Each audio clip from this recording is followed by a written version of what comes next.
Hello, hello, hello, hello, hello. Yeah, hope each and every one of you fine, beautiful folks doing fantastic. It is the weekend. But yeah, welcome everybody. So today, what we're going to be doing Wax on. is... Daniel on. Daniel on indeed. Hey, Shirts, welcome, buddy.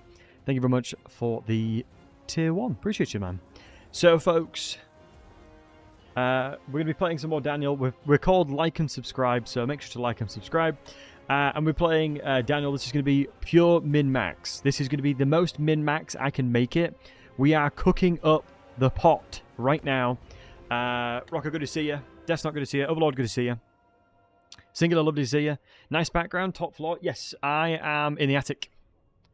So I'm in the attic, and the house that I live in is like a 1899, I think it was built. It's a really sturdy Victorian home. And yeah, there's 2 pillars that are brick inside the attic. I really like the look of it. But yeah, Neurosis, good to see you. Dizzy, congratulations on first again. Ronan, good to see you.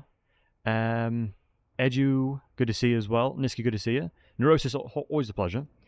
Matty, hope you're doing well. Shutsu, once again, thank you. Liam, appreciate you. Your brother's also his attic too? Yeah, 100%. My attic is the way to go for when it comes to having an office. I quite like it. But yeah, we're going to be playing... I'm doing what we got to do. Hey, Night Canter. So yeah, we're going to be playing and doing Daniel from the turn 1. If you guys have any questions, I'll be as educational as I possibly can be. I think we're in a situation now where we've learned enough to basically min-max the situation. So, what we've learned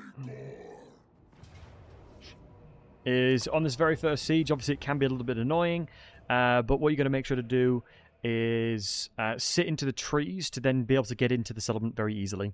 If you guys aren't aware.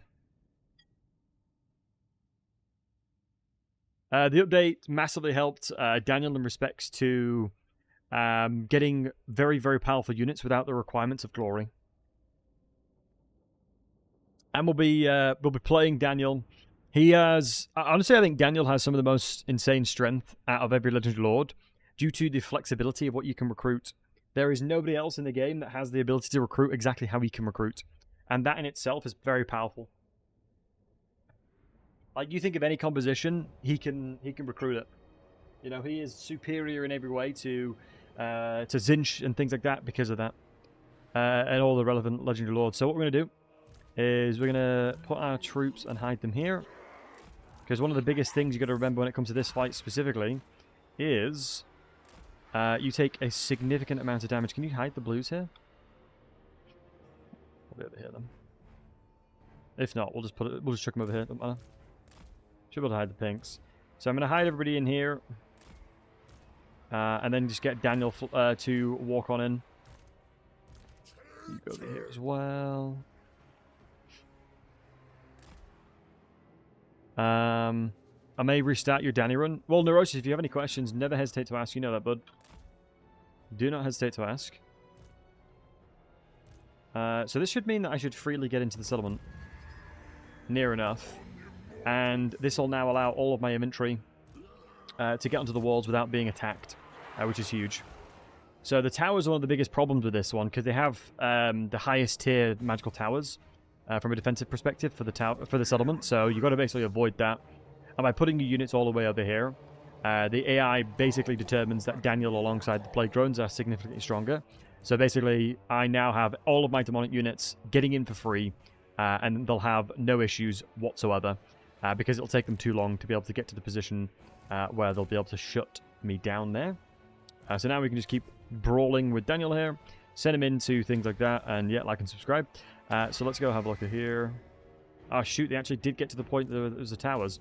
What I should probably have done then in that scenario is potentially gone a little bit more aggressive towards the right. But you know, the core concept of avoiding as much damage as possible has very much been deployed there. As you'll often find that you'll take an insane amount of damage as part of just coming towards the settlement, and this basically secures your ability to not take that much. It's pretty important to understand, you know, especially with this situation, because it can slow your early game down pretty significantly. So this is the reason why we have optimized the early game a little bit here. My overall goals will be to continue on going Khorne, but I think I'm going to go into Nurgle just as hard because of the fact that you get access to some pretty damn incredible things related to Nurgle.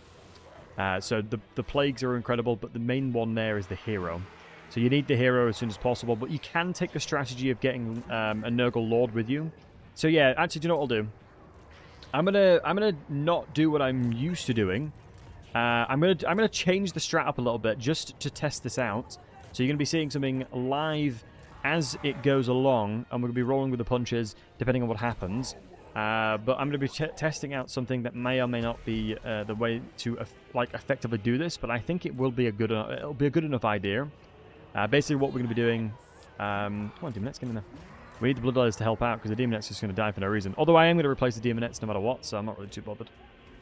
The Demonets just aren't worth keeping. They're too squishy. So here we're just trying to take as little damage as possible. And then this is the easy way to basically split everything up. What we could do is potentially grab one of these guys just to try and capture the wall, but you can see these Plague Bearers of Nurgle are pretty damn strong. Hefty amount of weapon strength, and the fact that they're very good at killing very low armor targets. Right, shoot over. Hey, Black Coding. Corey's good to see you. To respec, seems pretty cool for Daniela. Yeah, the respecking is really, really useful. Although I think the core concept of what you want to buff up, for the most part, is the same. And Raziel, good to see you, buddy. Something I recommend in Siege is having Daniel attack soldiers on the walls. Yeah, absolutely. Absolutely. It's just over here, due to the fact that we deployed Daniel over this side, nobody went to the walls. It's the same for Plague Drones. Plague Drones are very, very good at knocking entities off the wall, which basically means that you'll get completely free kills, because anything knocked off a wall will die straight away. Hey, Coffin. Anything that's been knocked off a wall will instantly die. So keep that in mind. It's pretty insane. Well, anything's a lie. Anything that is a inventory sized. Anything inventory sized will. Let's pull through, and we can now just skirmish here. Just skirmish as much as we need to here now. So I'm going to be happy with. And then when we've got the blobs like this, we can do it. Sends them flying, absolutely. It's the reason why the AI is kind of adapted a little bit to understand that they shouldn't really just run at you. Hey, Born to be King, good to see you, buddy. Let's charge into here. I think the Seekers will be completely fine, because magical attacks, they'll pretty much crush, especially with the Nurglings moving forward. And the Seekers are a unit that I'm going to be getting rid of anyway. So I'm not particularly too worried about some of these units here, mainly because of the fact that I will be replacing them. Because you can't really sustain the cost of it. I'd rather have... I mean, it's one of those annoying things where Seekers are so goddamn good, but it's just so pricey. You need levels on Daniel before you can start justifying the cost. But yeah, they really do slap. If you can give them the time of day, they will crush pretty much most things. As in, if you can give them the attention that they need, especially since they're so squishy, you can get so much value from them. But you can see we're just fast forwarding this one because it's a classic case of just slowly murdering everything around here. Yeah, the Demonettes are definitely somebody that we're going to be getting rid of. Especially since we're going Khorne affiliation. So you'll see how we do it. Oh wow, it's lucky that they didn't lose any entities there. Half HP and no entities lost. So yeah, reasonable win there, but like I said, we threw the blues and the Demonettes because of the tower. So maybe if we send them a little bit further to right, probably would make the most sense there. So that's just a little bit of a thing we need to maybe alter slightly. But overall, we're going to be, like I said, go Khorne, and then probably try and get the hero from Nurgle as soon as possible. And then when we have the availability to do so, if we capture a high-tier settlement, we're going to go ahead and grab them to be Tzeentchian. I think potentially what I might do, because it unlocks Aircold and it unlocks the Blue Scribes, I think on my second or third specific province, I might then take that to be Tzeentchian, because of the fact that it'll allow me to ensure that we can unlock Aircold. And I think Aircold specifically opens up an entirely different world of combat for you. So yeah, we'll start off by being Khorne, especially since we want to try and get towards the Bloodletting as soon as possible. We're going to go into Growth.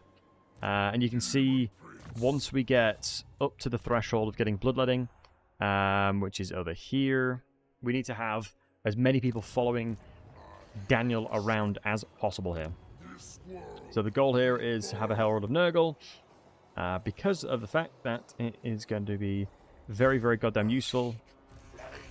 And then what we want to do is go into Fury of the Faithful, because we are going to be recruiting some Marauders here. Furies might not be too bad, but it's like the upkeep is very similar to the Marauders, and I don't think I'd get the value out of it. Hey, OBG. Hey, Daniel. Often when I fight against him, he ambushes me, and I have a lot of artillery. Yeah, I mean, that's the Tzeentchian glory, right? The Marauder axes chop really well. Yeah, they do. They trade so well. The only problem is they struggle into Kislev, so you need to transition. So Blackrock is not owned by Malice just yet, so what we'll be doing there is declaring war on them next turn. 2 turns until we can take the Tower of Flies. Although what I'm probably going to do is next turn ambush here, kill the army, take this settlement, and then head over to the Tower of Flies, because that would be more min-max. Because if I go straight to the Tower of Flies, then that makes it so I can't actually take this settlement with ease. And it's going to be a really good buffer between me and Malice as well, because I can trade that to Malice at some point as well. So yeah, should be fine. But we know the army... So now, right now, what you'll see, the Tower of Flies, there's an army inside of this. They'll move to either here or they'll move to here. So what we need to do is just sit in an ambush right here. And we can use this guy over this side just to bait with a force march. Just chuck him over force march, grab like and subscribe, and then put him over here as well. And Alex, thanks for the follow, buddy. So that's what I'm understanding here. Like we said, we need to make sure that we're doing the... what we call it on the left. Declaring war on that faction for Malice. So I need to make sure that I'm getting enough Marauders to overwhelm the Blues that I'll be fighting eventually. So as you can see now, Malice is right here. The non-aggression is 3.4, but if I declare war on the Broken Wheel, that's 2.3. If I gave him 1.7k, I can give it. Did you get fed? No, Meg, I didn't know where the tin was. So yeah, like we said, we'll go over here and ambush, because he's right here. His army's a lot smaller than usual. Eh? Why is his army smaller than usual? Eh? He's normally got 8 units. Alright, we'll bait him in, kill him this way. That's fine. Then we'll take the cliffs out. 1.7k to appease Daniel here, to appease Malice, and I think the faster we do this, the better. So that's the cheapest price we'll get it. So already we've secured a non-aggression with Malice, so all of a sudden the western front of us is completely secure now, so we don't have to worry about that. This will bait in this guy, and then we take his settlement to the left, and then we'll move and force match towards the settlement to the east. Then we'll kill the Tzeentchians as fast as we can. I have to time this correctly. When I'm attacking the Volcano's Heart, I think around turn 8, I need to let him ambush me. Yeah, auto-resolve, that's fine. Super easy fight. It's a shame about very little glory there, because there's not a lot of things here. So I'm tempted to take the money, because financial issues go pretty hard here. And we need bloodletting as soon as possible. Am I related to Lionheart? Yeah, I'm Lionheart's twin. He has 2 twins, darker than me. Nah, I'm not really. A lot of people do say that I look a lot like Lionheart, though. If I should be so lucky if I was related to those guys. Bunch of legends. Right. Now, let's move over here. To stop this from being taken. So since you started to shave your head? Yeah, true. Think it's because of the hair? Probably. Probably singular, probably. I was thinking, why does everyone who covers this game have a glorious beard, to be fair? Probably because we're all old, facts. That's why. That's probably honestly the reason why. I think the average age of streamers, when it comes to Warhammer 3 and Total War in general, is like 30 plus. Like, most people that stream this game are relatively old. That's probably why. I'm 27, so I'm a youngin'. I'm young in comparison to most streamers. Legend's got a massive beard now as well. Nice. You got to get the beard game up, you know? Ooh, I didn't turn my lights on.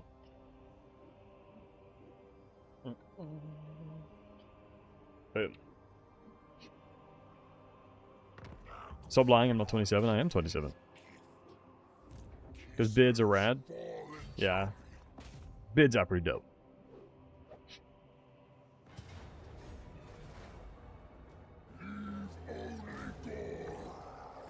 Honestly, if I shaved my beard, I would look 5 years old. Hands down. Actually, I'm fine with Demonets going, because 200 gold is a lot. 200 gold a turn is not worth the price. Corn as well, as we need to try and get towards as much corn glory as possible. Ports are really useful because it gives the most value. And then now what we'll do is grab ourselves Stream of Production and Holy Troopers, because we need to go towards the reduction of cost, which is Endless of March. And then we go down Glorious Warfare to get Respect to the North, and then the reduction cost of corn units too. So we'll get minus 30% very quickly. And we need to have this Lord following us around as well. Do you know what? I'll have a third one. What would complement this magic really well? Herald magic, maybe? Zinshin magic would go pretty hard here. So this is me cooking a little bit. This is me cooking a little bit, because if I can get bloodletting, I can do this a lot better. Do we now start replacing certain units? Because I have the Lords. Although both Lords aren't durable at all. Hey Zoo, good to see you, buddy. Complete the egg, shave it all? Absolutely not. Absolutely not. So we're getting close to getting access into what we're looking for. 2 more turns till we can upgrade it. And then obviously Zinch fighting. The Zinshin manufacturer will be sitting here, and I need to make sure to get to them quick enough to ensure that they don't... they actually have enough Winds of Magic to teleport on and attack me. Eliminate these Nurglings. Just trying to cut costs where possible, because some of the things that I don't need here. The Seekers are so expensive. The Seekers are so expensive. But they're so good, man. They're so good. Do you know what? Depending on how the army composition looks and how much we're in a deficit, we'll play it by ear. We'll look for different Daniel body parts as well, because there's definite upgrades that we've found, especially with the new things. Because we're looking for the corn threshold of getting 300, and then we get the Gore Feast, and we can just sit in melee. Once we can sit in melee, it'll be a lot easier.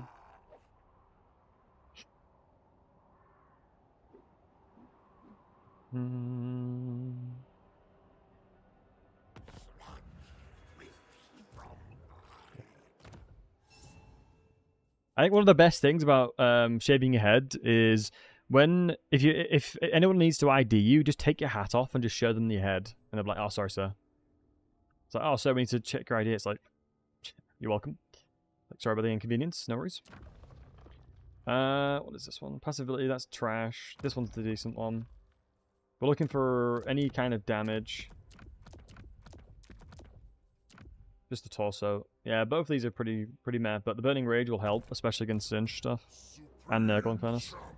Right now it's time to force match. I think this means that if I force match here, there's a chance that we're not going to be able to get there in time. So I don't think we can attack this next turn. We'll change to Daniel. Main things is the easyability of getting the new OP units from Zinch without glory requirements. Shoot, I should be recruiting with one of you. It just means now that my attack... I'm going to be down on units. So this is the first time trying this while being down on units. It's not worth recruiting somebody else, surely. Is it worth recruiting somebody else? What's my supply lines right now? 256. I think it's worth it. When am I going to shave my eyebrows? Never. I'm not going to shave my eyebrows.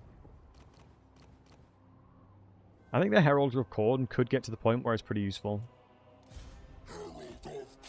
Let me see if this is... I'm cooking pretty hard right now. Let me see if it's worth it. Let me see if I'm cooking too hard. Having 4... Wait, that means if I get teleport ambushed, it literally does nothing.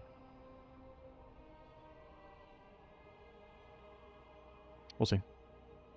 You didn't like Zinch if you tried the cataclysmic spells he gets? I have tried them, but I'm not a big fan. I don't think it's worth it. The whole value of Daniel is having the flexibility of recruiting whatever you want. And if you're funneled towards just Zinshin units, you don't have the flexibility, and you have very significant weak points against certain factions, like the Dwarves, for example. Can I attack this? Oh, that'd be so big if I could. That would have been big. Khorne upgrades early on. Specifically, the main thing for Khorne early is the bloodletting. The bloodletting is the biggest thing.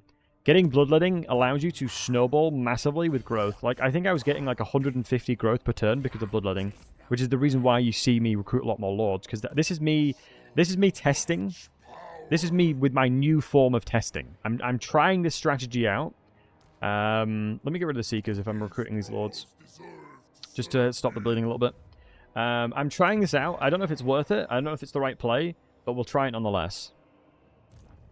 Any Bimlons is intimate? Yes, you can. It's a regiment around. I'm really hoping that I'm not late to the party here.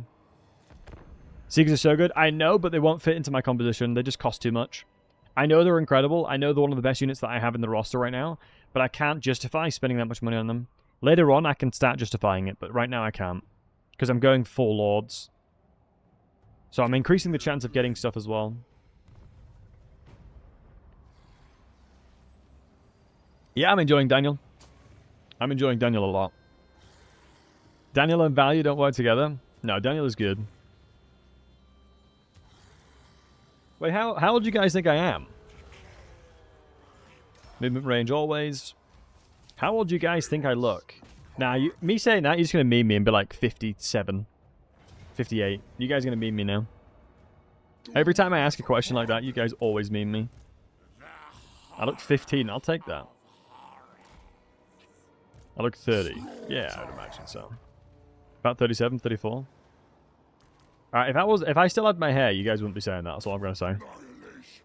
All I got to say. If I still had my hair, you guys would not be saying this. If I didn't shave it off for the Cal Franz challenge, you guys would all be saying, Battlesey, you look like 21. My head upside down? God damn it. Let's fight this so we don't lose too many units. Just use my magic and then heal up, because I think we went Children and Nurgle. But, yeah. This Lord's obviously going to be annoying. Depends if it's Death Mage. Wait, would you get wrinkles and grey hairs at 37? I don't know. I wonder if we have to let them come into the battle before they get experience. What's the composition you want to go for Daniel? Well, early game, it's going to be Chaos Warriors of Khorne. Early game, Chaos Warriors of Khorne. And then later game, it depends on what we're fighting. It purely will depend. It purely will depend. Because that's honestly one of the biggest things about it. Is your massive flexibility with your composition. Daniel has the biggest flexibility out of every single faction in the game right now. Like, there is no one else that can recruit what he can recruit. Like, he gets Man Swords of Khorne. You know, you get so much good stuff. It's crazy. Let me just quickly fight these. It's mad. Can Bellicor get Man Swords of Khorne? I don't think he can. Warriors of Chaos can't. If I'm not mistaken. Right, enough of the threshold is gone. Let's just let them crumble now. And let's grab my mage. That's a shame he's a little bit farther away. Just need to get these guys to the point where they're stronger. Because I think it's like it's kind of like Bretonnian. It's very Bretonnian-esque. Making for some province Slaanesh so that you can benefit best from money increases. On a scale of 1 to 10, Overlord, how much more money do you generate? I know the Slaanesh corruption, and I understand the way that Slaanesh functions, but you gotta remember that 100% increase of 0 is still 0. And that's Daniel's economy right now. That's Daniel's economy.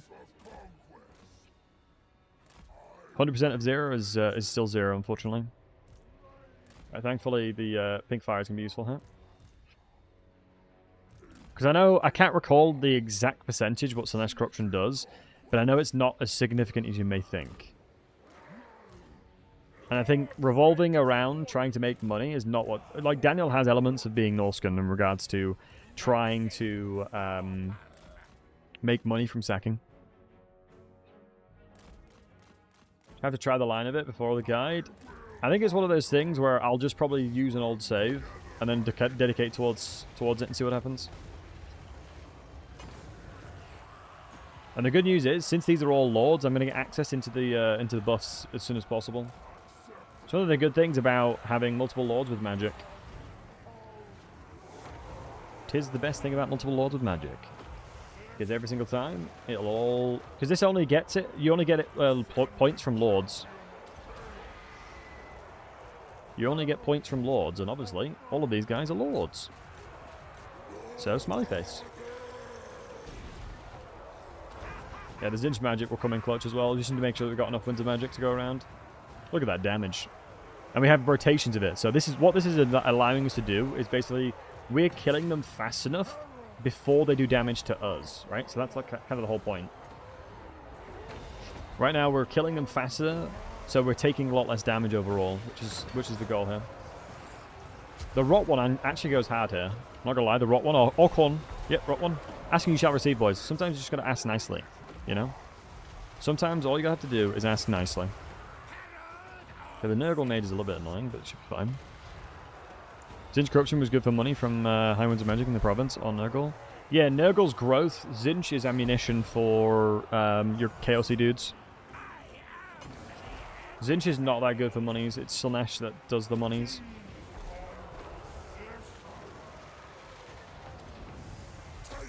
Slaanesh is your moneymaker.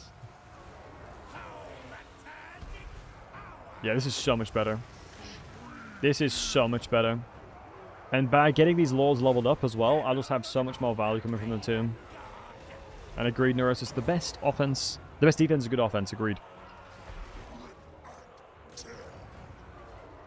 Yeah, this is the way to do it, boys. This is the way to do it. I was cooking this up last night. In my mind, I was like, surely just going multiple lords is going to be a good thing like Bretonnia does. Like, in what universe is that going to be bad? And then here we go.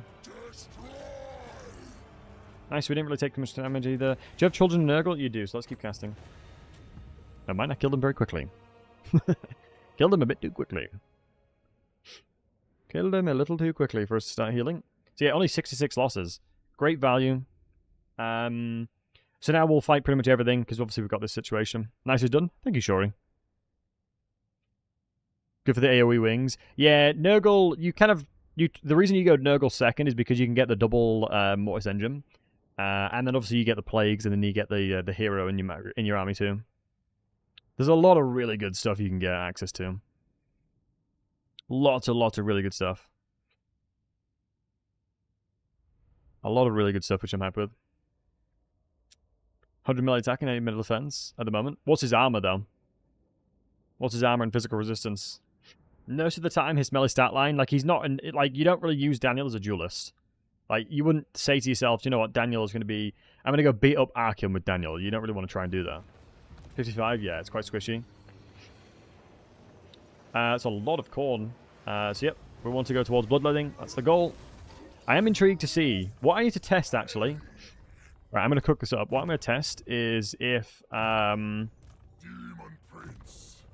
getting having more lords gives more glory.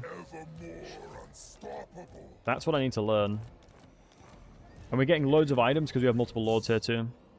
Let me put on the tail Serpentine. Love to see that. That's what we want. And then we need to recruit another couple units. I mean, Furies wouldn't be terrible. I think Corn Furies beat Zinchian Furies, if I'm not mistaken, right, guys? Because of the sheer level of damage and the frenzy and stuff. Even against the barrier, they just sort of smoke them.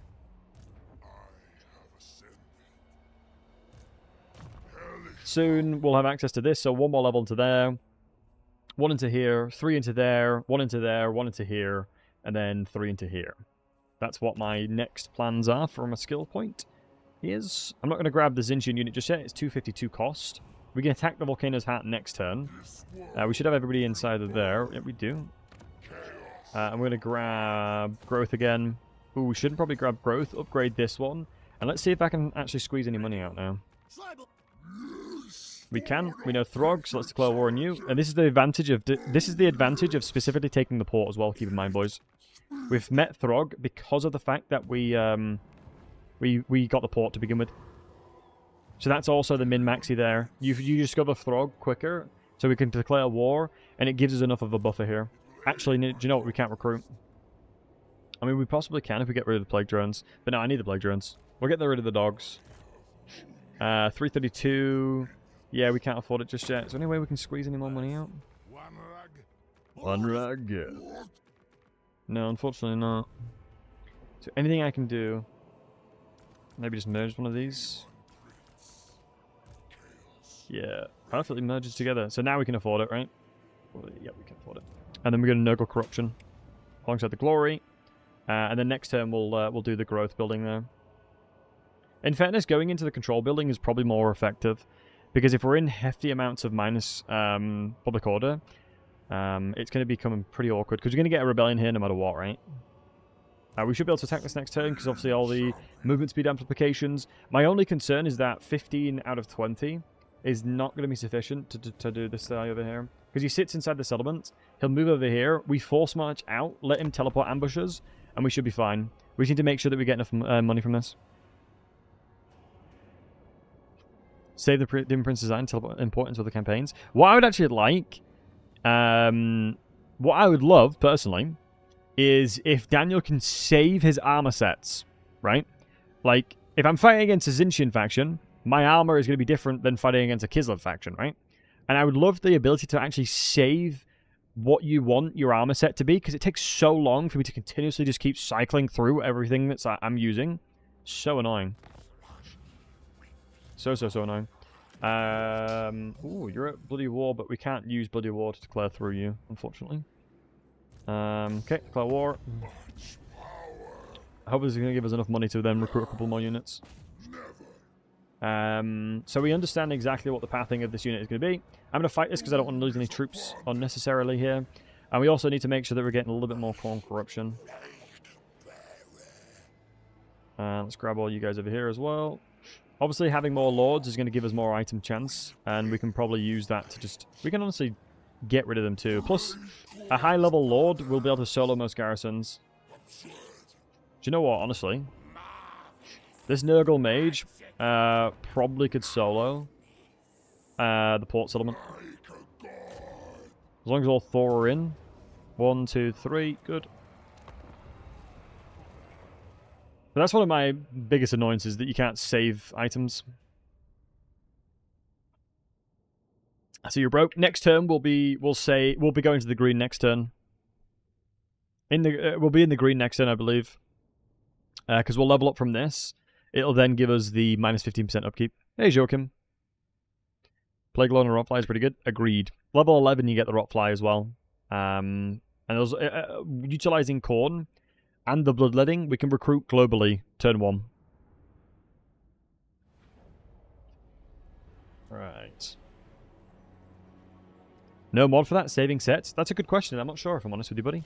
I haven't looked into it. If I'm going to be 100% honest. I'm a streamer, I just sit here and complain. That's my job, you know? I'm joking, yeah. Yeah, not seen it in it. Haven't had the chance to look into it. Let's get the heroes coming in, and then we can just sort of kill everything without taking damage.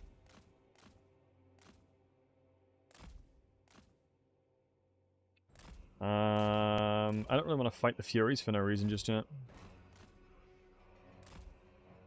Yeah, once you get Nurgle Devotion as well, you get access to having Stream of Corruption on your main lord as well, which is really, really useful. Makes us more attention with dueling capabilities. Yeah, it's a good way of making Daniel. Dedicating full Nurgle is actually reasonably good as well. Excuse me, having him full Nurgle build. Like armor works quite well too, from what I've seen. Hey, Damn Jam, thanks for following me. Alright, if we move up, basically what I'm going to do is I'm going to bait the Furies out now. We can bait all this ammunition out if we really cared to. Because they're going to shoot on the last known location, so let's move these Furies away, make them friendly fire, and then pull them towards Daniel and get the flies over as well. And then we'll use the armor we've got and given, which is the Burning Rage. And since Furies have no armor, they'll take a lot of damage from that. Plague Drones have a lot of HP per entity as well, so they'll be fine. And the good thing about these guys being small entities, they won't shoot them, I believe. They don't really tend to shoot small entities like these guys. So that's the advantage of having multiple lords as well. They ain't going to shoot them. And then now Daniel can move over here. So they're going to get a Stream of Corruption situation here. And then Daniel and the Rotfly can come over. I'm going to send Daniel straight in, but I imagine I can probably do a bit of tech here. Yeah, Toggle is flying to avoid the shots. Beautiful. And then your firing rate is every 6.4 seconds, so you actually might get hit. Nope. Being on the floor evaded most of it. Nice. Alright, let's get Children of Nurgle spammed out, as this is how we heal them. Let's go towards the blue now. God, this guy's taking a lot of damage. We need to get him on the throne. Once he's on his throne, he'll take very little damage because he'll have a lot of armor. Excuse me. Beautiful. And you can see these guys are all lords, so they are giving us these very, very quickly. Getting access to the stuff very fast. Oh, all those are trash, unfortunately.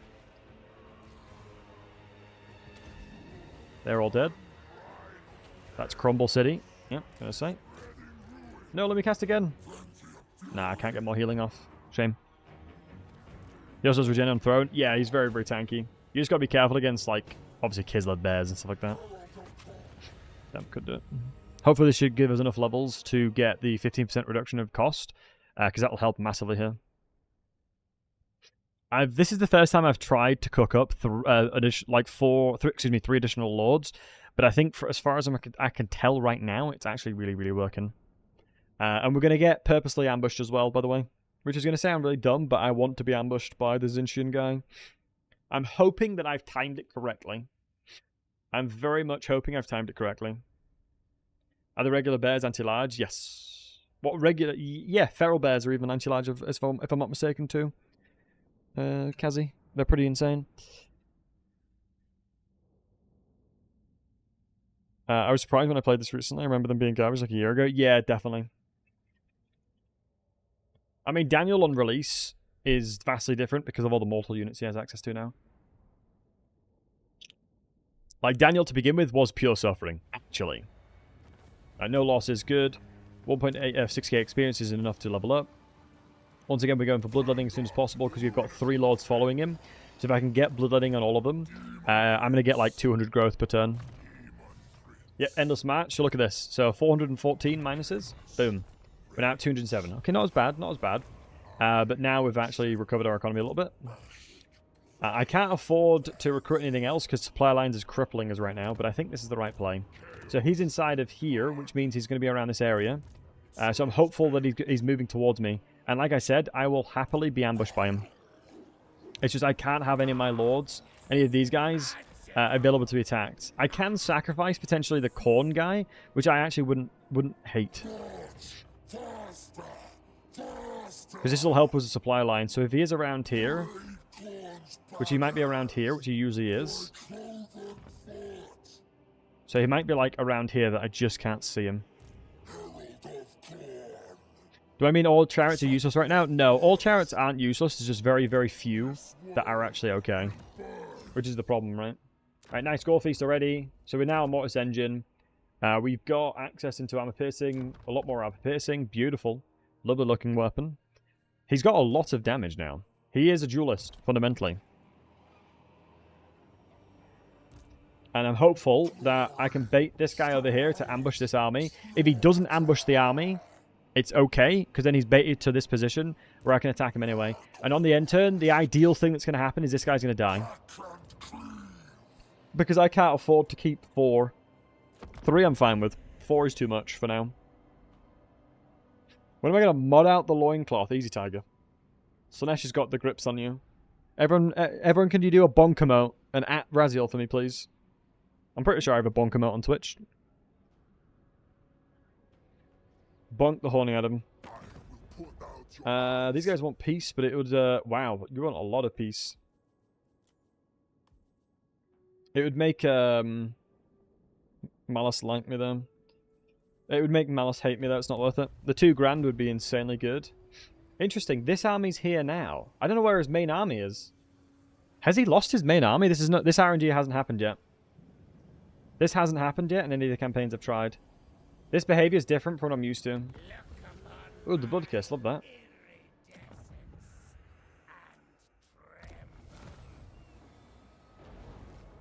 He's not inside the settlement. Where is his army?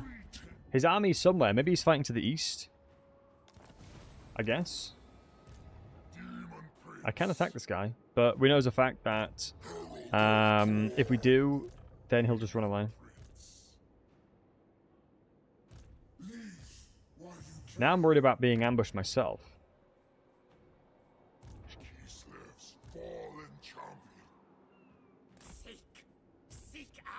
Something moves towards Boris. Well, Boris isn't to the east. It's the Khorne faction, the minor Khorne faction. It isn't actually Boris, funny enough. But yeah, he's going into the direction of Boris.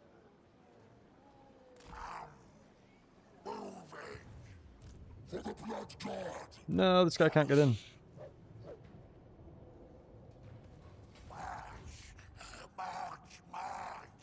Oh, it's such an awkward area. Trying to hit this dude. What have you got? Only 3 units. Okay, good. The unfortunate thing is I really need to know where his other army is before I commit, if I'm honest. Can't get into the zone of control, and this guy's the most important person out of the lot of us. Yeah, I can't reach with him. Honestly, should be fine with just you 2. So blues, and then we should be able to crush this guy. Ooh, it's the new lord. Ooh, we might actually struggle. I'm not gonna lie. Because it's the new lord, without Nurgle magic, we might actually struggle. Beal Canada's Vigilant Hero. Yeah, I mean, he does. His victory condition for long victory is killing all the Warriors of Chaos, pretty much around the area. Arkin's obviously the most annoying one. We have Blue Fires of Zinch we can probably spam into him, but obviously Barrier could become a bit of a problem. We only have 30 Winds of Magic, and unfortunately, because this guy obviously hasn't been channeling at all. Check the Discord. Alright, give me a sec. Bum bum bum bum bum.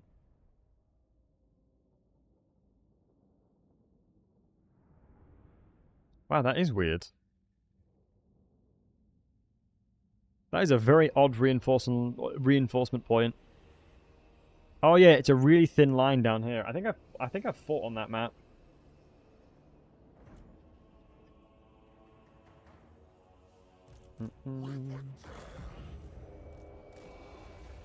Alright. We'll just have to blue fire as much as possible. And just leverage the fact that we've got more Winds of Magics in them.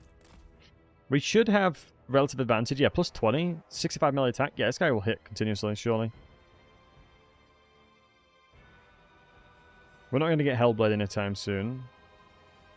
But we can use our range as well. I'm basically trying to do more with little. This is obviously not something that you'd probably want to do, potentially, within your run. As it's not obviously massively consistent.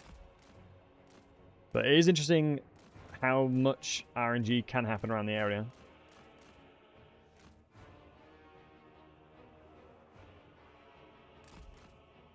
Let's have a look. 600 barrier, yeah, that's fine. How far is Blue Fire's inch? 175 range, that's not too bad. We do have a lot of strength from this. I think a couple Blue Fires, I would imagine... I wonder if the barrier is... Each entity gets 600. But, like, if you hit one entity enough, it'll reduce the barrier for the rest of them. I mean, this Blue Fire will prove if it does or not. As if we one-shot these Furies, then clearly it doesn't. Which I'm pretty sure it should one-shot a few of them. Yeah, it did.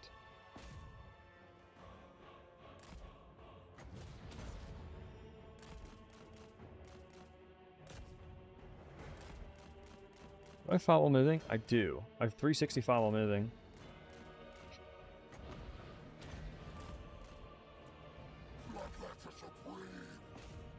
Let's keep kiting. Annoyingly, a lot of these units will die because of crumbling, and so we won't get most of the benefits here.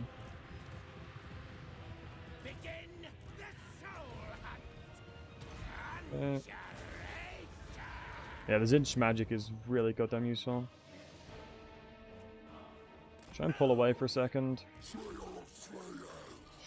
We pull away and just keep kiting with magic and utilizing thing. Hey, Cookie Wisp. That's the map you want the elves to always reinforce on. And Nikai to never get? Yeah, definitely.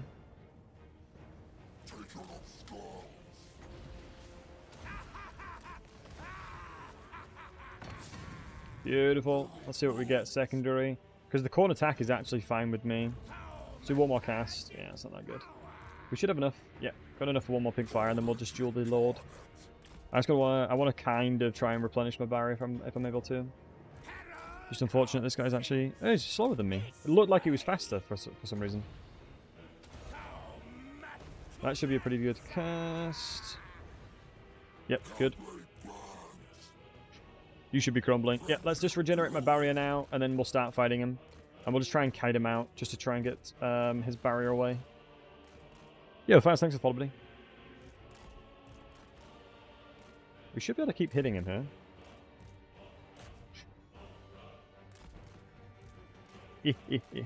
Teasing the noobs.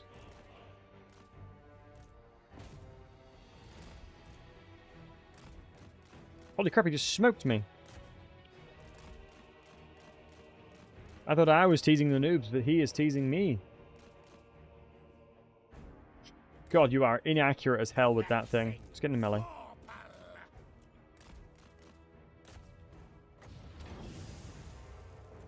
Oh my god, we're getting smoked!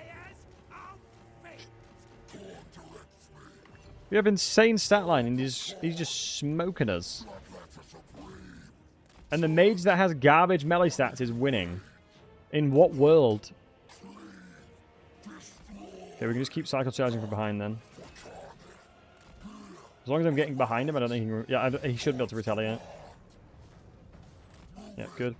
In what universe does this happen? Like, this mage hasn't been hit yet. Whereas this guy got hit so many times in a row. Okay, I jinxed it.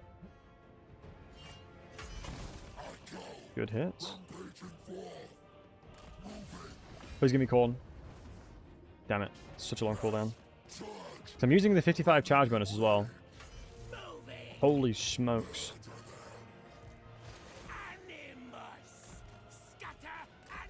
Please don't get hit. Good. Man, this is so scuffed. What's my barrier right now? 215? Might as well. Might as well get it. Might as well get it up.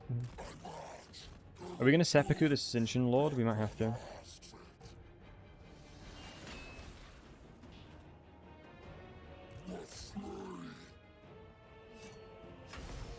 RNG be with me. RNG be with me this day. Lead me to the promised land. Nurgle, give me the Nurgle healing. Give me Nurgle healing. Oh, never mind, I can't because of corn. Nice, we won. Good. Okay, not bad. Definitely trying to min-max there a little bit, but that worked out.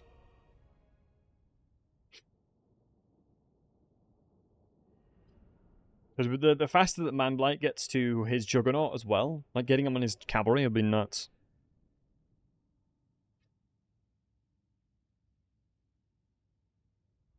But that's not too bad. Killing this army is a big win. Because I don't want to deal with like everything just running around me and being annoying.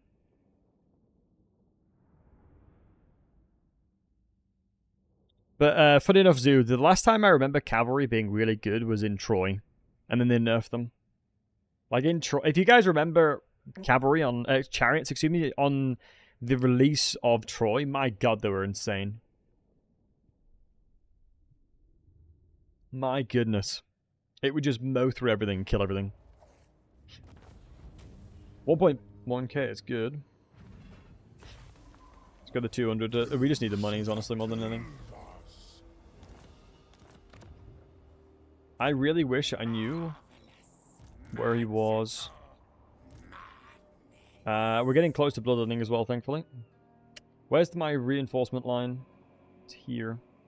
My problem is if I move here, I don't think I can attack next turn. And these guys won't have siege attacker. And I won't have anything to give them siege attacker either. Yeah, I won't have access to anything that's siege attacking. It's only Daniel that obviously has it because he's a legendary lord. Because getting more units here would be big, but as long as we don't dip below the reserve penalties, we're fine. Let's go into... Yeah, it's Juggernaut specifically we're looking at. This thing is insane. Let's go into kill. We'll go kill and then slaughter is what we're looking for. And then we're going to go into Fires of Change, because obviously getting access into giving everyone ward save is good. It's a shame this guy didn't level up, because I would have loved to have moved further towards Fleshy Abundance. But that's fine for now. We're going to risk it for the Chocolate Biscuit and get growth in there. Risk it for the Chocolate Biscuit and get growth in there as well, because we're not recruiting. We're getting a rebellion over here, which is unfortunate. And I think I have to put a lord in there, but I can't afford it. Yeah, normally if I'm not mistaken, I would always put a lord in there. So I'm going to see if the auto-resolve is winnable without putting anyone in there. Let me just check that we have everything that's good. I'll definitely put heavy armored gauntlets. That's a really nice upgrade. We do have the pinks that we can put in, but I honestly have no idea where the other guy's army is. He's still got his army somewhere, and it's the bloody sword specifically. That guy's absolutely in the burn zone. It's funny that I could get like 2 grand for free off of him, but it's just not worth it. So yeah, the next war target he goes through will help him.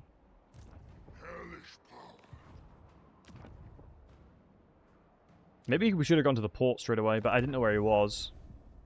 So there's a chance that... Yeah, honestly, there is a chance that one of my settlements, or one of these guys get teleported and killed in an ambush. If it's my Nurgle or Zinchmaid, I'd be sad, but if it's a Khorne guy, I don't mind too much. He's sort of there as like a cometh at me, bro. He's looking for peace. Surprisingly. So, depending on which settlement he goes to, if he goes to his capital, we'll go take his port. If he goes to his port, we'll take his capital. But this capital really solidifies the position around the area, and we'll put a garrison in there. So, let's see. Still no one's in here. Wow. Wow, wow, wow, wow, wow. So that... you just killed Thingy, you're not at war with anybody else. Good to know. We're really looking towards to getting into the Respect of the North now. This will help us a lot with everybody. And obviously grabbing this will give us a lot of experience too. I should have moved up one of the other lords potentially first, because of the fact that they would have given me the visibility and given me the information that I would have needed. So this rebellion over here would have sieged my settlement, but I think since it's Khorne units, they'll win the auto-resolve, which I'm correct. Which is one of the reasons why Khorne is really, really optimal early on. We're going to go into Slaanesh again, because obviously we just really need the money. And obviously that's only like a trickle of glory. And we are currently, when it comes to the Khorne glory, we are getting very close to getting the bloodletting. And obviously having the 4 armies here will then really start amplifying it. And the good news is, Children of Nurgle heals everything. So I'll just get these guys over. And hopefully... You just noticed like and subscribe? Yeah, I named Daniel like and subscribe. Purely memes, you know? Because I'll probably use some of the video footage of this on a guide. Right.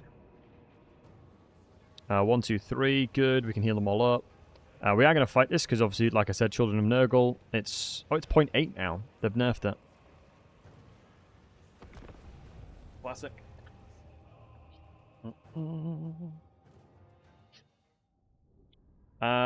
We are missing 5 units, but like I said, I have no idea what these guys are doing. No idea what they're doing or why they're doing what they're doing. But yeah, it's a super easy garrison to win. If they're on the walls, we'll just send Daniel and he'll just knock all the blues off. Shouldn't be a problem. Fine with chariots. They need to increase their mass more. Isn't good if chariot stuck versus 1 infantry unit. Yeah, I do agree in that respect. Chariots need to be able to punch through things, but you really quickly get into a problem where if they have the ability to have the mass, because more mass means more collision damage statistically, which means they'll do more damage on their charge, right? And so you got to be very careful with the way you try and find the perfect balance for it, because there's a crazy amount of math that goes into collision damage, and mass is one of the bigger determining factors. I don't know why they've put their units over there, if I'm honest, but I'll take it. Grab over the walls.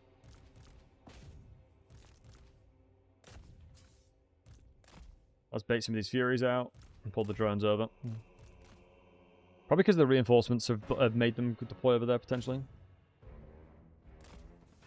Quality is much better on Twitch. YouTube compression sucks. Oh, really? Faz, that sucks.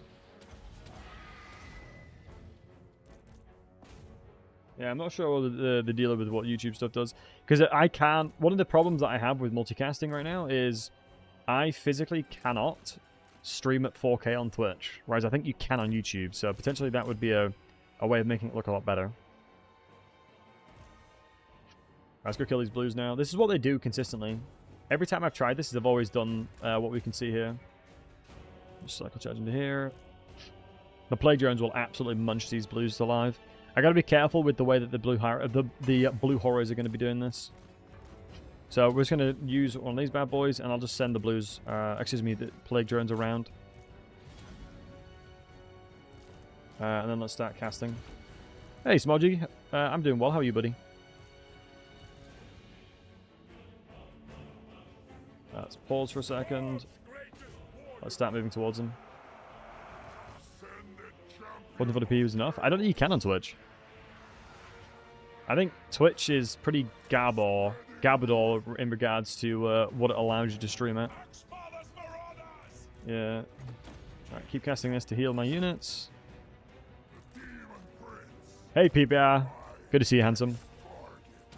Hope you're doing well, my friend.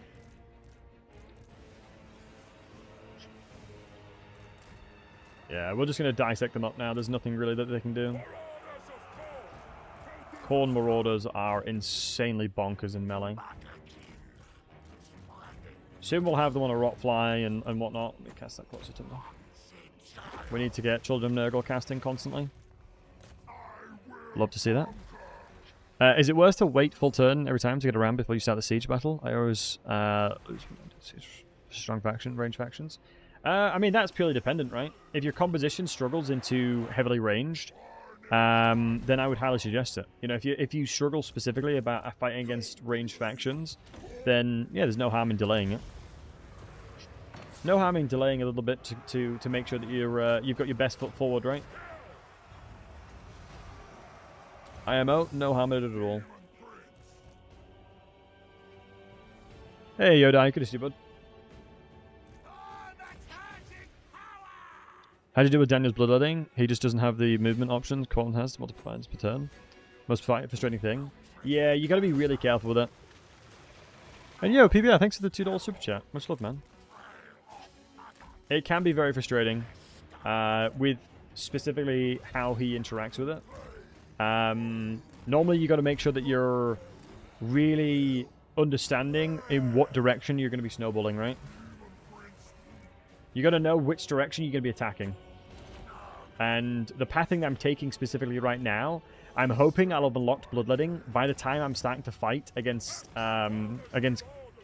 Boris.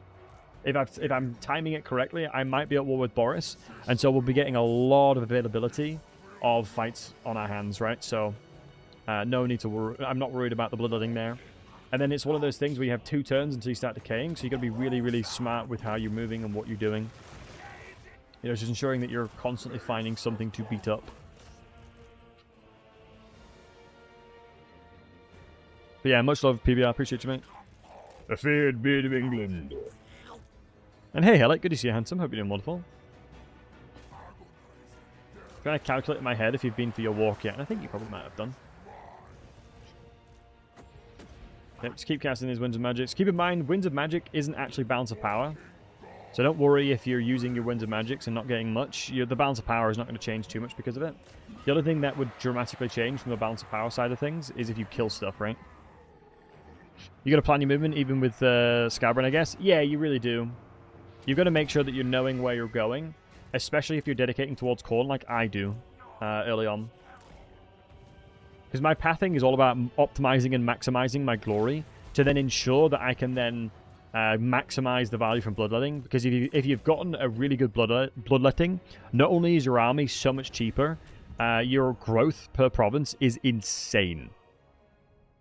Trying to provide a future Daniel guide. Yes, Yodai, exactly that, buddy. I'm looking forward to it as well because I have learned a lot regarding playing Daniel. And I think I can probably give something that's actually pretty valuable for people.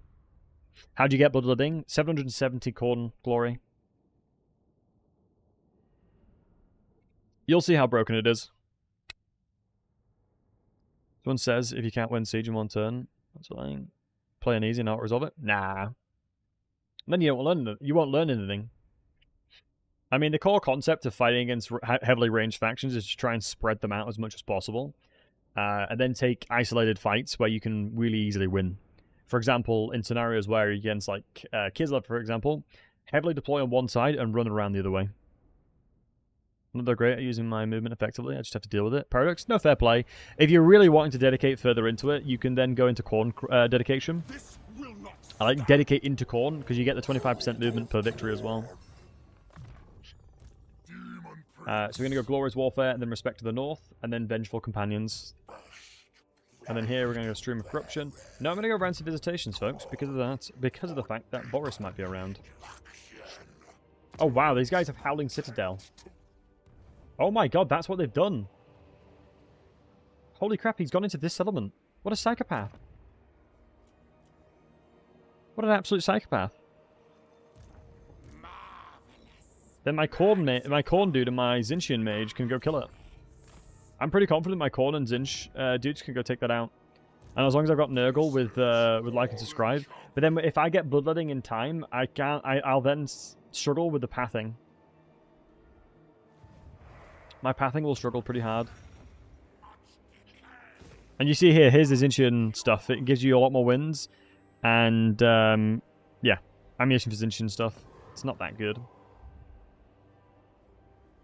Yeah. Building income's only 600, which is a pretty big yikes, but it should be fine. It's only an army of 15, so they've lost a lot doing this. Let me merge. And then double recruit.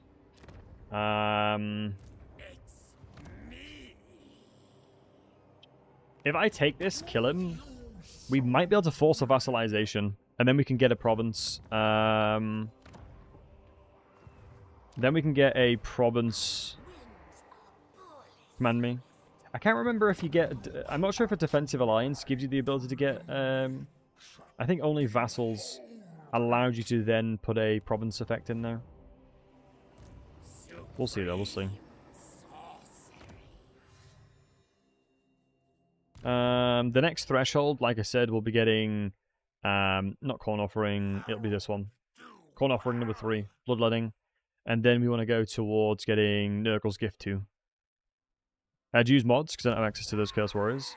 No mods. It's the Warriors of Chaos DLC, potentially. You might need the Warriors of Chaos DLC to get access to the Marauders. What I might have to do is buy Warhammer 3, just Warhammer 3, and see what units I have available to me as Daniel. And then that's how I can impact the guide as well. Because I think making a guide specifically for the people that have all DLCs is probably not that valuable.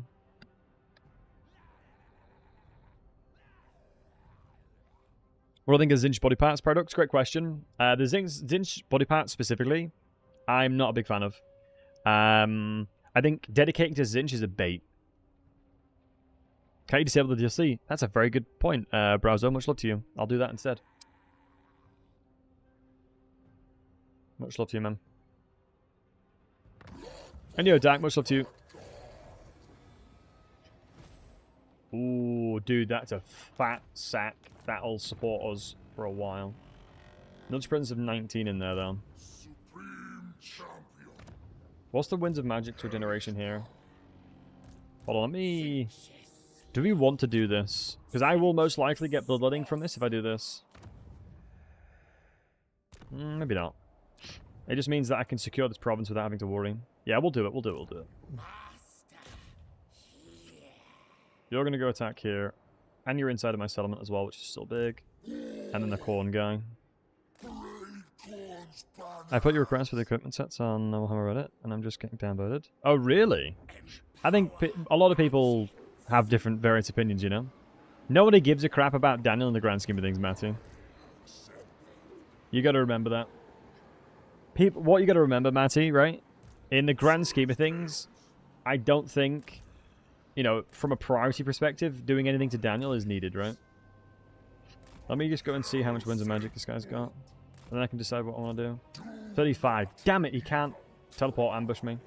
That's really bad, because he can't ambush me now, which I really want him to do. If he had exactly 40, he could have ambushed me, but...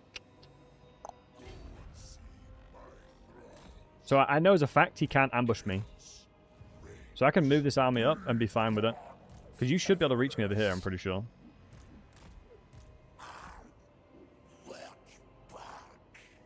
You don't have Valkyrie DLC. Oh, the Champions of Chaos, maybe. Here's a tech tree. Yeah, a tech tree would be nice. Because it just gives you more things to do. It would give you so much more things to do if you could. But yeah, like I said, Matty, from a priority point of view, doing things to Daniel right now is not what the game needs. I think, you know, I'm learning to work around with what we have, right? I'll go the Zinch unit in there now. I'm hopeful that this is enough of a bait, because I've literally checked that Vindex has not got the power reserved to ambush me with teleport stand, so he has to come over and walk over. He has to walk over, which will be perfect to then take Howling Citadel, because his army's trash. Unless he's recruited more blues. He has a lot of Furies normally. And there we go. Like I said, his army's trash.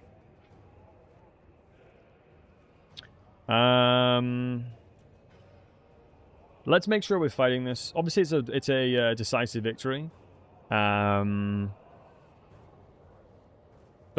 sometimes low casualties means a very different thing to me. But no, I don't think... I wouldn't imagine Champions of Chaos is what you need for the Marauders. Maybe it is. Hold on. Marauders of Khorne? Marauders of Khorne with dual weapons came in with Valkyrie, didn't they? Because that's your bread and butter of Valkyrie. So maybe you're right, Fatal. Maybe it is Champions of Chaos. Maybe you're right, my dude. Wow, we're deploying behind them. That's brutal for these guys. So now we've baited them out. El Clasico ambush bait. You already know.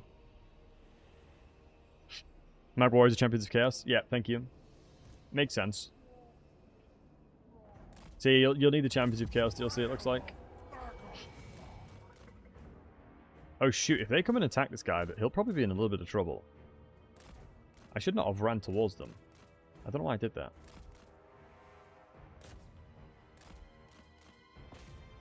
Ruh-roh. He should be fine. Ooh, I'm a Muppet. Although, a couple Screamer Corruptions, we should be fine. Losing this guy actually is really, really, really, really, really bad if you do. I should have run away with him. Oh my god, look at the flying units they have. Kind of terrifying, not gonna lie. Good news is we do have Helm of Discord. I'm gonna sprint Daniel over as soon as I can. Cloud of Fly should be keeping him up and healthy. They won't dedicate any more units than this. Also, Zernoff, good to see you, bud.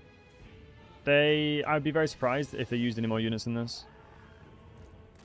Alright, let's get over and run at them. Daniel, showtime, baby.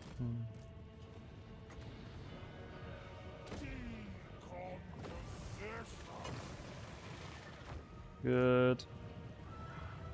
We really need a mage that's Fleshy Abundance, so losing this guy will suck massively. People can be odd. Yeah, I mean, it's one of those interesting things where, you know,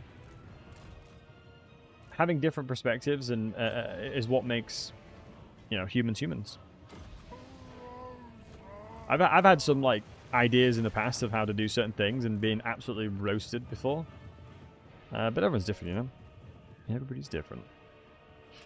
But in truth, that's what makes people so beautiful. Everyone's a wee bit different, you know. How'd you avoid that? Do you like... I think you did like a skirt little turn. Never mind. We should be able to keep this guy alive.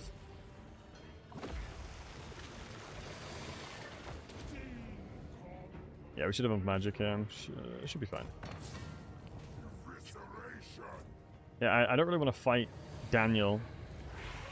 Ooh, that's a nice one. I'll use that if I have to. If I'm getting worried about this guy's HP, we'll chuck this on him. But Daniel's going to be more than strong enough to crush this nerd. 30 armor. Yep, you're in the bone zone, bud. You're in a bit of the bone zone here, friendo. What I'll do, I'll just group and then lock them. Just let them run in.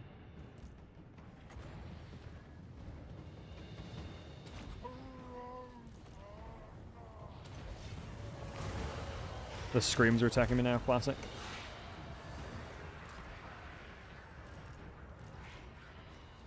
Do I need to do anything here? I am on fire, so the healing we receive is less, but I think in one more spell and that'll be done with. Daniel's tanking an awful lot of them. I'm proud of him.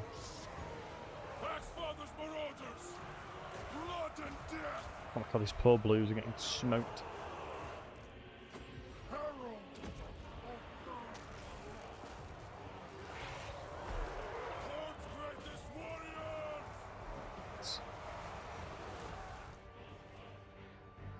Good.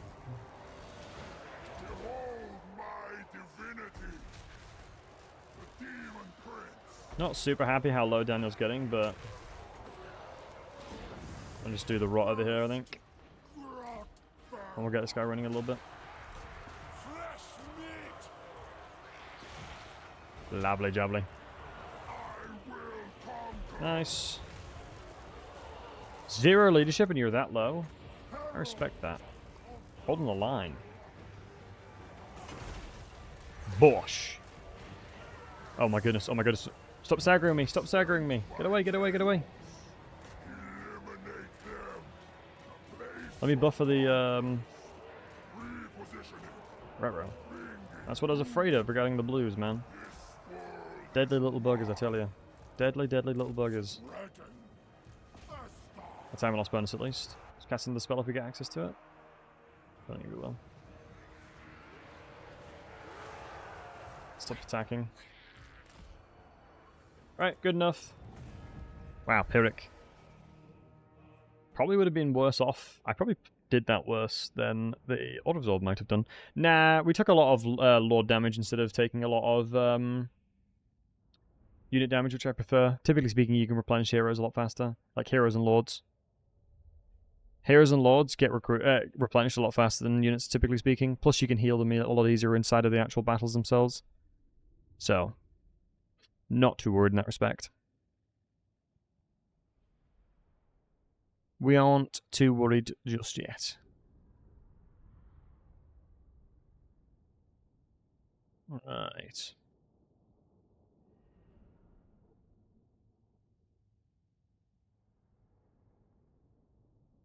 I wonder how much value their mage got. The unfortunate thing is, obviously, this lord is going to get the majority of the experience, which I don't think is the worst thing in the world. I think a Nurgle lord getting a lot of experience is probably a very, very good thing, right? We lost one of the blues, so we'll recover that. 3.6k experience. 3.7k money and experience, like that. Okay, here... Hold on, 2... We're actually very close to getting the Corn Corruption. Excuse me, the Corn Building. Which is pretty huge, actually. And we're going to attack this guy that's outside the settlement as well. So we don't have to siege it. Wait, how far are we off? Wow, we're legit just off of it. So what I'll probably do is siege the settlement over here, because that probably will give us enough. Yeah, it's a lower tier settlement. Couple Furies, couple Pinks. Fine with that. And I think Zinch overall is better than Khorne. From a bonuses side of things. Am I trolling doing this? Am I trolling? Forbidden Rod. We can use Forbidden Rod as we can leverage... Ooh. Grab all these. Yeah, with Forbidden Rod, because we can just use our barrier to tank it. And demonic units are really easy to crush. Do you know if the Changeling DLC affects Daniel? Yep, it does. The Changeling Shadows of Change gives Daniel Zangors. It gives Daniel Aecold. It gives him the Blue Scribes.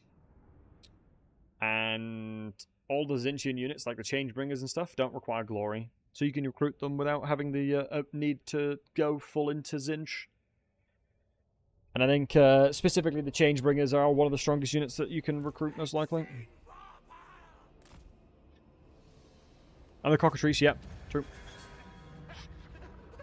But that's tier 4. Cockatrice is tier 4 for some reason for Daniel.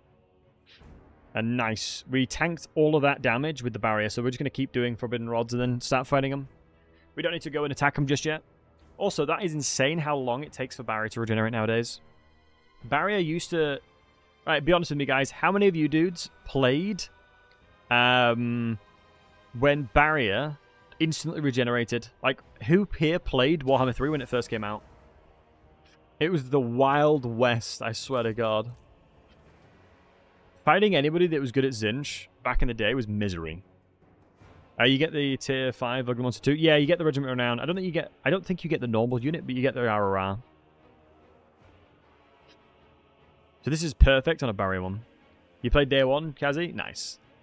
I remember going against a Creative Assembly employee who cooked up and played loads and loads of Zinch, and they absolutely crushed me in a 1v1.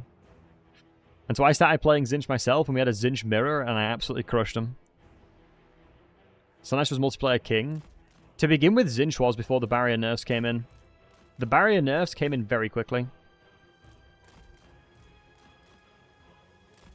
I think people are always quite... People probably forget about how good Kairos was with Pendulum. Pendulum, when the game released, it was the Pendulum state, like it was when it was OP in Warhammer 2. So it would literally one-shot elite infantry. It's like, oh, hello, elite infantry. Yeah, I'm dead.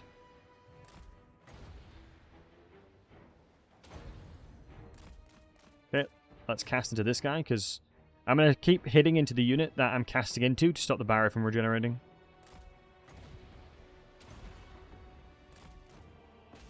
I should be able to kill a couple of units before we have to fight him. Never mind.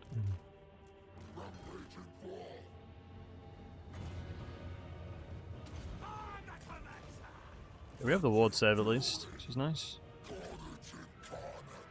Alright, let's see if I'm cooking or I'm fried. Let's see if I've cooked well enough here. I feel like this should be winnable, but we'll see. I'm just a little bit worried about this guy. So my only worry is the corn dude. As he's going to be pretty squishy, that's why we put leadership on him.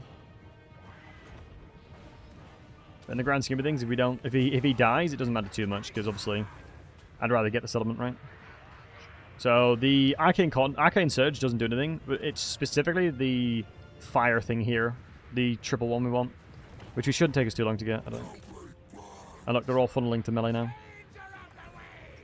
Kind of scared how much he's taking damage, but let's pull him out a little bit if we can. Everything's stacked up as well. The melee attack of the corn bonuses this guy would have given wouldn't have helped too much, I don't think. And overcasted this would have been so good as well. Storm of Fire. So one more of these casts and it's GG. Hey, Mon Chief. One more cast like that, GG. So we can hold the line now. Yeah, look, he's just taking so much. Look how much damage he's taking. 48 melee defense, by the way. It's okay. Hold the line, boys. Hold the line. Give me it. We need this quickly before we lose. Come on. Hold the line, boys. Hold the line. This should be really fat. It shouldn't do a lot of damage to us, but it should do a lot of damage to them. Good, good, good, good, good, good, good, good. Come on. Damn it, the pinks are still pretty healthy from that.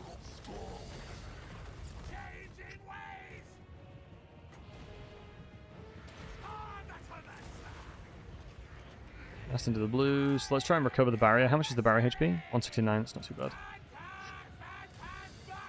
Let's just kite a little bit. I'm going to run around this pillar here. Actually, the rock to force them to stack a little bit here. By running this way, it'll force them to stack, I'm pretty sure. Like so. Beautiful damage there. And we run around the pillar again. Never mind. Boom. So now, that's what you do. That's what we do, baby. That's what we do. This right here gives us bloodletting. This right here is giving us bloodletting. I'm pretty sure if we take the port. Yeah, great Zinchian magic there. I just really need the secondary guy to get the Blood Throne. Because then he'll be completely fine. And then just sit into melee and be fine in fighting these kind of things. Oh, mighty Moor, I hear your hunger pains. Meat is coming. We'll start with the squishy meat bags, the green ones too. Then let you chew on the dry bones of the dead. Then the spicy chaos gits. Finally, you'll feast on the gods themselves. I'll cook ya up a feast. You'll see. This will not stand.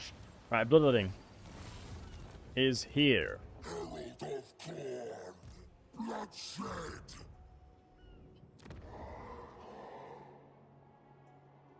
Not bad. 121 growth now. Demon Prince. Not bad, folks. Almost at Fleshy Abundance. It doesn't seem to be stacking properly.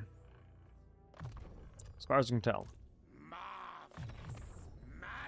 As far as I can tell at the moment, it doesn't appear to be properly stacking. Let's move you up. So remember, guys, remind me to sack this thing. Right, sack it, Battlesey. Sack it, sack it, sack it. Damn it. That's really annoying, because now we're going to have to fight him no matter what. I was hoping to get a secondary attack. Much power. Yes. We might be able to kill him on the outskirts. Yeah, sure. Jesus, that was a lot more than more damage than I expected. We'll go corn again because I need a better garrison in here.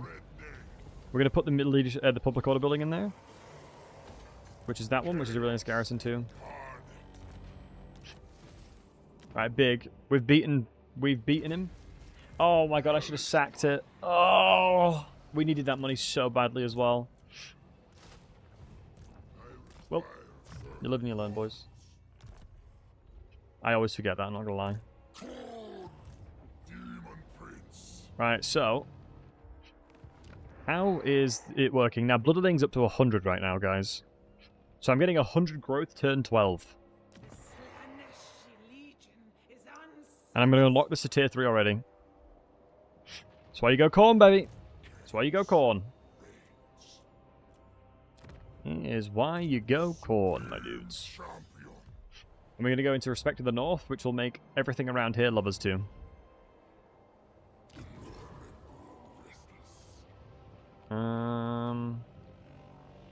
Honestly, this province probably will get better thing than everything else. We'll put the control building in there. I'm going to need these guys to come over to help as soon as possible, but Nurgle magic fundamentally is what we needed. Refocus the camera. I'm not sure if that has done it. Think so? Yeah.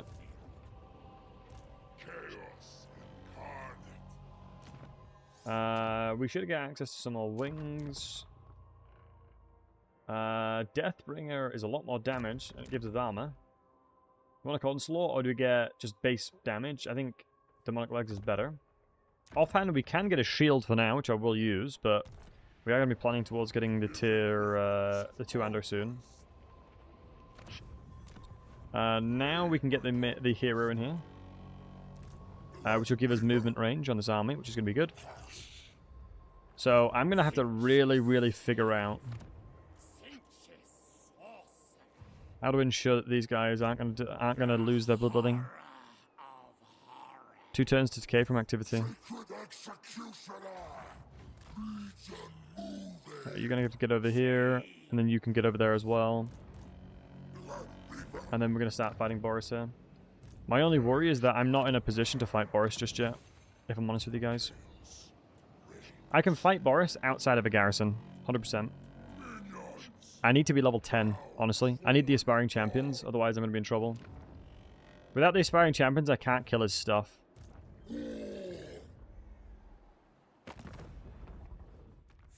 Don't know what we're going to be. Boris will probably declare war on us here. That tribe's getting smoked. These guys are fighting Archaon already.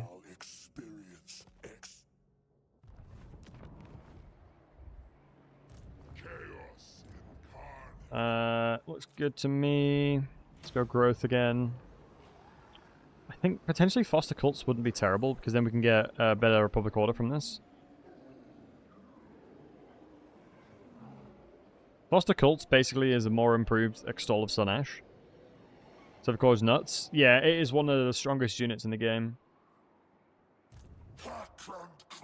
So we can attack in 2 turns, so I'm not too worried about fighting against Boris, but we have to be careful. Declare war on us, which makes sense. Now I've got to figure out where he's going to be.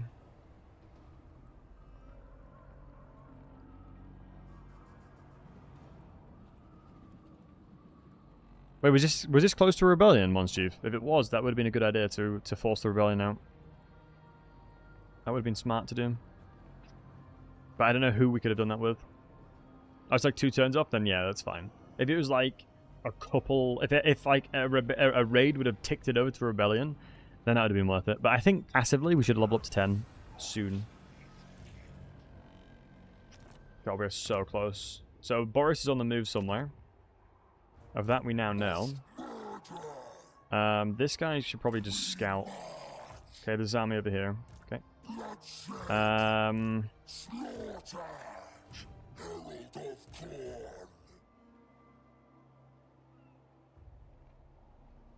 Where's my settlement ends? Oh, it's settlement ends there. Okay. Right, if they want to fight... Hopefully he actually does want to fight me with that army, because then I can keep bloodletting up. Let's chuck in you for the increased mobility. And then now I'm going to use this mage to start trickling up to try and figure out what the hell Boris is. Alright, Boris is here then. Oh man, we don't have thingy just yet. That sucks. I'm going to wait 1 turn. What's in my garrison here? Yeah, a couple of really good units here. I think if I sit here... We have the zone of control still of the settlements, and it should drag in everybody else as well.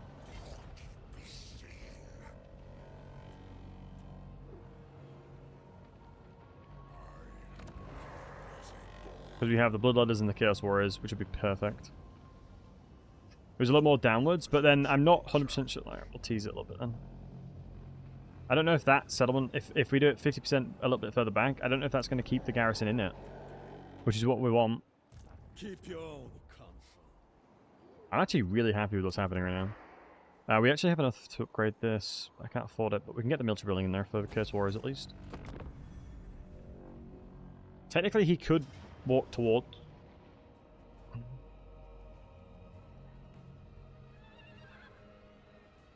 That's not good.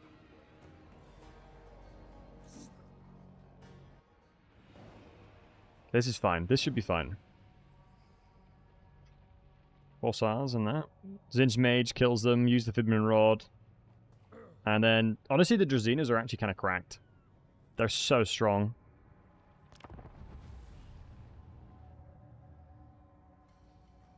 Last time I'm streaming, stuff at you.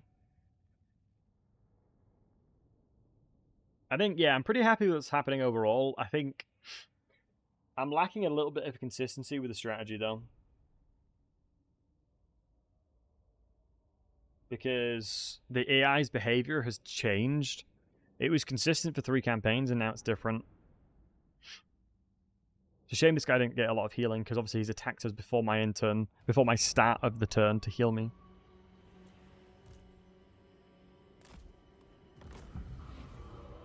So the Armored Corsairs are going to be a bit of a problem to kill, as my damage is not good against armor.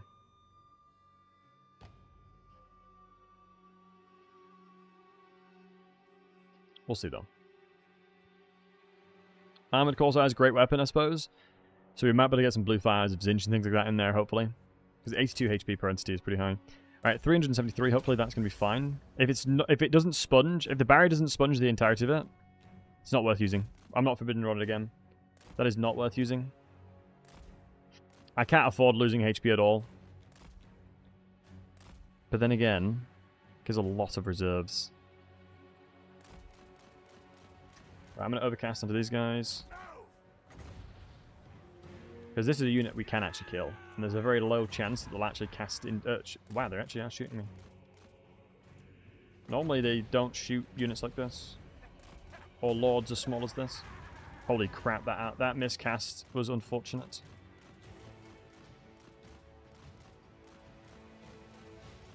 Surely it won't happen twice in a row, right, guys?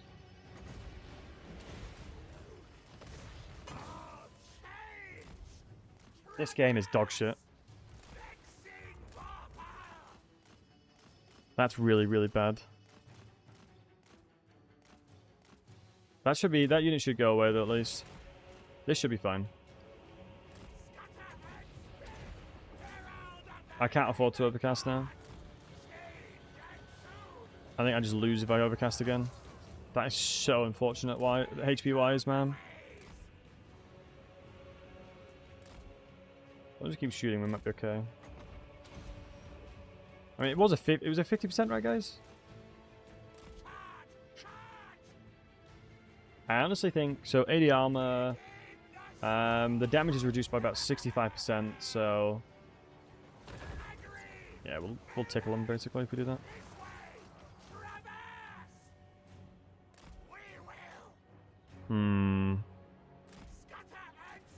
How much is this gonna do?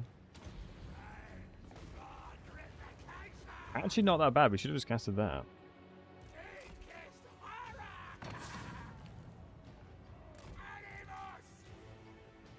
If this unit comes in by itself, we might be okay.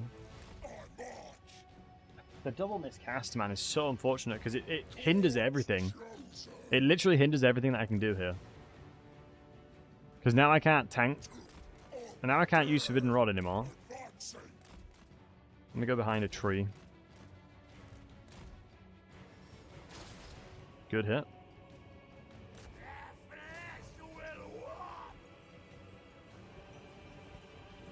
Fatigue reductions are a bit annoying, but fine for now.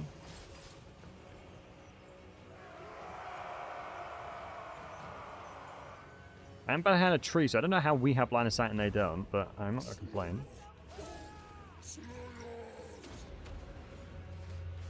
I think I'm probably just better off continuously just firing into this guy. Or into here.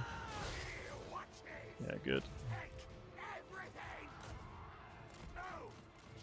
Get behind a tree just to stop us being shot. Looks like we can shoot through trees now. Dude, did I just hit my own jump? Oh my god. I have to run away from that hit. Please don't hit me. Holy smokes, he just slaughtered us with that attack.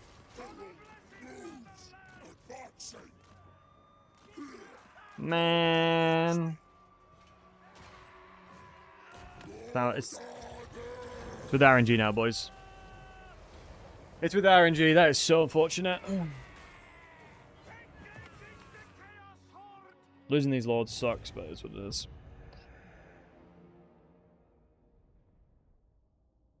Having them both really weak was just really difficult. The double miscast, man, was just unlucky. What's the actual percentage chance between double miscast? I know it was 50%, but what's the chance of it? Is it like a quarter? Was it like 25% to happen again?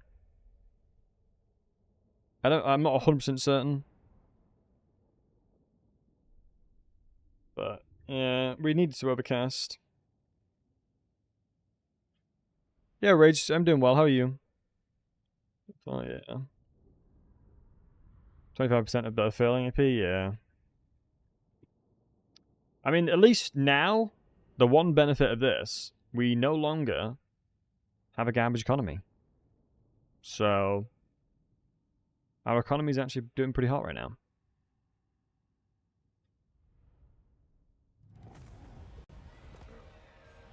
We're finally making money.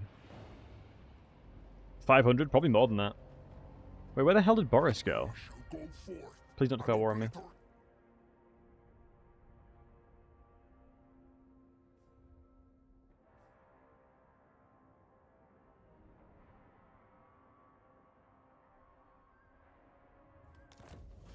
Okay.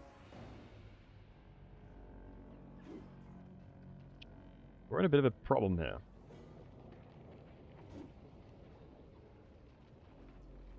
I should have given my settlement. Last time he didn't do that. I should have just given my settlement now. I just didn't think I needed to, honestly. I really didn't think I needed to. Ooh, call them immediately. Holy crap, that's such an insane icon. That's so insane. But 250 for all across the board? Yeah, yes please. Ah, dude, if I could have had level 10 here, that'd been huge.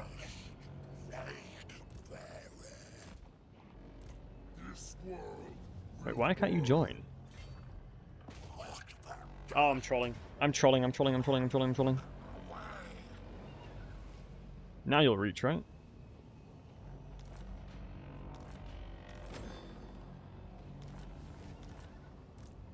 But he was ambushing me. That should mean I get my garrison, right? So I'll actually get some good units from the garrison. This now means that there's an army of 3 coming over this way. It also means that Malice could be coming over as well. Blood is quick to boil. Where is he? Military presence of 4, so he might be all the way down to the west. I can't afford to fight him just yet, but hopefully we'll win this, and then we can start figuring out what to do.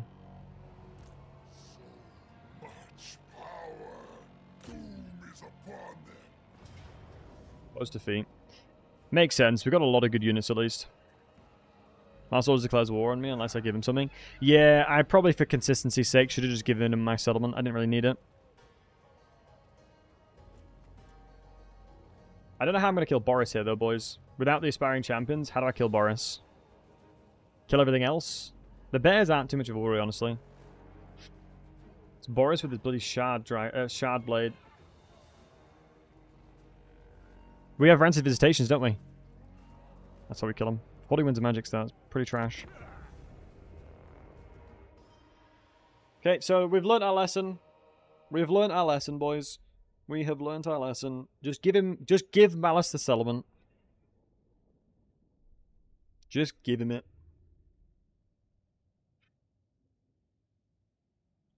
Rancid visitation, Boris down. Stack up quite heavily here, honestly. Because I have enough units to just run at them, I think. We're going to have to kill everything else. Army loss bonus is what we're going to have to do here. We've got the rot flies and stuff that can start picking off and helping with the bears because they've a lot of damage. The pinks and the blues will do a lot of damage as well. That's my garrison and that's my mage. So let's deploy towards the right here. We need to leverage the fact that we can actually... We've got a lot of movement on them, right? I haven't actually fought Boris yet without having the Aspiring Claw. So this is me being very, very, very swift with what I'm doing. So got a lot of really nice spells here as well. A lot of damage amplifications too. I'm not too afraid of Malice. I'm going to wait for my garrison because obviously the Corn Warriors is what's going to be moving towards the front. I'm going to grab my Marauders here and just make them a little bit wider of a stack here. It looks. Because what we're going to be doing is we're going to be trying to engulf around his inventory. And the Pink's responsibilities are to kill either the bears or the Kids of Light Warriors. And obviously my mage's main responsibility now is to ensure that we can just do as many Spirit Leeches, well, Rancid Visitations, excuse me, onto Boris. Let's get his butt over. So it's going to be a relatively hefty cost. These Bloodletters I want on the flanks, and you're going straight to the front line. Then you can start being on the left flank, just to see what's happening.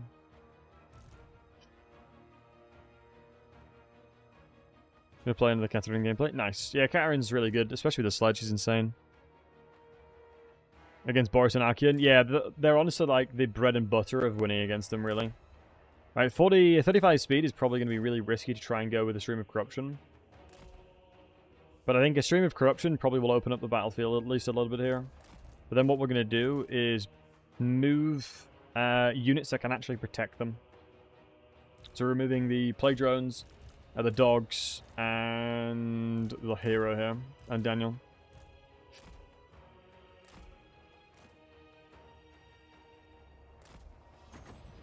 We'll go for a cast across this line. Beautiful looking spell here as well. Yeah, absolutely beautiful spell that. Just need to do enough damage for them to move towards me. Let's pull back.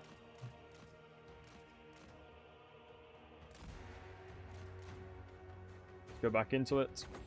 Cast another one. Another beautiful spell.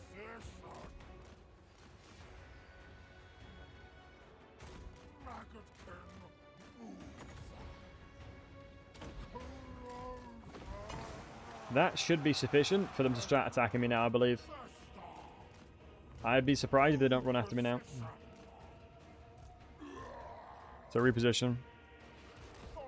Hover around to make sure he's okay, because Boris potentially could just come and rush and beeline him. He's only level 10 though, at least.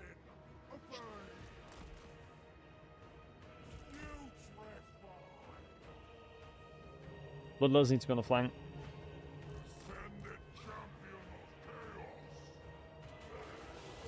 This is all I have left, so 22 Winds of Magic. I can only do 1 Rancid Visitations onto Boris here, which might be enough. If Boris was baited here, I actually think we'd probably be able to spank him with all these here. But then the Shard Dragon, Shard Blade, excuse me, becomes a bit scary. I'm assuming on a one-to-one scenario, the Corsairs will always lose against the Marauder Berserkers, right? These guys are insane. They do so much damage. So double bear on right flank here. Bloodletters will actually trade well into them, especially since we've got Horn of Corn. Should help a lot. They've not really tried to rush this guy either, so pretty happy to pull them back. Let's get these Bloodletters on the flank at this side. Because you got to keep in mind that I'm most likely just going to grab all my Marauders of Corn, lock them, and just send them in and see what happens. How's my weekend been so far, Mr. Streamer? Dizzy, not too bad, thanks, man. So tomorrow will be my last stream ever. ... as a full-time content creator. As Monday I start a full-time job, so yeah. Won't be streaming as much, but we'll see. We'll see what my schedule's gonna look like. Once I start, I'll know what it'll be. You know what's gonna be the dealio. Ooh, am I gonna get a freebie on you?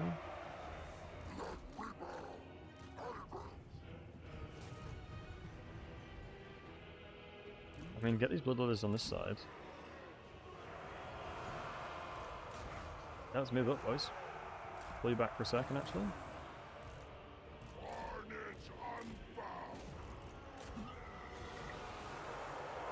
We should be able to crush these bears very quickly. You go in there, you go into there. You look for them. You look this way. Ignore them if you can. Ignore Boris, I think. Hit the bears over here.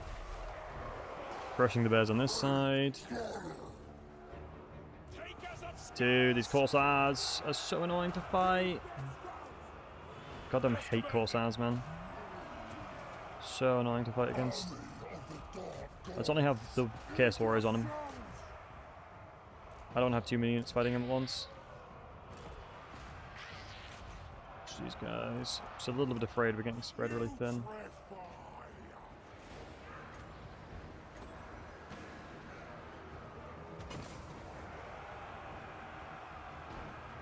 I have a hard time casting into that. Do you know what? I'll chuck Rancid Visitations on there.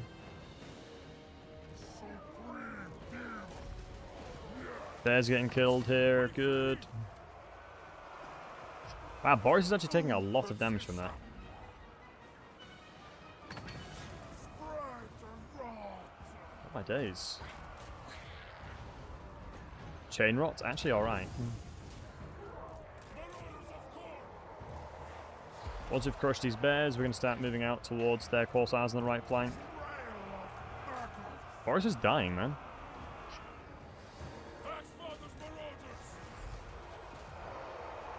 Ignore those bears, run through.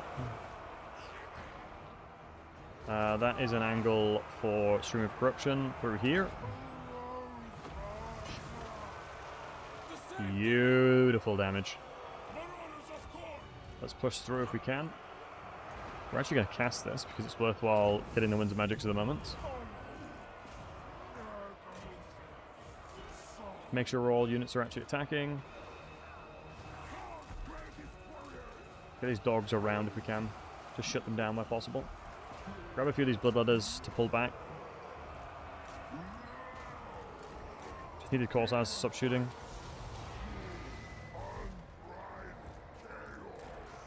You pull around, you go for this side, you go for this side.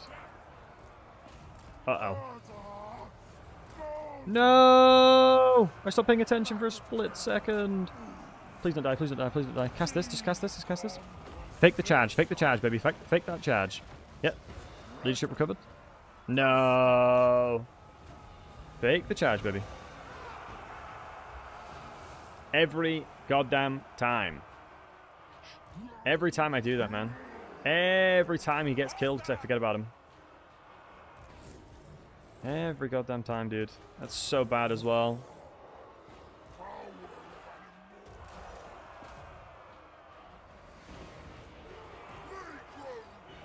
That's fine. We can it doesn't in the grand scheme of things, it really doesn't matter. We'll get a new one. Just means that we're going to lose a lot of bloodletting as well. We'll lose a lot of bloodletting.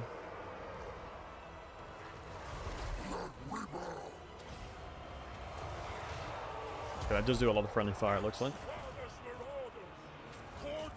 Screw you, Boris! Wiping his army here is huge, though, at least.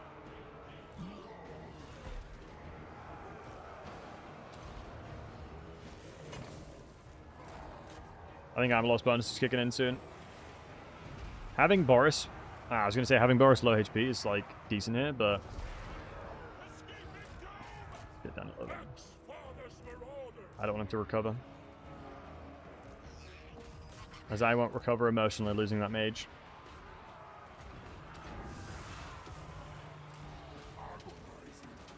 I should be able to chase him, right? 70 speed.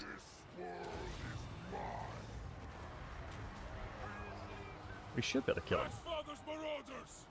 Especially with the Sweet Sorrow giving us a ton of speed. Don't just chase him. Don't... Daniel, now's not the time to hug Boris. Kill him. I hate it when they do that. Stop hugging him. You're helping him leave. Hit him. This is where we hit them. He's like, this is not total peace, this is total war. Daniel, for the love of God, kill him! Right.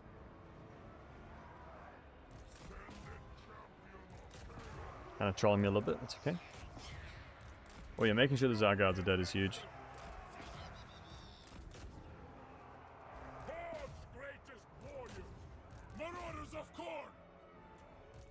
Yeah, that's unfortunate, but, you know, sometimes it happens. Hey, Zodios. Daniel gets the new OPE's ancient units for free. Krotgar just as planned. Yeah, Zinch has foretold it. Losing the Lord is the biggest deficit there, because he was just about to get... he was just about to get healing. Literally, next level, he's got healing. But this is Boris's momentum pretty much crushed, which is good at least. We gotta keep in mind we're gonna have to fight against Malice as well, so hopefully we can do something nice there as well. But yeah, getting the military building inside of here helped a lot. Is there any way that they don't die? I'm pretty sure they always die, right? Oh, we lost both our bloodletters as well, which is unfortunate. But Boris's army looks worse for wear. Jesus. Always dead, yeah. Shame. Shame, shame, shame, but Boris has no good units now. And we'll be level 10, so we'll have regiments renown and whatnot. We'll have everything we need. But we are going to need to make sure that my main province is okay. What I might do is dedicate this towards Nurgle. Because I'm going to get replenishment, and it'll give me the Nurgle hero. Because I can keep the Nurgle hero alive. But the problem is with the Nurgle hero specifically, it doesn't give you bonuses to, like, points towards the things on the right.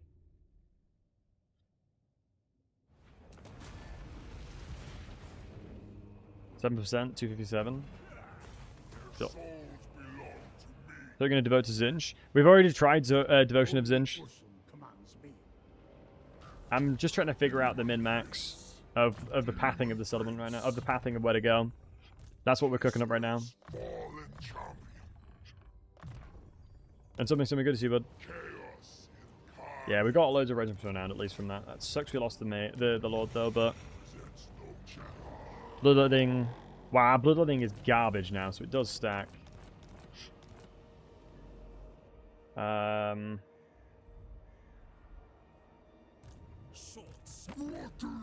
Any odds of you declaring war on Hagrief? No, not really. I mean, the main benefit there is we're saving a lot of money. Smile through the pain, boys. I heard that if you devote to Corn, then it turns into a mini Skybrand. Apparently he's terrifying. He's not too bad, but the main thing you want to do is dedicate to a, like, I'd rather have a better army, and by doing, you can do that by dedicating to Undivided, because you still gain glory for everybody else. Right, let's have a look at my stuff I've unlocked. Head I'm not changing. The head there's no point changing. I'm just going to use that for now. Pestilent Decay is huge. Fate of Buna might be nice. Get that for now. Sinful Footing, a bit of armor. Serpentine's fine. And the Nurgle Maw I'm more than happy with.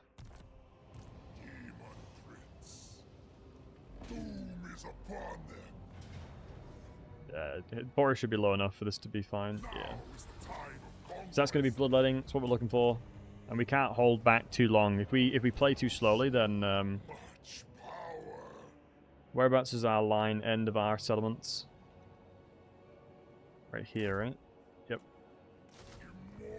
We need to keep murdering. We got to keep murdering, boys. So the army... So Malice's army is still in there. Will he take this if I trade it? If I trade this? Global recruitment's coming up soon. We can actually upgrade that, which we might as well. Tier 3 settlement there. There is value in potentially merging all these. I definitely think the Lord strategy is makes the most sense. Recruiting 3 always is good. It's always simple fun. Yeah, definitely. Yeah, Corn dedication is like turn your brain off and you just murder everything, right? So if you're looking for that, by all means. Right, we've got double Mortis Engine now, and we've got Gorthy, so we're still healing a lot. So I don't think... Wait, he still has an army. Notice presence of 5, so there's an army of 15 here. So yeah, makes sense. There is a relatively strong army around. Kind of makes me want to go and take the blues then. So this is going to be a bit of a worry. Bag is at war with the Crimson Skulls. How much would you give me? 600? That's good enough.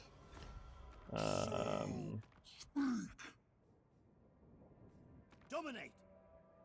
I don't think that tribe's going to be a problem. I think of all units out of here, the blues are probably the best. If we get attacked again. Actually, saying that, if we get attacked, we probably will lose. Our army's too weak. But I don't think they can reach from the Burning Monolith. Ah, shoot, Malice is coming over to us already. This is getting bad. So yeah, we've now learnt our lesson. Always give that settlement over to Malice as soon as possible. We need to, because the gift gives a lot of diplomacy. Hey, Left Easy saved. He's definitely a lot stronger than he used to be. So yeah, that's so the fundamentals of what you want to do. You declare war on Wait, I had a non-aggression with him and he still declared war on me. I've just remembered now.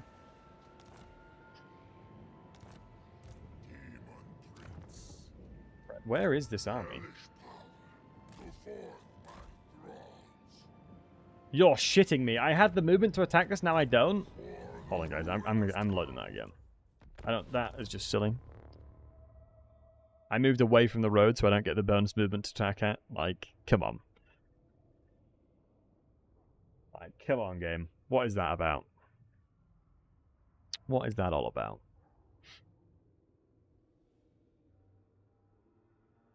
Zinch is feeling incredibly trolley today. Yeah, Zinch does as Zinch pleases. So now this is the good lesson learned. So you always want to trade that settlement over to Malice as soon as you get it, because a settlement trading is like 35 diplomacy, and there's no way he'll declare war on you. And you get a lot of money for it as well. Like, the settlement only gives us 10 growth. And as long as I'm doing everything correctly with my lords, the bloodletting will be more than enough to sustain the growth. Like you can see, turn 15 and we're already doing a lot. Yeah, look. Oh my god, the army's in here though. No higher power than I. Hellish power. I didn't think it would be. It is treason to command me. Royals. Ironically, I can't win that now. I don't think I can win this fight. No higher power than I. No shot I can win that fight. My army doesn't have Chaos Warriors in it yet.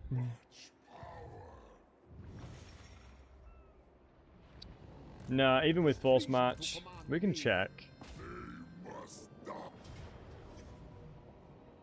Just so many Corsairs, man. That is too many Corsairs for me to deal with. Way too many Corsairs. Unless I can get all my units in a position where I can attack them straight away.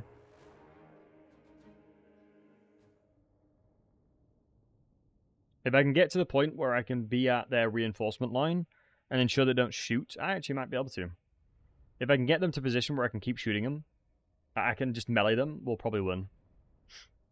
Corsairs are garbage in melee. They're actually really good in... yeah, if they can shoot me, then they'll easily crush me, but hopefully we can stop that from happening.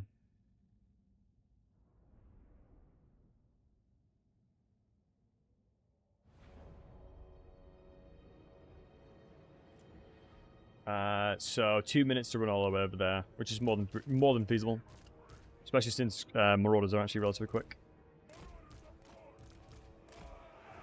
Okay, so that's Marauders of Corn, Plague Drones.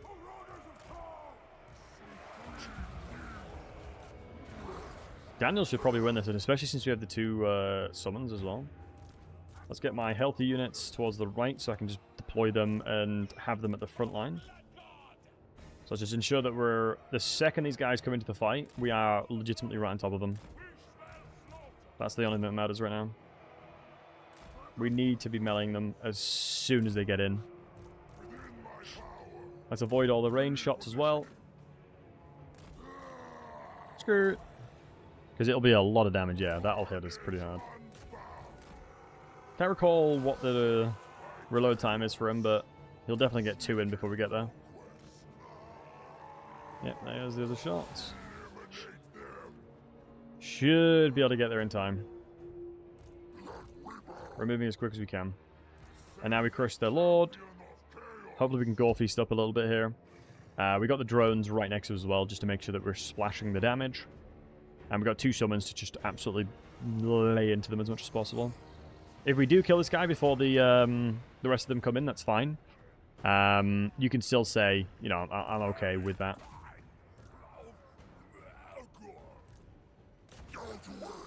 You know, you can still say, yeah, I'm cool with that, I'll wait. Which is what we'll do. Daniel's getting some nice levels here as well. Excuse me, he's getting some nice hits in and he's taking very little damage. Looks like we're actually going to be able to do it. Only just, potentially. Maybe not on the left flank, actually. I'm a little bit worried about that. Of that, I can't lie. So overall, I think we've healed with like and subscribe. Let's await reinforcements.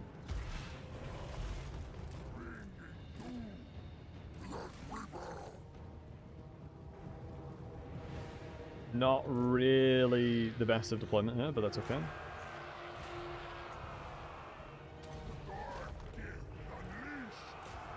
Let's move in. I'm still going to try and get them in position here. Really not happy with the Kids of Light Warriors attacking us here, but that is what it is. That is what they call it is what it is. Get some shots over here. Get the Berserkers over here now. Still firing into here. Let's kill what we're able to. Pull you guys out for a split sec.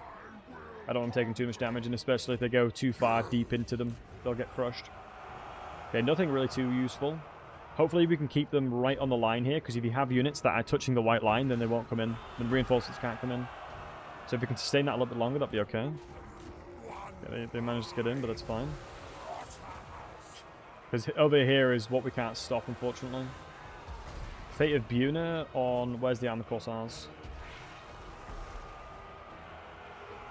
Where are the Armored Corsairs? I'm assuming this unit here?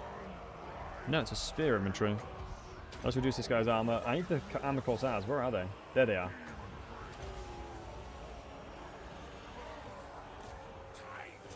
Good. For now, overwhelming this flank, so let's push and take advantage of that. Please be the corn one. Please be the corn one. Or the rot one. Rot or corn.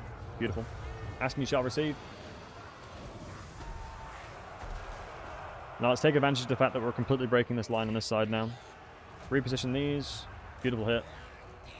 Reposition. Let's start running down the line now. And then if we get the core one here, give us the core one game. Come on. Ask and you shall receive, boys. All you gotta do.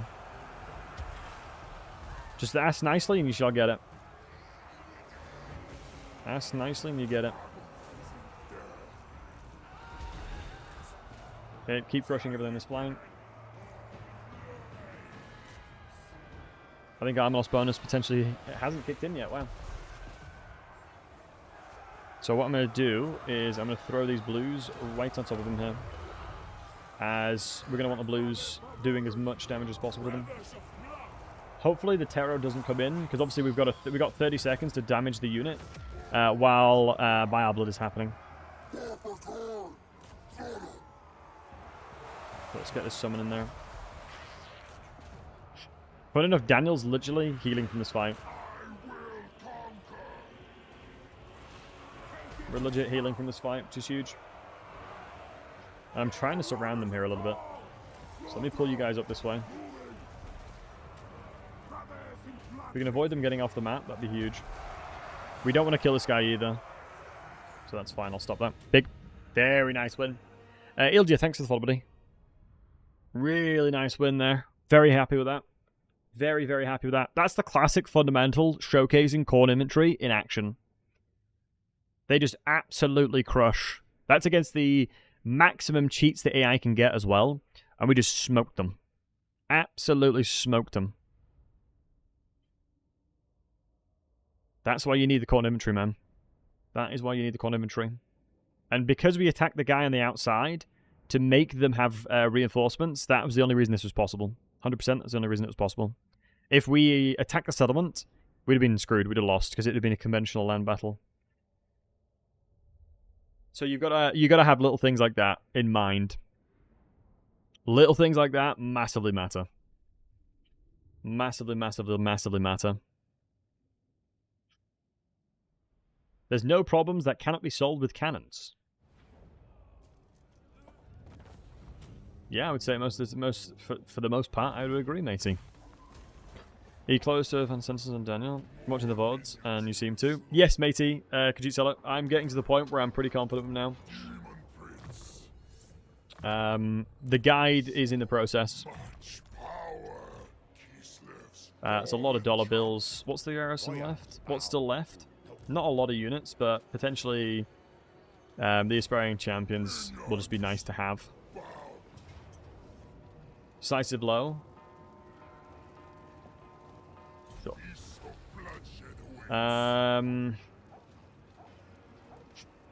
I think I've unlocked plagues if I do this, so now let's do this. We now unlock plagues from that. So let's make sure we get Terror and or Vanguard, depending on what we need. So we now know that guy's still a thing. Got a lot of stuff there. So I've cooked a little bit differently here. We do have the main happened here. We have access to Stream of Corruption now. But I'm almost thinking that the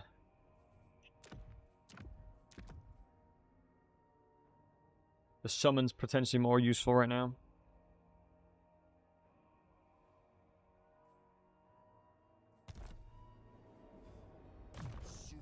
Route march now, which is big, and then we're gonna go into reduction of corn units, and then now we can recruit a mage as well. So we get the Nurgle mage now. This world will burn. Discipline's pretty nice, honestly. Very nice. Very, very nice indeed. So this is really going to showcase Beneath me. what I need to do here. I'm going to demolish this and then put in the garrison building, because hopefully it'll give us enough time to build that. Because we do get alternate, we're going to get corn altar. Like look at how insane our building's getting up to. Man, 60 additional growth, although it's 45 right now. Can we ever it? I need to get 2 more victories for it. I'm not gonna do anything just yet. We can recruit some Morals of Nurgle, although they're not as good because we buffed the corn variant of him too much. Okay, double recruitment over here.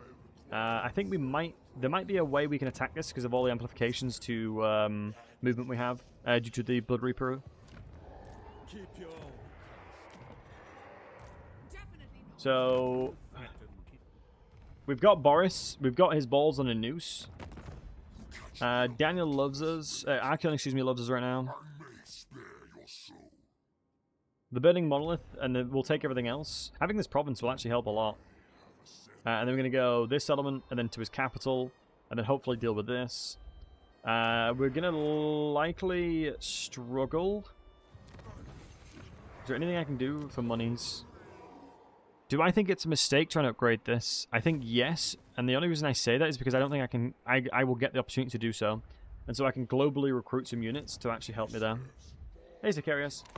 Let me just check out his movement, because losing this will suck. Because obviously we lose Chaos Warriors.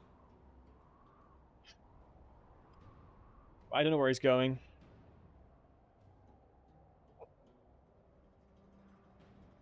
Right to the settlement, 80. So yeah, it was right thing to do to get rid of it.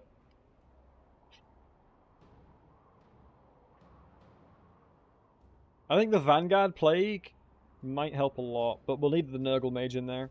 And by standard, the Nurgle Mage will have 50 Winds of Magics, right? Annoyingly, I won't be able to build what I want to build here. Okay. I really wanted to build this to get 3 additional units here, but I'm not going to be able to.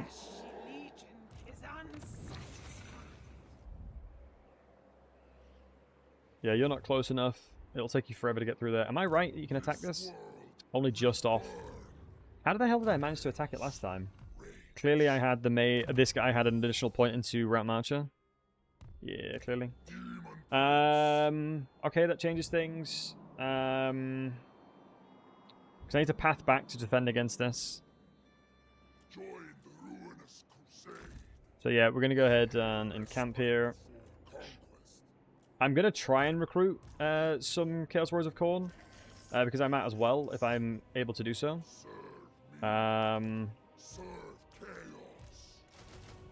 If it doesn't happen, it doesn't happen. But obviously getting that recruitment's huge. That means I've got to be careful about who I recruit. Yeah, so I'm going to have to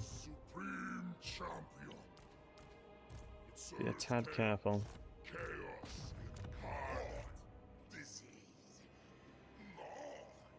How can I squeeze money out? Minus 307 Lamau. I'm in this direction anyway, so I can potentially declare war on them for now. For initial 400, because that'll give us the Lord recruitment, but then that's... we literally don't even get it. Okay. I think at this point I'm probably going to have to play... Ooh, I'm not fighting Astrogoth. That's a no thank you. Always ready for a I'll declare war on minor factions all day, every day, though. So I have no ability to get regiments renowned in here because I'm too poor. This is only tier 2, right? Yeah. Losing this is not the worst thing in the world. Herald Nurgle. Cunning is whatever. This one's the better trait out of the two. Malice's army is honestly kind of trash. I won't lie. This is not a good army for killing me. Oh, man.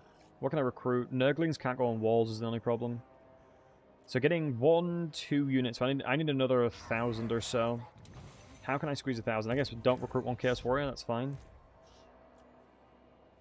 Recruit 2 infantry to sit on the walls.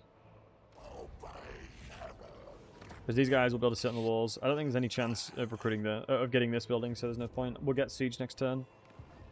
The plague we're going to use is terror, because if we have these units having terror on the walls, it's going to be huge. This army's doing nothing, so I'm not worried. We're going to take this next turn, then take the towers. We do have just a fell cargo. There's nothing money-wise, is there? If there's anything that's money-wise, that'd be a savior. But now we're going to get to the point, hopefully, where we'll be able to contend against Malice. I would love to be able to upgrade this right now. Right, let's see. Malice will probably attack my settlement to the left. We'll have Nurgle-related things. Second army came in. I mean, I have to fight this, although it doesn't look, obviously, it doesn't look favourable at all in the slightest way, shape, or form. Look at this, full possession! Diplomacy with Demons of Chaos! Arkin, you did! You douchebag, Malice! You should love me! Yep, gotta give him the settlement early game. We're learning, boys, we're learning. We are learning.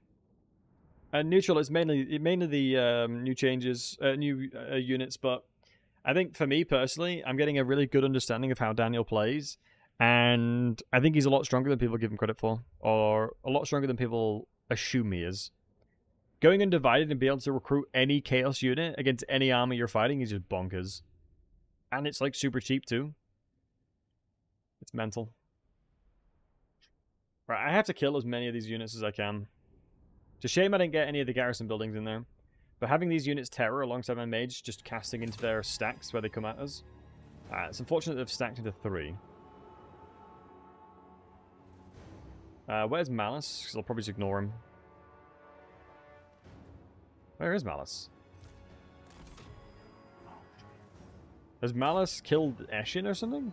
No, it's miles away. Legs works, or is this just for Daniel? This is just for Daniel. This is a Daniel-specific interaction of Nurgle. So, Chaos Warriors of Khorne.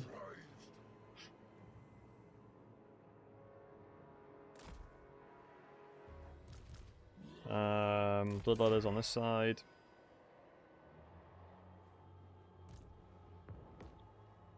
Guess you guys over this side.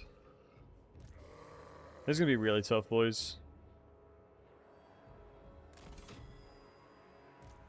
Where do I need my mage the most? Probably over here to get the most value. And then the building we're going to probably put in tower-wise is probably centralized here. Wait, is Malice here? Move away from that. I feel like Malice is over here.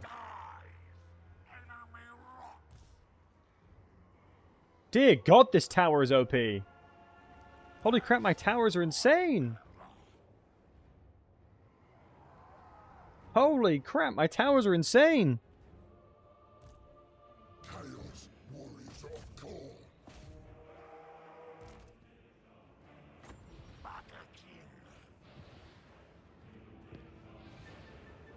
I can cast from here.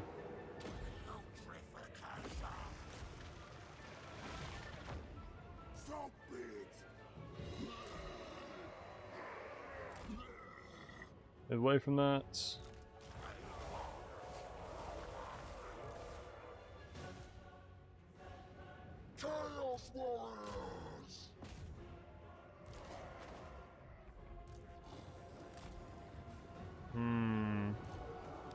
Ducks, these are what they've sent over here. As it's really difficult to kill them. Yeah, Malice is actually here. If he doesn't kill the gate, he'll have to suffer being shot at loads. And I can bounce this off of the wall and do loads of damage to these guys trying to climb here. Beautiful double bounce there. Beautiful double bounce. Oh, Malice is only just outside the range. Hey, Warlord, it's going well, bud. How are you?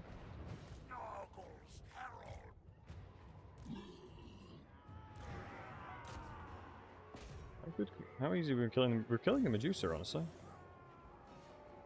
The Dread Spears will struggle.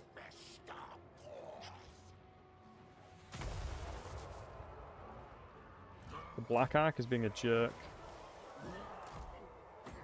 Oh my god, they double casted into it. Should be able to cast over here, surely.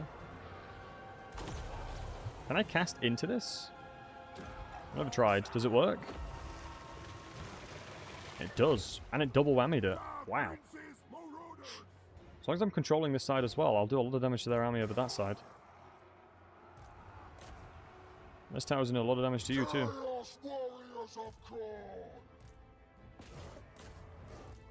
Move over there. This is all the Cold War Knights on that side. Move over this side. Start chopping them up as well. So another cast, I think, into their infantry line while climbing. Thin them out as much as we can. Love to see that. Look to start making some towers. Let's get some tier 3 towers for the hell cannons, basically. See if we can avoid as many of these guys dying. Also good enough. Malice is not able to do much because he's not able to attack the gates just yet. Although I can't afford to lose the gatehouse. Oh my god, that is a trash spell. Cancel it by clicking away. Let's go down and mulch these guys. Just need these towers to continue to keep shooting them. Okay, let's keep an eye on everything else that's going on. You guys stay on the walls. The Witch Elves getting crushed as they approach.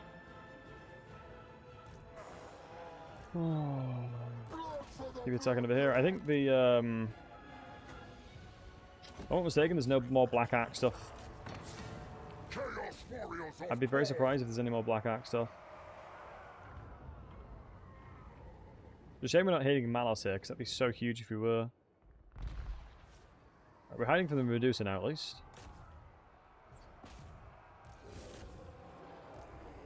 Let's keep hitting what we can. Great hits over that side.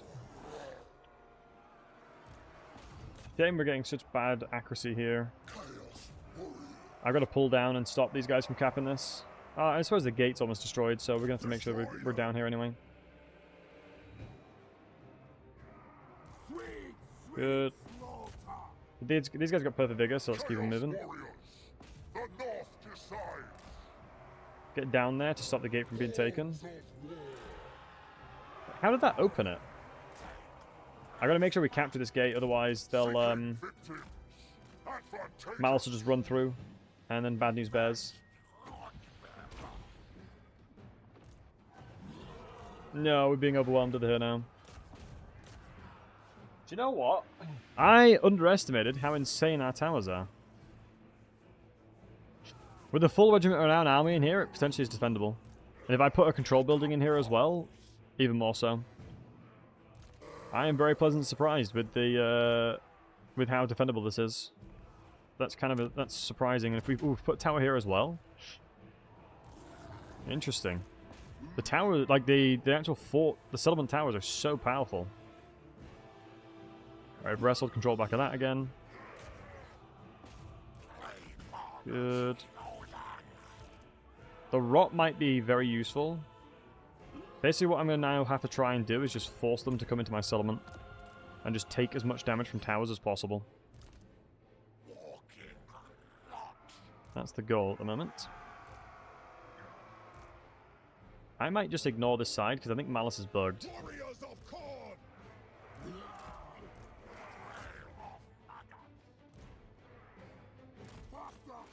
I'm going to start setting up into places where I can do as much damage as possible.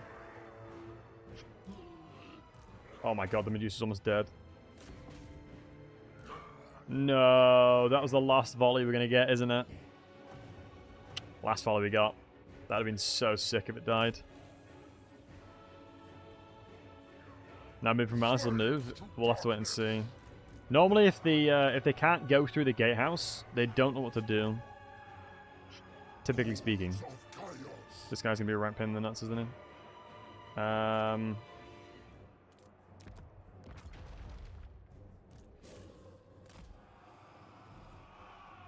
Still a lot of units on the left flank.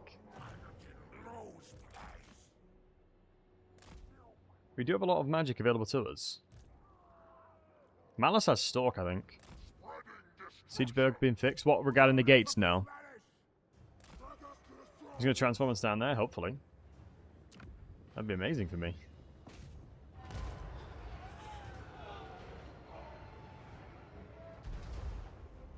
Really nice shot there. Let's just slow everything down over there. I don't mind slowing everything. Gives us more time to actually set up here. Gives us a lot more time to set up. Get these guys over as well. What's that point defended to? It's the middle point. So yeah, let's get a good tower there as well. We've got a nice tower here too. I think we just damaged our own barricade by shooting that. Surprising, the Dread Spears are only just dying now.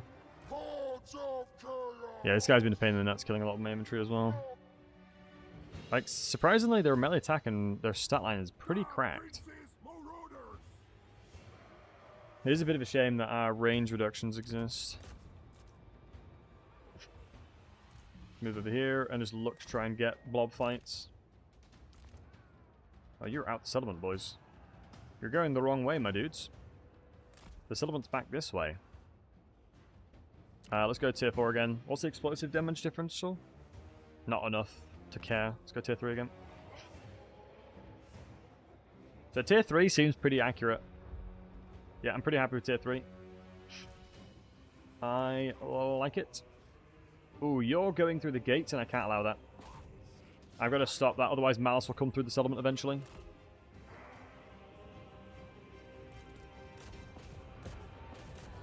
No, you need to be shooting into the Dark Shards, my dude. If we don't shoot the Dark Shards, they'll take it down. Ah, they're going to capture this tower anyway. But yeah, the Dark Shards there that are blobbed up, that should be some pretty tasty value. Let's have a look. Yeah, reasonable. Reasonably okay value. That's going to get captured. Let's get a barricade here. Let's start really thinking about how to set this up to be defendable. Yeah, we got to make sure these guys don't do this. Because they'll get through eventually and I can't let that happen.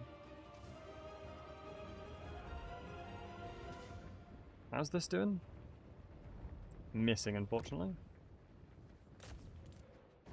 Don't like that. This is wild that these Forsaken have struggled quite hard.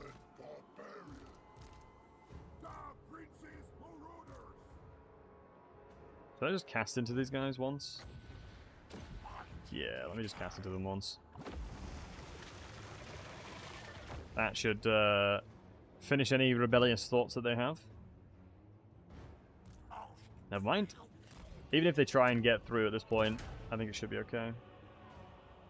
I think that was the tower that was taken down by this. You're going to go into really max ranks here because she is on cavalry. So let's make sure we're as high mass as we can obtain. So right here is 8 ranks deep at least. So 1, 2, 3, 4, 5, 6, 7, 8, 9, 10. Yeah, that's going to quadruple our mass right there. That right there is quadrupled the mass. So if they come through that, they're going to be they're going to have a hard time. If they attempt to go through that, they're going to have a bad time. Which is what we want. Yep, beautiful. She's done exactly what we needed to do. And now we're going to crush her. And now I'm going to have to go around with you.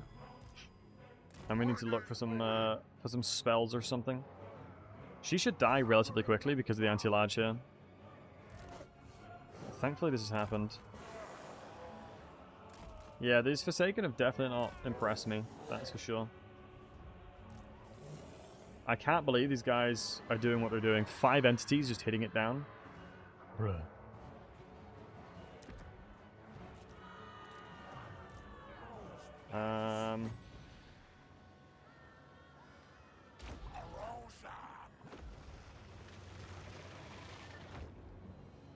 Should have waited, honestly.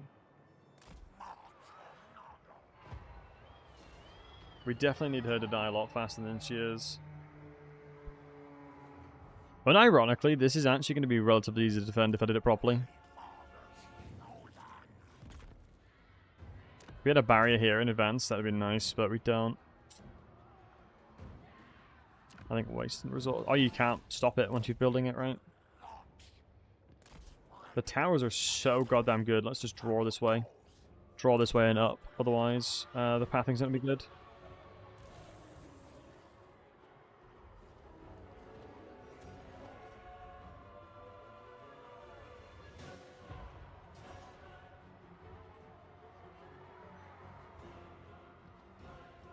Right. 2. I'm a little disappointed that the Forsaken performed as badly as they did.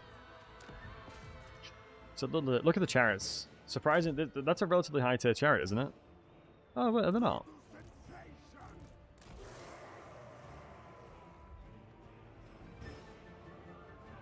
Yeah, this would be defendable if I correctly positioned my units. And I didn't waste magic. But this is where I recruit all my corn units. Wow, the dog just ran. Okay.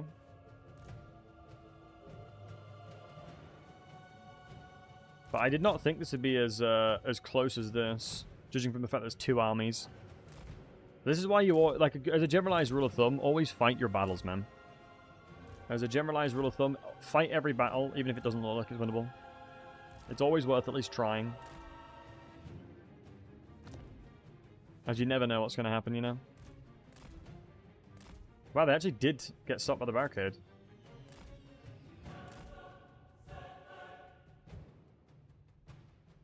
Okay. Right, good news.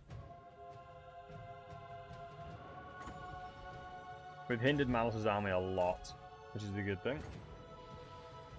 I got some kills here. No. Okay, that's fine. My corn recruitment is gone now, though. But Jesus, we battered Malice's first. If it was just Malice, we'd have won that, 100%. If it was just Malice, that was an easy dub. It was a secondary army that came in and overwhelmed us. I'm pretty happy with that. I mean, it now solidifies that your garrison, that your main settlement is very defendable. So my closing thoughts on that one is the growth building, I think, in the grand scheme of things, doesn't matter as much. But it helps you get your early tier 2.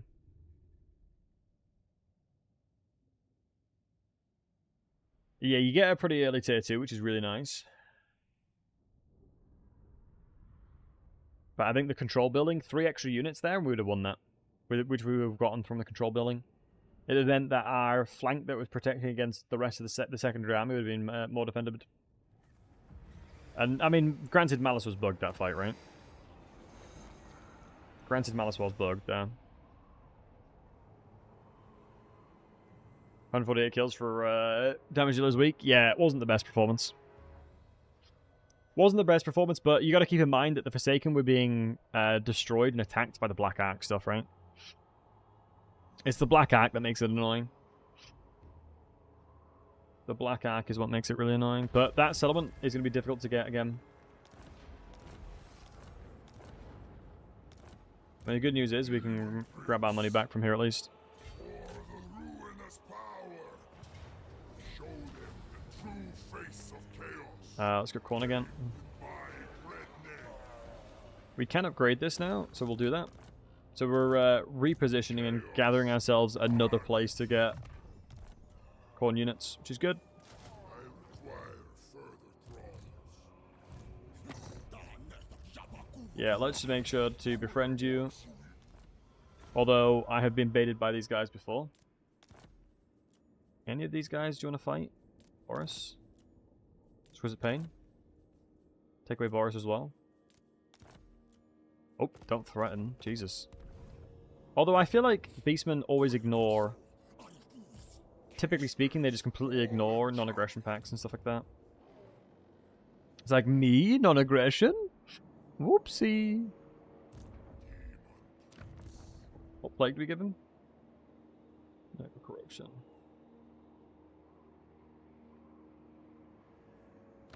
It will be relatively corrupted. Right, the Tower of Flies, let's chuck that.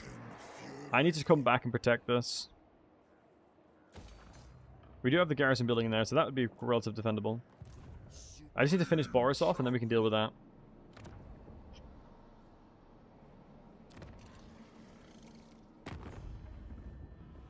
Yeah, it's so interesting how different this campaign has gone. You catch me in a moment of less rage, creature. I may spare your soul. Okay. Arkan's gonna love us. We might be able to vassalize him again. Hellish power. That's fine. Anything that attacks it will be fine. Was one of my settlements. Raided for most of 20 turns and attacked me. It never got them to walk away. Rejoined the war, sadly. Oh, really? Normally when I befriend a lot of folks, as long as you have the... it's not like diplomacy points. Like, it's... If you have an agreement with somebody, like a defensive alliance, you eventually pick up enough points to make them like you. Alright, they've got about a bazillion wars. About 100,000 wars they've got to do, so I'm not too worried about that. Okay, double Patriarchs just on the map running around, looks like. That's not anything we need to worry about. We can't afford to spend any money. Join them. Ooh, Chaos. Everywhere you look, you see demons entwined and desperately clawing at one another's flesh. Ever more disarrayed by your leadership, they believe the launched an ashy ritual will weaken your influence. My dude, I can't afford to punish them. I'll do it. Can he have bloody some ashy influence around my parts? Disgusting. Right, beautiful. We can reduce corn units upkeep already. What's the army? So there's no army in there. We'll take a little bit of corruption, I don't mind. And we just need to move our way back towards thingy. Sad that they didn't ambush us. They didn't siege the settlement here. Normally the rebellions do. Let's put in... I can't afford it. Anyone that I can speak to? Boris, you well? I think Throg is a dead man. I think Throg is a dead man. Yeah, you never want to be in a situation where you're fighting two wars at once. So you have to give up the port to Malice. And you'll avoid being in an annoying situation like I'm in now. We're going to lose a couple of settlements on the west, but that's fine. We're going to delay our spike of Chaos Warriors, but we've killed Kislev. And Kislev is who you need the Chaos Warriors for. But we've managed without by attacking them correctly. Peace Treaty 57, no thank you. So yeah, declaring war on factions that are miles away definitely has its upsides. Definitely has its upsides. Zinchian Glory randomly, okay, take that. I don't know why that army there is just chilling. It's a lot of corruption. We might have to sack it, honestly. I'm going to sack it because we need the money. It gets rid of your option to, yeah, get glory, but that's worth it. I need the money. So now this guy has no home. May the bear forgive me. Yep, you got no home, chief. Address me as sir. Hellish power. Unthinkable. Annoyingly, Volcano's Heart doesn't have the garrison building in it. It's interesting that they're just taking tons of damage. Actually, no, saying that, tons of damage. They're taking 2. They're taking like 1 or 2% attrition rate. When as the player, you get like 10. Like, why is all these buildings... Oh my god, the Patriarchs are... You little rascals, they're damaging the buildings. They're like, we may have lost the war, but we'll win... You know, we may have lost the battles, but we'll win this war. Psychological war.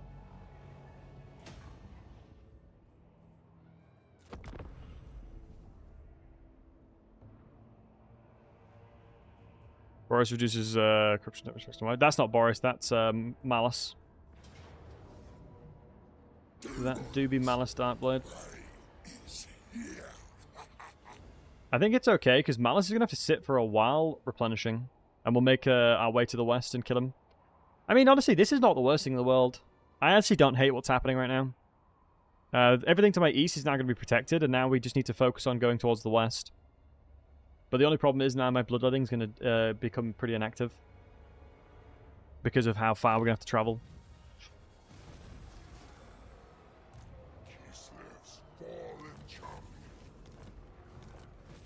Gonna have to travel pretty far. Oh my goodness. Let's hope they don't attack us. We're not going to change the head anytime soon. That's not good enough. The wings are too good.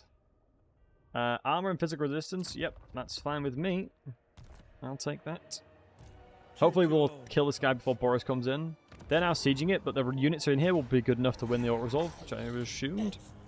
Money-wise, we're doing alright. Corn-wise, we need to start moving towards thingy. Let me just check real quick on what we're looking for.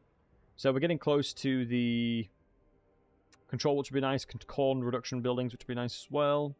The main kicker is when you get to Corn's offering 5. That's super insane. Nurgle's gift is actually really good because of the raising settlements. But yeah, you're not really going to raise any settlements, honestly. Teleport stands for the Zinch might need to come in play soon. We're looking for item-wise. That pestilent thing becomes pretty useful. Honestly, this Titanic Great Axe might be what we look for after the Corn dedication. Enlist what would be the worst devotions, and obviously Undivided is first. Oh, Undivided is one of the best devotions. So out of all the list of the devotions, Undivided is the strongest. Well, I'll go from weakest. I would say Sunesh is the weakest. Then you can argue that potentially Zinch is weakest. It is the second weakest. And then I'd probably say Tad. Probably then Nurgle, Corn, and then Undivided. So Undivided is best, Corn, Nurgle, Zinch, Sunesh. Corn's inventory are just bonkers when you dedicate towards him. And the Bloodletter summons are really nice. Right, now we're in a situation where Volcana's Heart's going to be attacked, but as long as we can protect the Crystal Spires, which is where we're going to start recruiting stuff, we should be okay. But yeah, like I said, my Bloodletting's going to go inactive. We might even attack the Beastman, honestly, but he's got a good army. We have no real defined anti-large. Wait, where the hell did he go?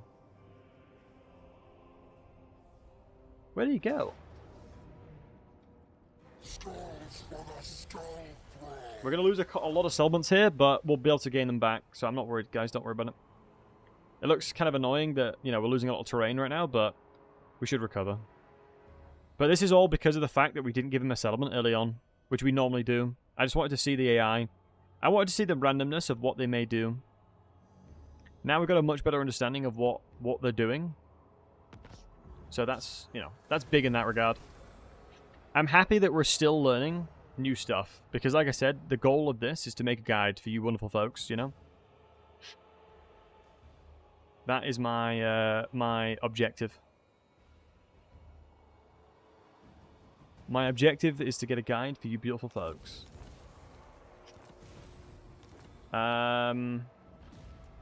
This guy's raiding still. Let me see if I can find him. Ah, he's raiding over here. That's a little bit annoying. Hold on, Poppy wants attention. Oh, come on, baby. Mwah. Papa wants attention. I would imagine Boris is getting close to being able to fight here. Malice's army is not that strong. All of this will grab again. As you can see, Malice is actually Oh, he's recruiting Medusas. That's fine, because they'll struggle. Mwah. Is it random when it happens, Chanky? Sorry, I just saw that message. No, it's not random. The main thing with it is... I guess it's randomized when the AI is going to let you in. Because it's all dependent on when the AI lets you into the settlement. Because for some reason, a lot of the time, the AI is just letting people into their settlements while their inventory is fighting you.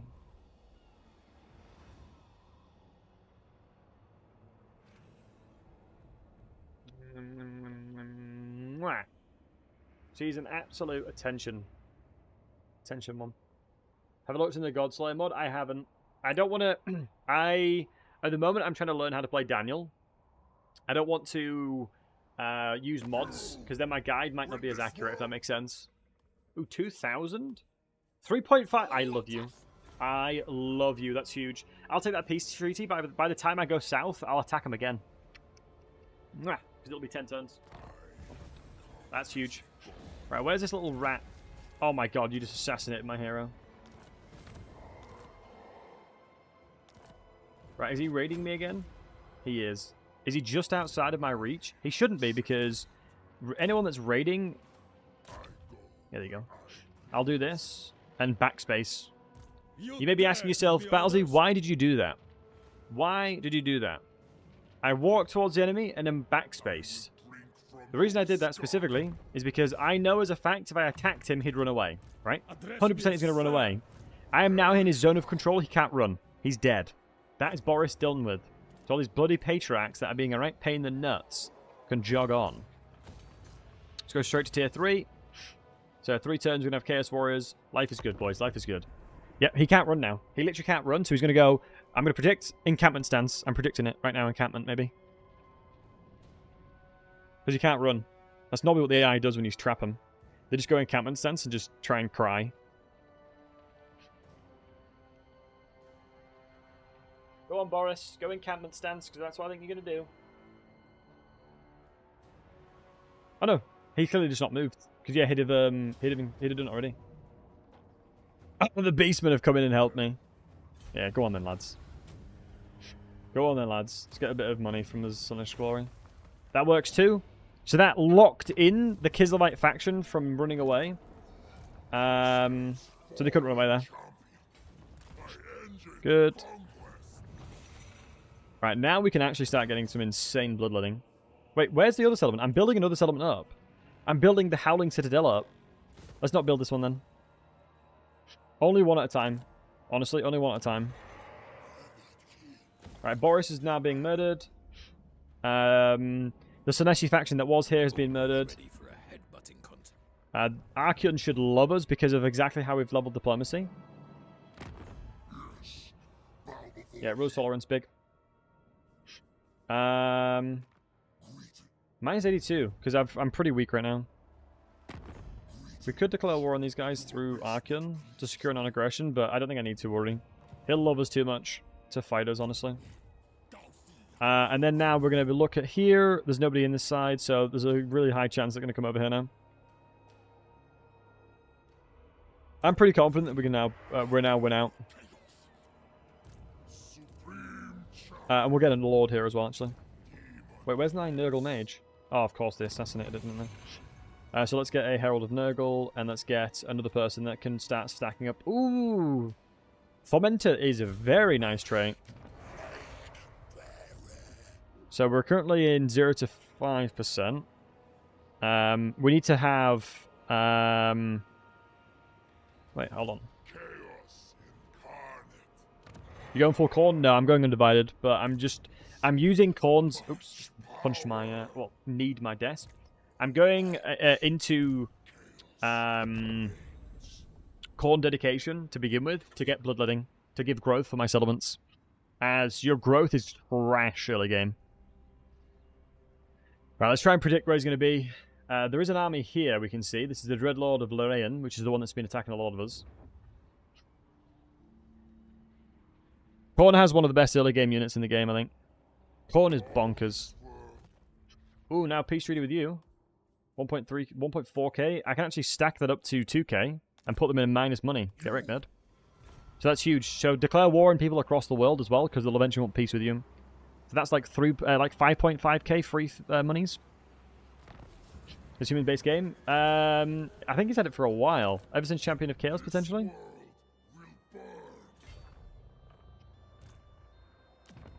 Right, so plan here. Walk over this side.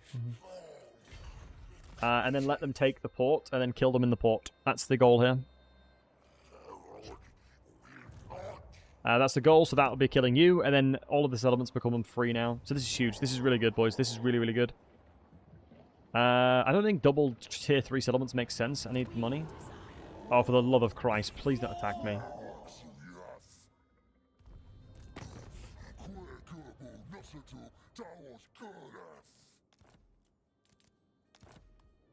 I can pay him off.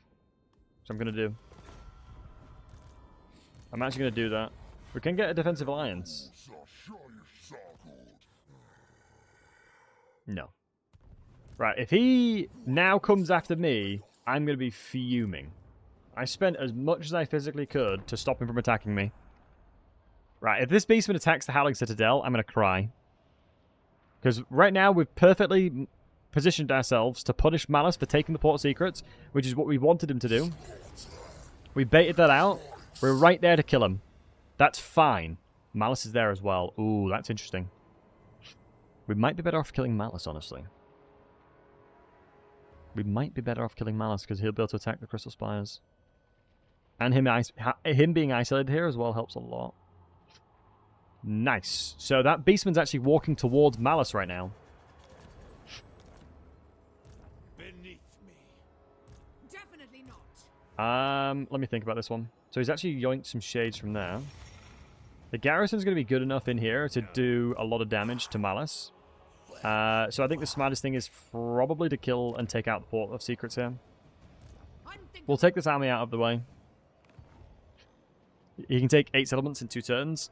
Yeah. Skybrand's very quick. Well, raising them. He can raise a lot. He can raise an awful lot. Right, guys. In this situation, what do you think you'd do? Would you try and kill Malice to secure his death, or would you go for Lorraine here? Because the worry is, if this chick goes to the east, I won't be able to stop her. Whereas Malice is going to be... It's going to be pretty clear where he's going to attack, right? Yeah, we'll attack her.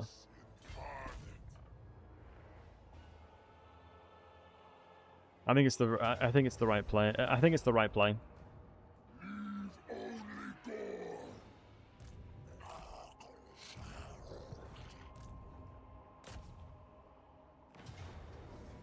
If Malice base form is 1 HP and then transforms to 100% and the battle ends, would Malice HP in campaign be equal to the base? Or the final transformation, Monster Chief? Good question. Yeah, it'd be the final transformation cost. Let me see if there's anything I need to do to Daniel specifically to make him better at this situation. So he's against a lot of Dark Shards, so I have to be careful there. So armor doesn't necessarily matter, but physical resistance will.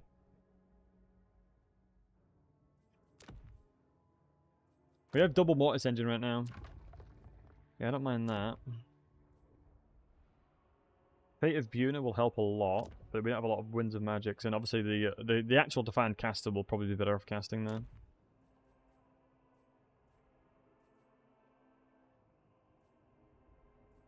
Yeah, that's fine.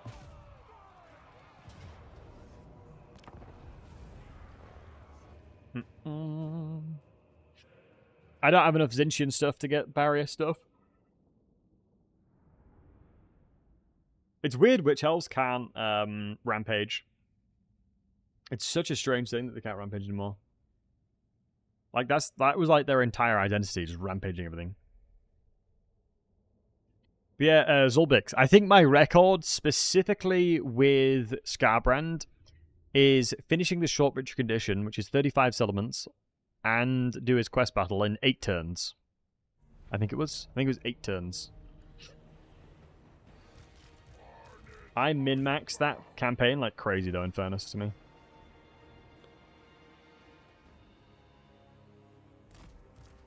A lot of min-maxing happened. Ow. Bloodletting. bloodletting armies and having basically no money. Basically having no money at all times. I was in like minus... I think I just made money from killing things. I think had something like minus 8,000 a turn by like turn 5 or something ridiculous.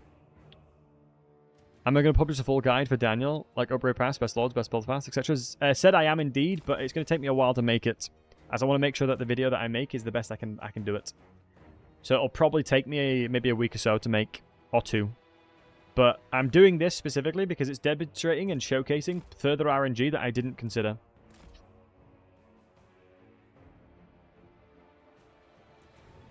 But yes, the goal is to make a guide, buddy.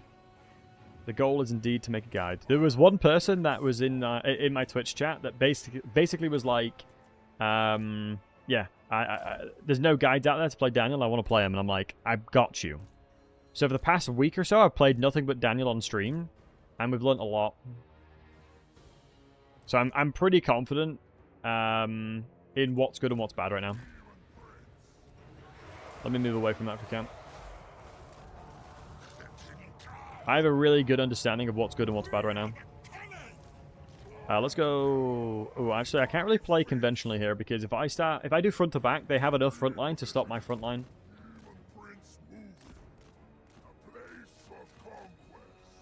But what we'll do is I'm gonna do the strategy, but we need to make sure you're protecting and you're on the eastern flank as well.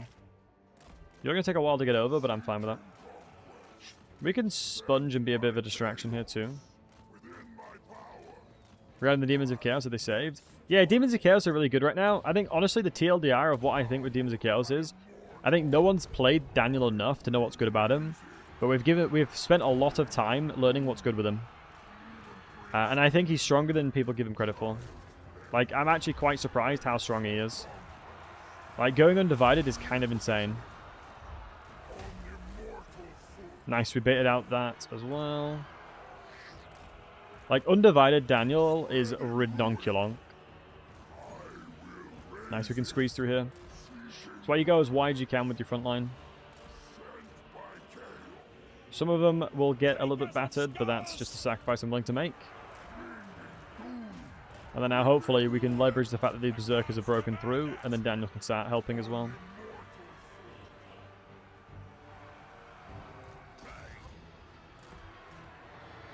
I don't think Fate of Buna is going to do anything. My mage is miles away, but it should be fine. You just got to break through, and the reason going wide helped a lot. I'm going to get Daniel to run this direction, honestly. We have terror for my entire units as well, keep in mind, so that's a huge bonus for us. I'm going to keep running this way because, like I said, they have they're defaulted to skirmish mode. So let's just break through and completely start crushing their backline. Because we've shoot the witch elves as well, we've got no shields. So now all of their backline units are just screwed because of what we've done here. Consolidate your forces onto one front and then just start crushing on that point. And then after that, you can just start slowly whittling away. Big. This is just a beautiful case, especially the Marauders of Khorne will kill things very fast and they have a lot of damage.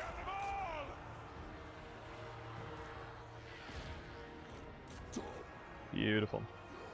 Blackout spells are nuts. Yeah, they're really strong. Plan is to kill the Black Ark. So the reason why going south was the play, because I'll take a port, which will allow us to go into the water without any movement consumption. It won't consume any movement going into the water if you own a port. But I honestly think Daniel is pretty damn strong. It's just his strengths is not the fact that his economy is good. It's he has the tools to make everything, like he has the tools to make stuff strong. But it's like you have to do very specific things and know exactly when to break off generating glory for certain dedications. Like you need a reasonable amount of knowledge, which is a bit of a shame really. Like you should hope that the customization will allow anyone to do anything, but it doesn't unfortunately work like that.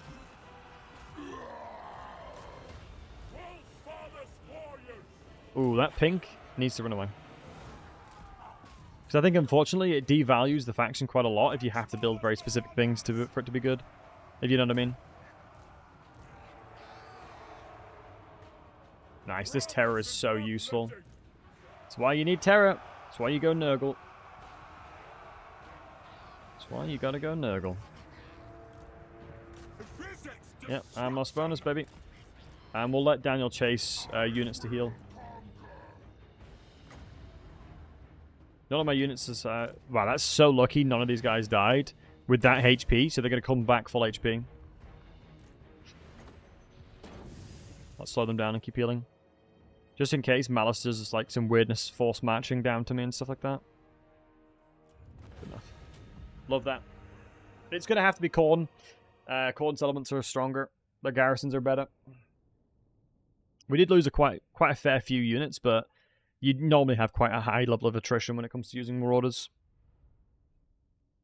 Typically speaking, Marauders will take a hefty amount of deeps. Ooh, lovely jubbly. Thank you, darling. Alright, folks. Decided to treat myself as well. Decided to treat myself a little bit here. Hey, Foron. Thanks for the follow, buddy. Do any of you guys in the chat want a chicken strip? Any of you guys want a chicken strip? Any of you guys hungry?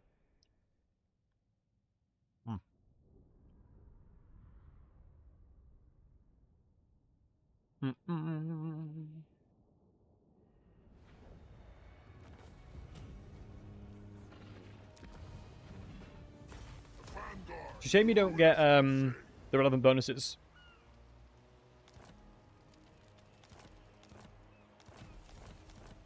Nice, that's huge. He's on his blood throne now.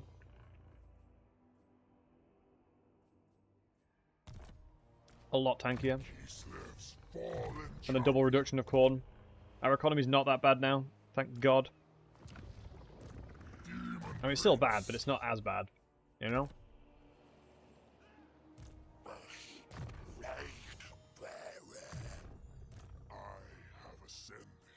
Let's go Foe Seeker, because we need more health. We need to give him more HP. Smartest thing probably is to merge a couple of these Marauders and then recruit new ones. Because right now, obviously, we're going to struggle over multiple fights. And we should be in range to attack this as well. Getting rid of Malice's Black Arc is huge.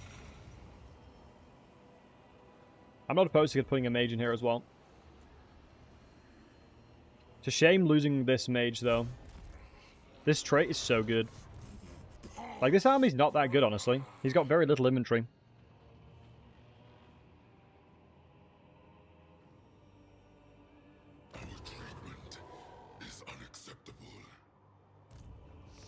And now we're in a situation where we can take everything back, thankfully. And we've got the Chaos Warriors now available to us whenever we need it. Once we've recovered our economy.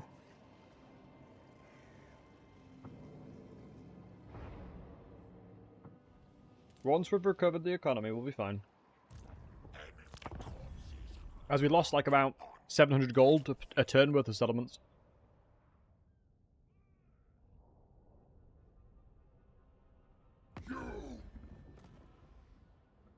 Wow. He wanted peace. Jog on.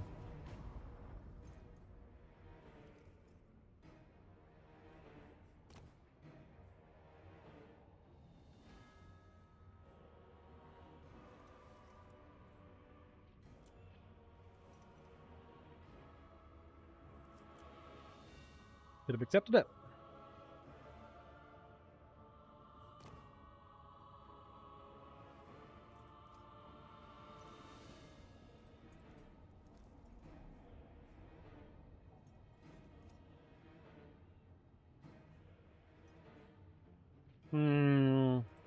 Losing Nurgle magic would be really bad here. Yeah. If we stacked in here, we got to work around Dark Conduit though.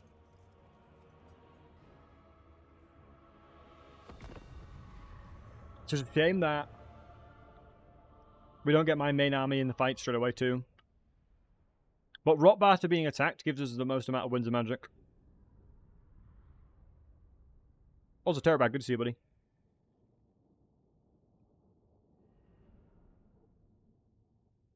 Guys, out of every game out there, right? Out of every single game out there, what is your undisputed favorite game?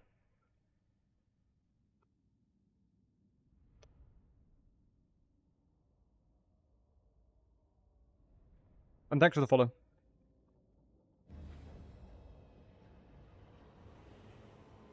Age of Empires Online. Interesting. Love that. Love me some Age of Empires. Was that before Age of Empires 2 and stuff like that? I don't think I've ever seen that. Bad Brothers of Bannerlord. Path of Exile. I think the only problem I had with Path of Exile, it wasn't very noob friendly. Like, it was like, either you had a good build or you didn't. Warhammer Online, that came out ages ago, didn't it? Is that an unfair question? No, it's not. In your heart, you know. In your heart to heart, you should know what your favorite game is. Or Warcraft 3. Yeah, Luna, we did Warcraft 3 recently. It was really good fun. We played it for the first time.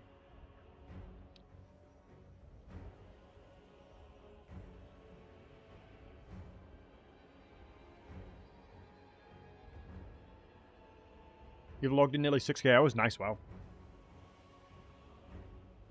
Vanilla WoW, Gore Emperor, love that. I play Shaman. Like, I've played Shaman since TBC. I just don't like the way that Shaman works in Classic.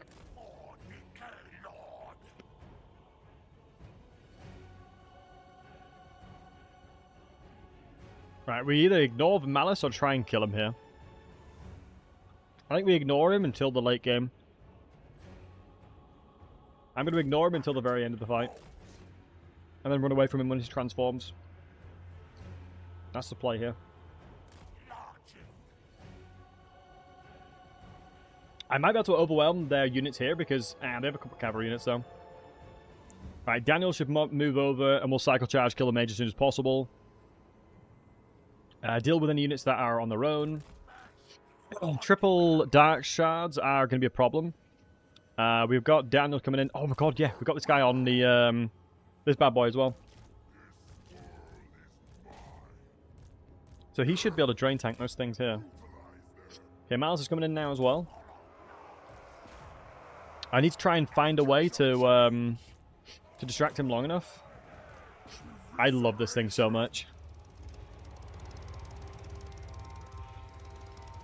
Nothing screams more Warhammer than this.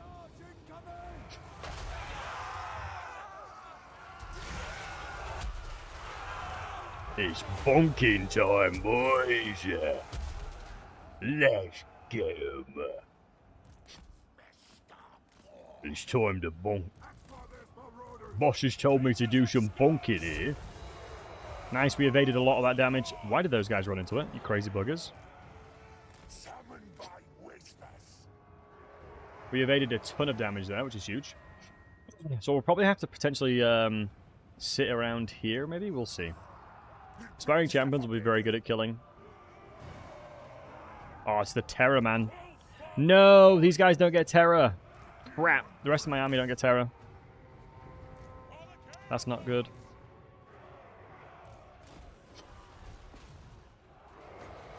That's nicht so good.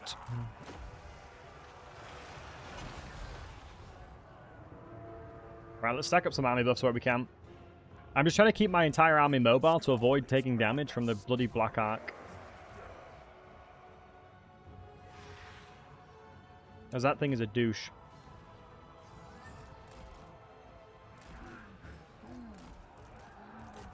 Let's shut down these dark shards. Oh. Black Ark over there. Let's move away. And let's move towards that. No, I wasn't paying attention here. Very big sad. Although we've evaded most of it by being in the trees. There's one more, right? Guys, be honest with me. How many times do you... How many Black Ark abilities do they get? Is it 4 or is it 3? Is it 4 or 3 of Black Ark abilities, boys? Who remembers? 3 to start. I wonder if it's leveled up though. It's like turn 10-ish. No, like it's like turn 50 to 20 odd.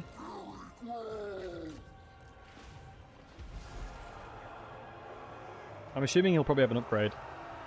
Maybe not.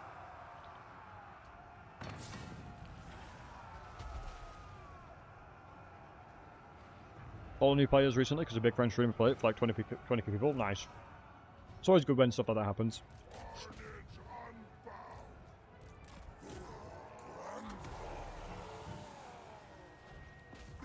I'm surprised the unit didn't die there. We just stack up as much of this as possible. That's no bueno. Right, move away from that. Okay, thank God barrier's tanking it. That should be fine. We'll tank most of excuse me, we'll tank most of that. Wait, who's routing? Right, I think we've tanked all the Black Ark stuff. I think we've actually tanked all the Black Ark stuff, boys. Save your ammunition. Man, my hands are so greasy now eating that food. Hold on. Try and heal up where possible. Dana needs to keep printing value here. Let's take elevation, honestly. If I can sit over here and take elevation, I'm going to be a very happy bunny. We need to wait until we get, depending on what we get here. Oh shoot, it's always Nurgle, isn't it? Because the Nurgle mage was attacked. Okay, so we're only going to get... No, Malice is here. Very big sad. Right. Congratulations, you are now a sacrifice unit. Congratulations, you've been promoted. Congratulations, you have been promoted. Right, move away.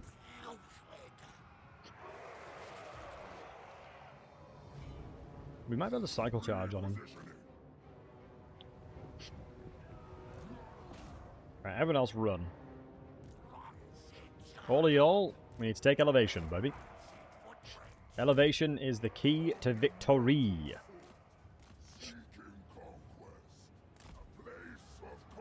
What's the thing that's slowing us?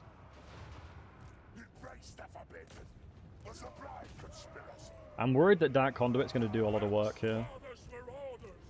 So let's keep everyone else running. Oh my god. Isn't the heal better than the dot? It depends.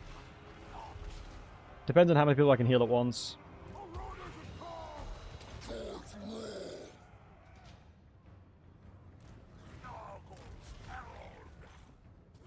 Damn it, I've got nothing really to hold Malice back.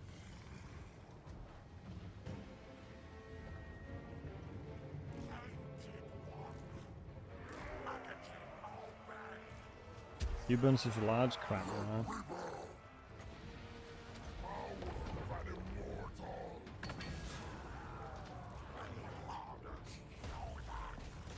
Yeah, that was trash by them, which is good for me.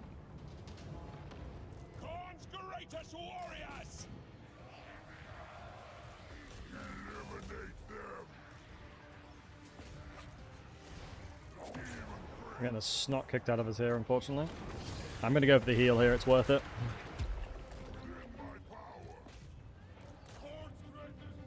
I think I'm going to try and go aggressive here now. We know they don't have Dark Conduit anymore.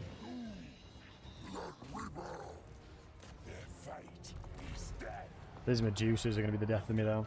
I can't run into the Medusas. It's a mistake if I do. Oh, Malice, come on down.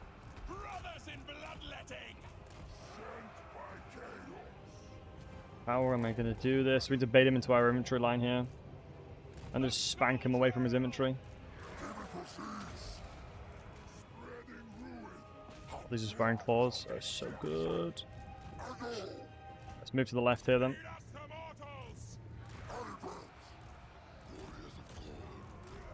He still has Dark Conduit, that's the problem.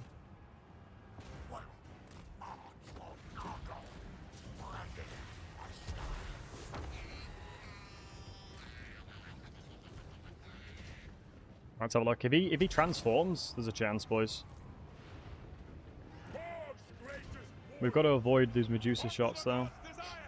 If we move over here, we might be okay.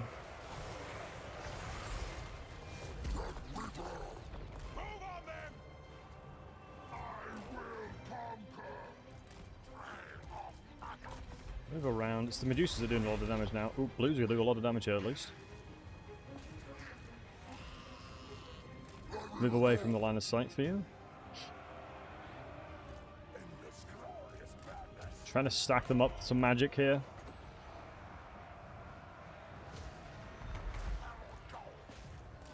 How the hell did that happen? Malice is a slippery one.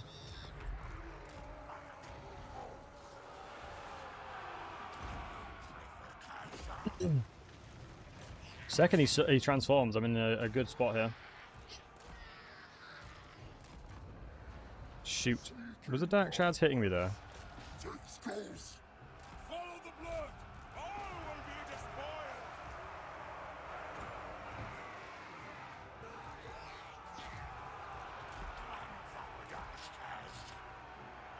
As I move towards here and help out. I don't know when Malice decides to transform though, I'm not sure. I don't know when the AI is coded to do so.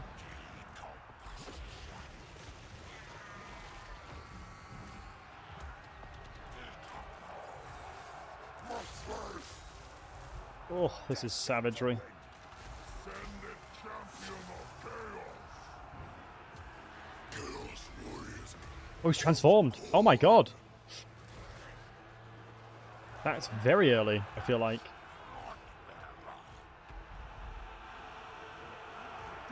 No, if we had terror ourselves, you'd all be fine. It's just you attacked the wrong army.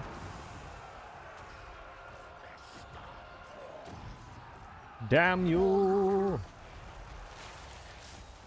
Retreat! Who is giving us terror? Oh, it's the Medusa right here. Goddamn Medusa! Escaping doom!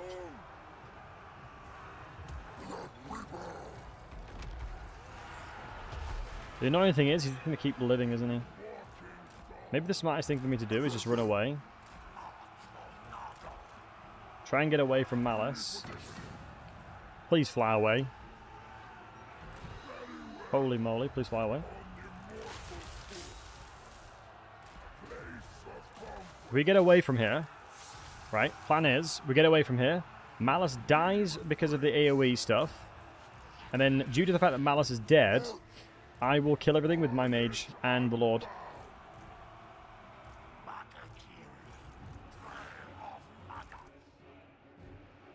Because you got to remember that my mage is the one that's being attacked right now.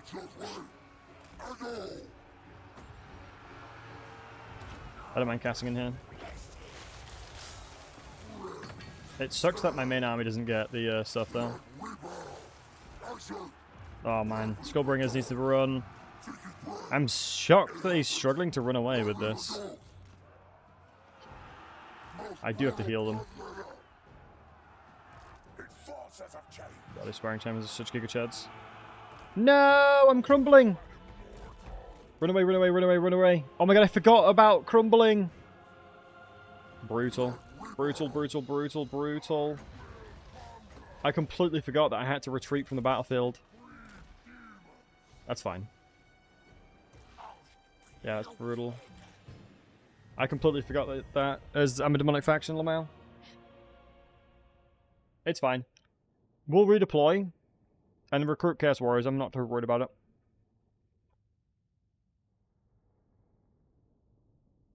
I'm not too worried about it.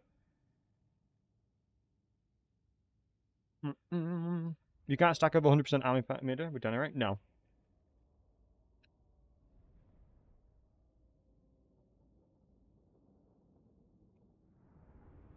Zinch kept wanting to pull your hair out. They kept transferring important settlements. As Zinch intended, my friend, as Zinch intended.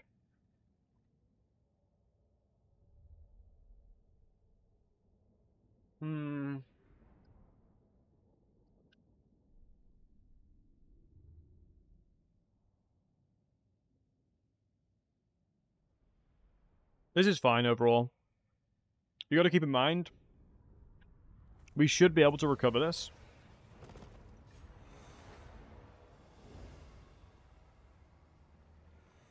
In theory.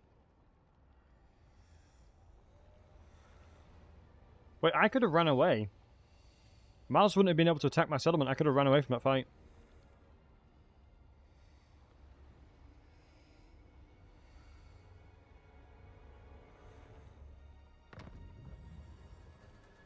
okay in the grand scheme of things, though.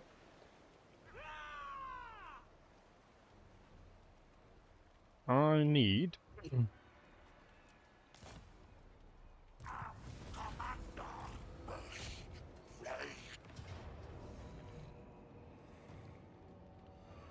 Yeah, the Black Axe not here anymore.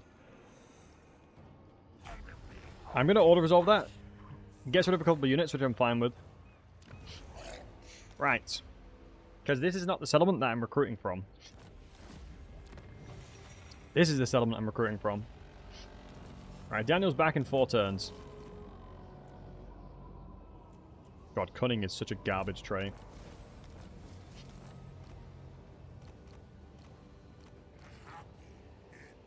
Herald of Zinch is not terrible.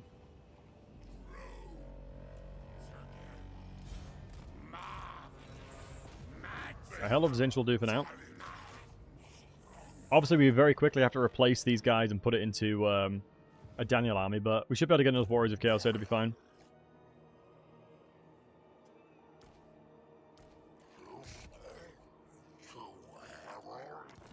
And we're going to go ahead and do this as well. Oh no, this guy's got the really good juice, hasn't he? This guy's got the sauce. He's a way better lord.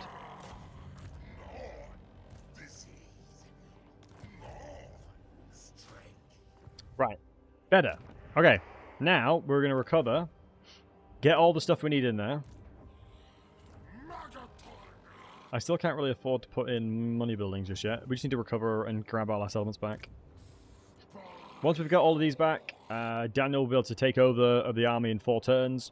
We'll have a bunch of Chaos Warriors of Khorne, and overall, it's actually a good thing, because our composition will have more Chaos Warriors of Khorne in it, which we needed to begin with. Just so we never found the time to. Because I definitely could have played slower. 100% could have played slower. And recovered my army first, but we went for it. Yeah, I went for Boris first, because I got a non-aggression with Malice. But he attacked me anyway. Evidently, it means very little to him. Non-aggression means very, very, very little to Malice right now. I'm not sure about you guys. Oh, that's huge. Blood Brothers is huge. I don't know about you guys, but I always see them like not caring about non-aggression packs nowadays. Like, when did that happen? Like, beforehand, the AI would actually care about non-aggression packs, but now they don't give a crap. Right, they couldn't care less now. I don't know why. They still just attack you no matter what, and I'm not sure as to the reasoning behind that. Right, now I can actually invest into some money buildings. Cover the economy a bit. So we should be able to sustain recruiting. And then we're going to keep recruiting. Daniel's going to come back. We're going to have a ton of Coleman units. Life is good.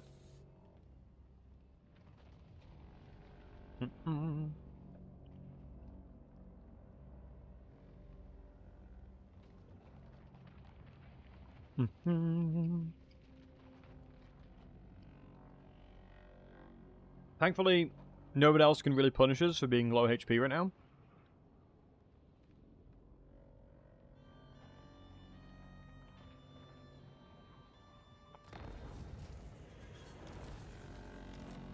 Ooh, brutal business is not good for me.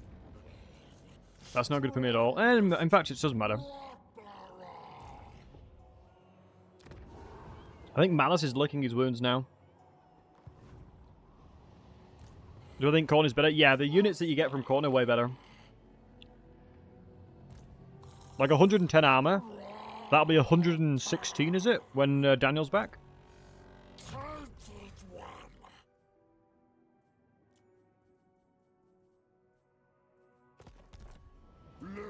I'm not going to globally recruit. We don't have bloodletting just yet either. Right, we're at tier 3. We could go and get some halberds if we want to. But I'm not spending 2.5k just yet. An army of Chaos Warriors I'm fine with.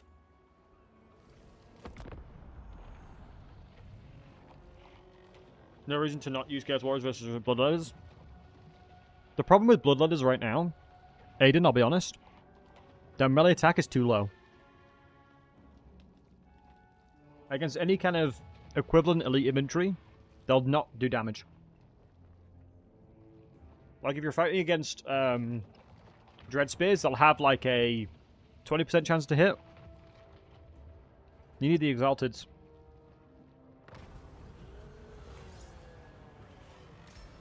You really need the Exalteds first.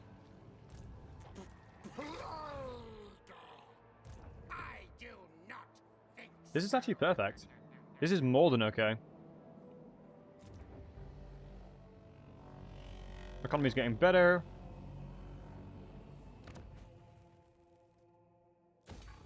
We can throw this in here as well. Never mind, we want to wait for the Bloodletters. Nah, I can't justify the cost just yet. Once we've got Daniel, then we can. We're just recovering from that loss. I mean, Aiden, I'm specifically talking about early game though, matey. I'm talking about relatively early game.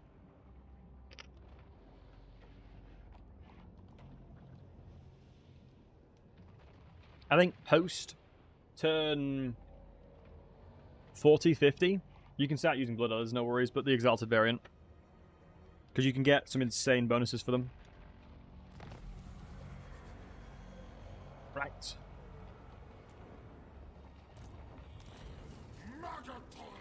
Right, Malice is here.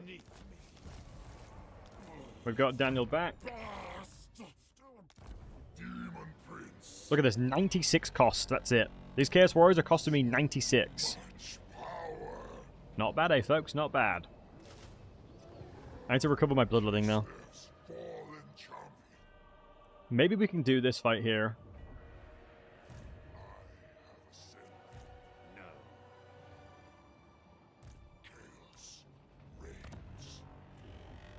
I'm going to recruit a Death Mage.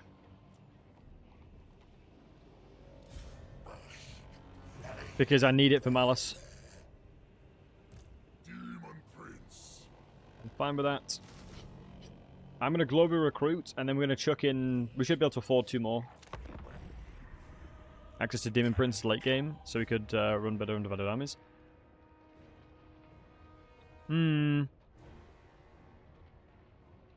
Is Daniel better? WMD, it's a bit of both. Now I understand how Daniel plays. I think it's a bit of both. I think the new units definitely help. But overall, Daniel's in a decent spot. Did we dedicate to Khorne? No, we've not dedicated to anything yet. We're going to dedicate to Undivided. Undivided dedication is far better. Okay, Malice has just clearly fought him. And killed him very easily, it looks like. This should be an easier resolve. And we're going to use the... Ooh, it's a lot of glory to just miss out on now. We need to move towards the 2,200 glory so we can get our army even stronger. And we will need a Nurgle... Do you know what? I'm going to have really, really mobile army if I do this, purely. So maybe 3 Bloodletters afterwards. Yeah, that makes sense to me. 3 Bloodletters afterwards and we'll actually have mobility. Like 118, just a really juicy start line. Because, I mean, the only reason I'm doing this mainly is because I'm fighting against Malice, right? I'm building my army bespoke to who I'm fighting. And Malice struggles against this kind of composition, right? You've always got to remember who you're fighting and what you need to build because of that. Like, normally I don't have to fight Malice with what I do. Turn 2, you declare war on his enemy. And then you can use that. You can use the fact that you declare war on him to get a non-aggression. And then you can gift him a settlement, like turn 10-ish. And then that allows you to get into a position where you won't have to worry too much about Malice. And you can just go east. But, yeah, right now it's... that didn't work out, but we're recovering it, you know? Full buff Chaos Fury spam is viable. Yeah, definitely. Anything's viable as long as you're fighting the right army. Kind of thing, you know? Anything and everything you're doing can always work as long as you're fighting the right army for you. Because you got to keep in mind that's the biggest determining factor, right? That is the biggest determining factor. As long as you're fighting the right thing, you'll be fine. Let's go into... So I'll get a couple of Furies. I think Furies now have a lot of damage. And obviously we've got Terror, so they won't rout very easily. Much power. We could go Leadership the Army, but I think Terror is way more important. With that in mind, what do I think rounds this composition out? We have a lot of Regiments Renown available to us. Armor Sundering might help the front line out a lot. The Doggos would help a lot when it comes to killing their backline. We'll use the Corn Dogs. We will go into the... I think I want to try the Exalted Bloodletters of Khorne. I think these guys are pretty nutty. Because if I'm not mistaken, within the dedication, the Exalted Bloodletters of Khorne...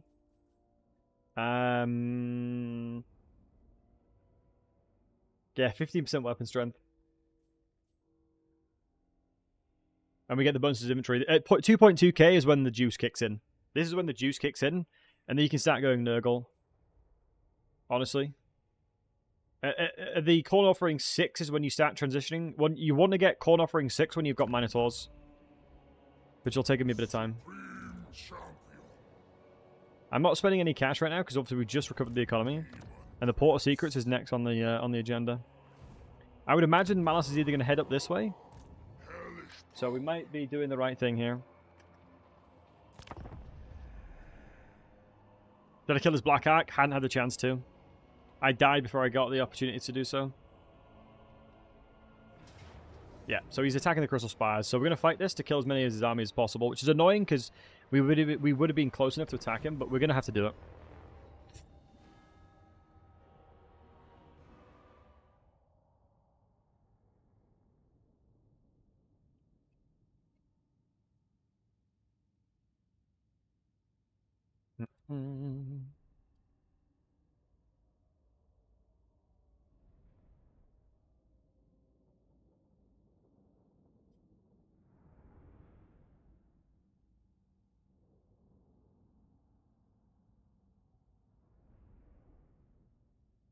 We should be able to kill a reasonable amount of their army. I think a lot of these Dreadspears should die. It's one of the main advantages of garrisons regarding Khorne.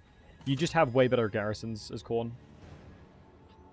Ooh, the Medusas are really pretty big problem. How big are the towers? They'll be pretty trash because your main capital is where the settlements towers are really good. So let me just look. I think Malice might be over here. Oh, I can probably check. Difficulty modifier other 9.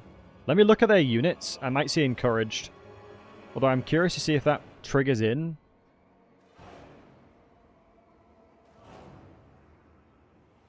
I don't think it would encourage proc before the battle. It's a bloody good question. I don't think it would. So that's not a way of finding out where he is.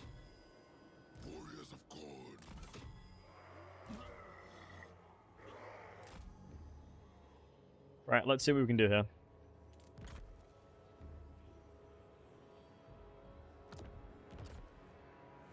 Right, so that's 2 of the...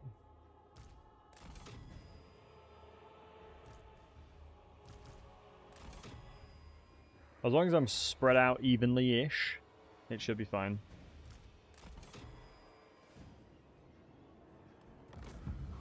Okay. Well, we'll find out very quickly what Malice is, you know. It's a shame the towers aren't that good. Ooh, they've got shields. We'll see the damage. Tier 3 is obviously the towers we're looking for, but... Can't get them to... Ooh, they don't have shields. Let's hit them. As long as I'm looking around the settlements to see what's going on. He's on a chariot, which is not ideal for him, actually. Chariots aren't that good.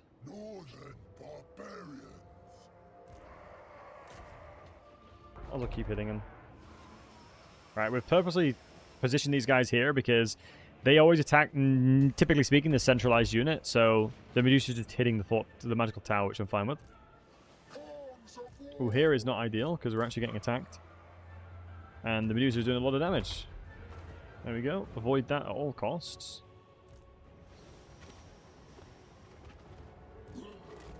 Hide behind there. Yeah, Midas is doing decent damage there. Okay, Malice is this side, interesting enough.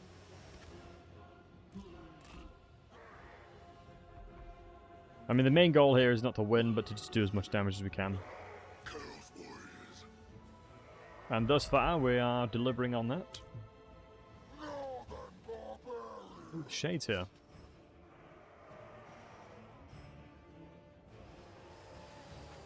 I'm going to have to try out Nurgle dedication. I haven't actually dedicated to Nurgle yet.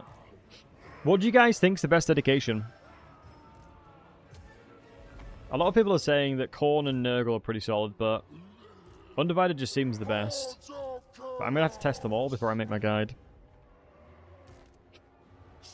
Yeah, I'm going to have to I might test out Khorne dedication then.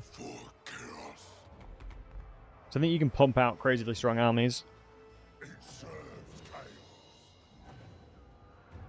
Early or late?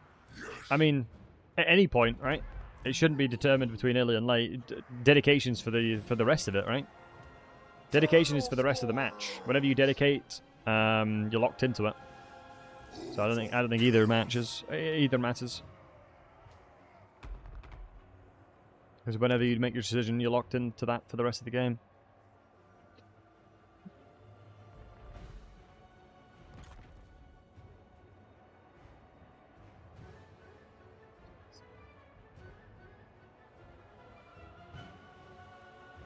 Well, there's fog on the camera. I don't know. There we go.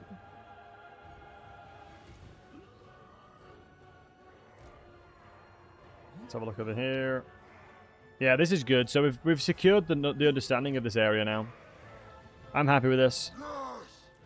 I'm very happy that by doing this campaign thus far, we have solidified our understanding of the area. Bit unsharp. I don't think my camera is that amazing. It's probably just that.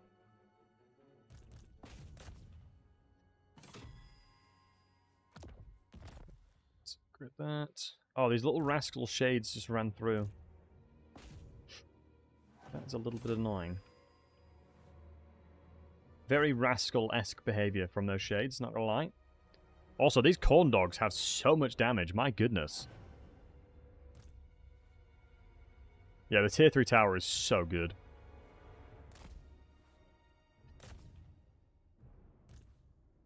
Let's keep shooting those cavalry. Because if he takes a settlement, he won't be able to recruit them.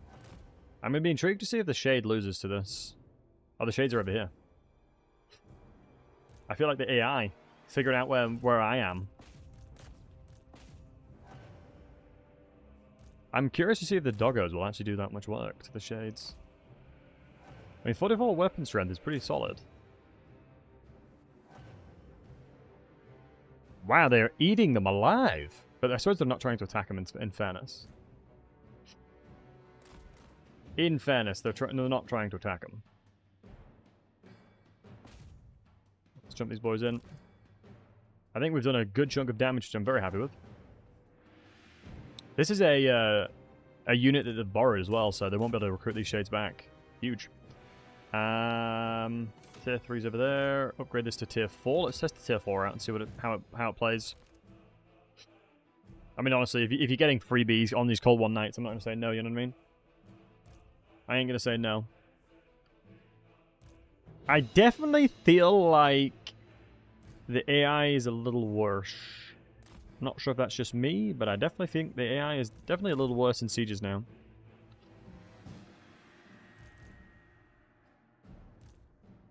That might just be me, but I definitely don't think the AI is as good as it was at Sieges.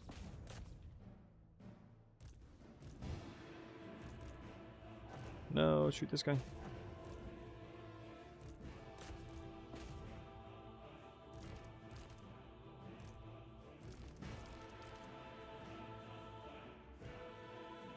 I would love to see the damage of this tier 4. I think against single entities, I think the towers will be garbage. I mean, unless they stand still. That does work. I think the take cover is huge as well. -8 leadership is pretty tasty. Like, we have done a lot of damage to their army, which I'm very happy with. It's going to take Malice a good chunk of time to recover from this.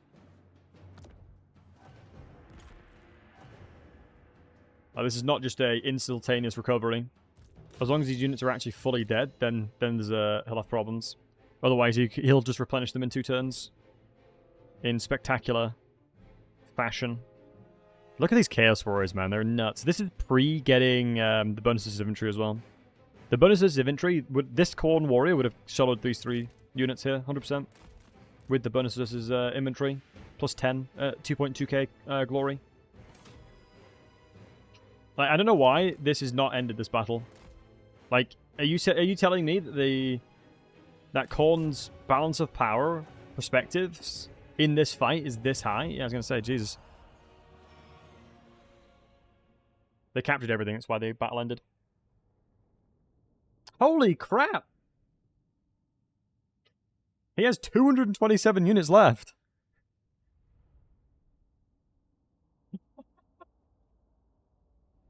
Holy crap, dude! We took him the distance, didn't we, lads? We bloody took him the distance.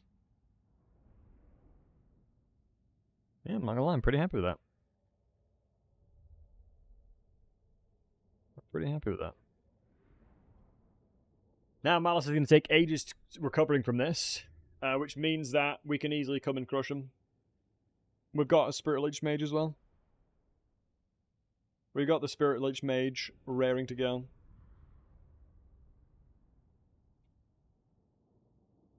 How is Norska doing? Throg's unfortunately at war with Astrogoth, which is not good. Right, I'm gonna have to spend quite a few turns getting back to the Crystal Spires, but it's worth it.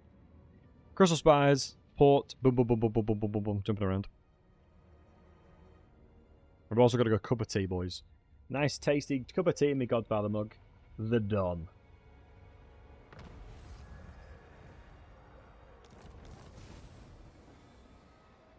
Raid the following region. Alright. Demon Prince. Like a god.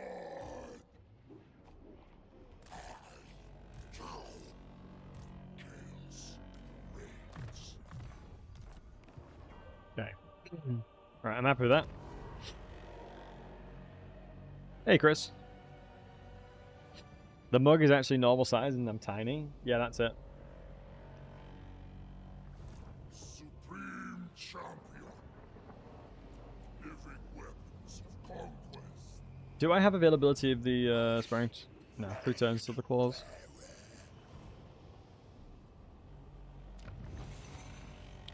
I think I'm actually gonna get this one now. Test the Exalted Bloodthirsters. We just need to recover the bloodletting and we're good to go.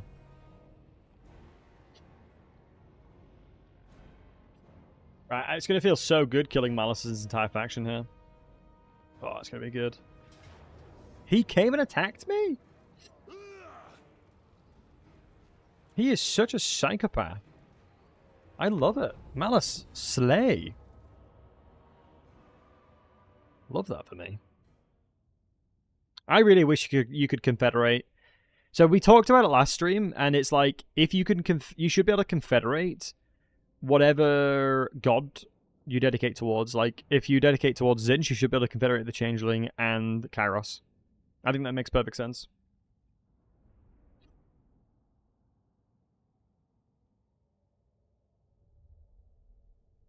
So we just spam Spirit Leech against Malice, and we're laughing.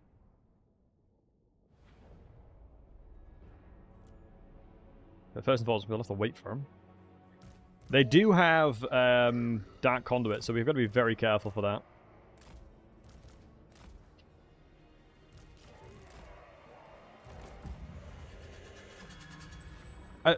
I don't think, if I'm not mistaken, I don't think Medusas are very good at killing single entities. The DLC to improve that experience? Oh, it definitely does. In my experience, it definitely does. Zangors do definitely help. Normally I just do blues until Chaos Warriors, though. You blew it up until Chaos Warriors. Gonna get some new Noga units in the next kid, next DLC. Yep, true. I mean, the campaign itself, yeah, fair. There's Bloody Shoulders. Well, meow meow, welcome to the Bold Club. Just a couple of baldies, eh? Just a couple of baldies. Right, once my Spirit Leech comes in, how the hell has Malice got on Stalk? Just a couple of bald guides being dudes, exactly. Just a couple of dudes being dudes, you know? How has he obtained Stalk? When he's full possession, does he get Stalk? Does anybody know?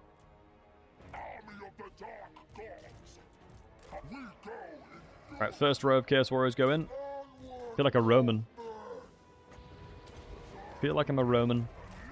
Sending in an entire legion to their deaths. Beautiful.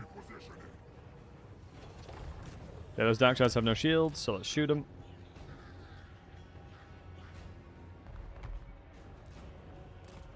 Wait, what the hell was hitting these guys? Why are they on fire? Ooh, the Medusa definitely does do damage. Can confirm.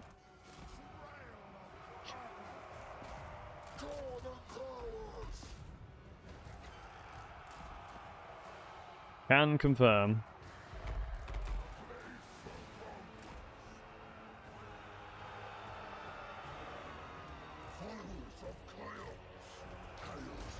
Alright, second rotation coming through. Spirit Leech you.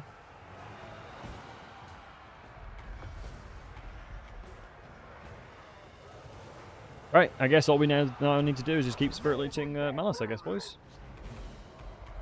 I can do that. I can do that.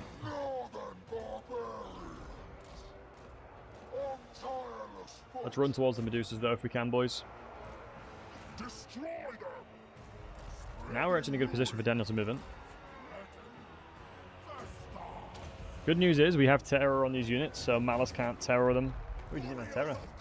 What a nerd. Right, Corn Dogs. Probably should start flanking around for the Medusas, because Corn Dogs will be really good at killing them. Oh my god, these Medusas keep pew-pewing me. Chuck the mage in there, why not, eh? Why not chuck him in? Let's reduce their armor to 0. Lamau. Nice armor, Medusa. So we're doing true damage right now. Genuine true damage. Not half bad. This probably just coming up soon. Explain why my Battlesey factions are saying there's no target to attack, but I'm at war, and the enemy factions are running about. Potentially because you don't have the cost to make them fight something for you. Because annoyingly you need command points or like a specific currency to allow you to do that. And or there's no one within range of them. It's very finicky with how it works. Right, nice, we're going to be going for these now.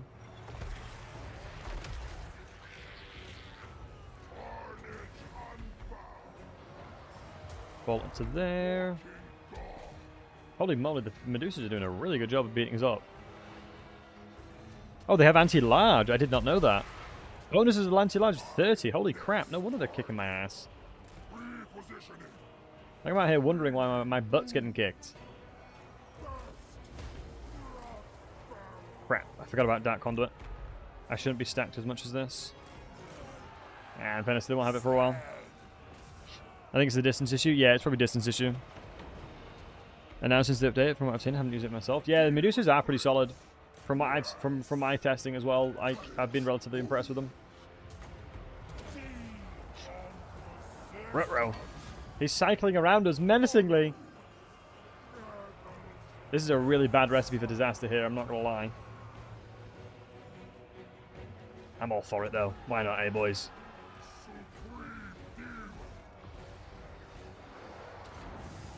Why the hell not, lads? I mean, they did just do a Dark Conduit, so... let's hope they ain't going to get one anytime soon. Right, I'm not going to lie, I'm proud of Daniel for winning against this Medusa right now. Well, these Scourge Chariots are getting crushed by these Corn Dogs. Nice, one down. Right, I'm really trying to avoid fighting Malice, because they'll just keep healing. The Spirit Leeches are only getting us so far, it seems.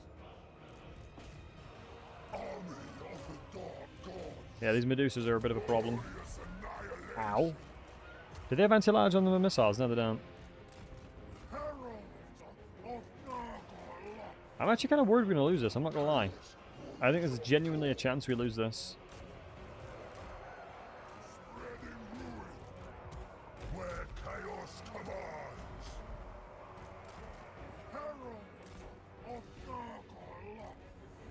Let me spread them out because of Dark Conduit coming through soon.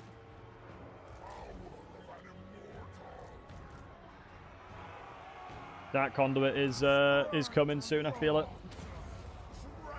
Maybe I should Spirit Leech the Medusas. Honestly, that's not a terrible idea. And you're welcome. NATO, if you have any other questions, but never hesitate to ask, my friend. Yeah, I'm going to start Spirit Leeching the Medusas. In hindsight, it is going to be better.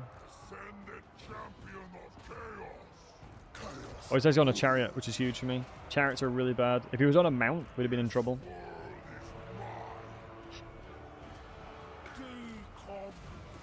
Oosh. Oosh. Go on, lad. Wait. Conduit's happened. Okay, over here, that's fine. Right, for a little bit of time, we're fine. Hover over the Medusas. This Medusa's going to do splash damage now, so I'm not as scared. Probably you guys and protect the Cold War Knights. I'm very impressed with like and subscribe right now.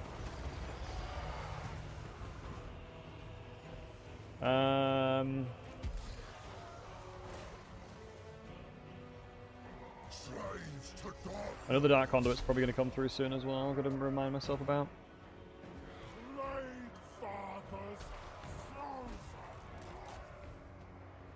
Shame I don't really have any value from what I've been given right now. Let's slow down this guy and try and chomp him up. Let's spread out a little bit as well. This Medusa's, man. Leave Daniel alone! It's like my variant of leave Brittany alone, you know? I will Spirit Leech on the law, on the hero here. Good. Malice has honestly not been that much of a problem. He's been annoying, but he's not been that annoying. You know, he's been alright. Do you know what? I think that's too many units going into the Medusa, so let's move you away. And then with them fully surrounding, we can now do this. I think we can now send you in.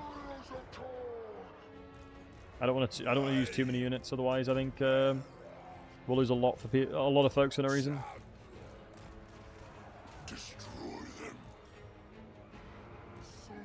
Because of Dark Conduit. Kill this Medusa. And then I'm less worried about Malice. Spirit Leech Medusa. Really like the staggering we can do here.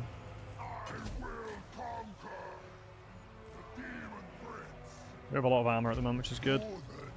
I don't think magic is really the issue here. I'm surprised I can toss him around as much as I am.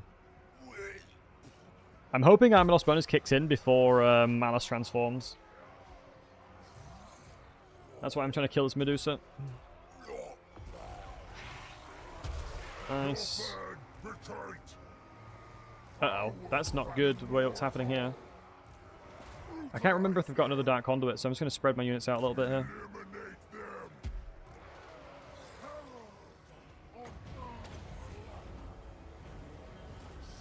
Oh, I've got to be really cautious about this.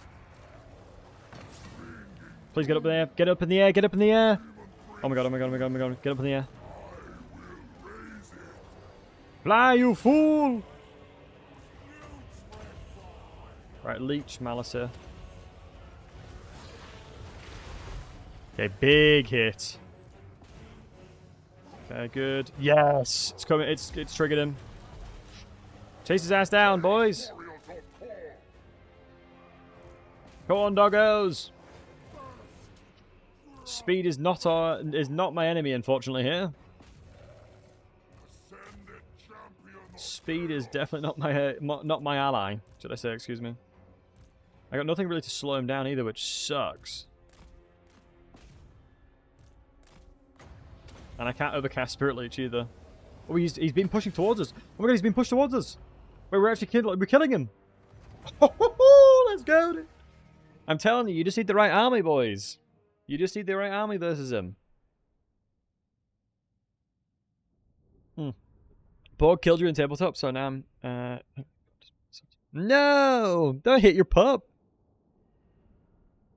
Also, Colvin, good to see you. Oh, I think you meant hitting the pub to drown your sorrows. Yeah, Coffin meant to type pub. P-U-B.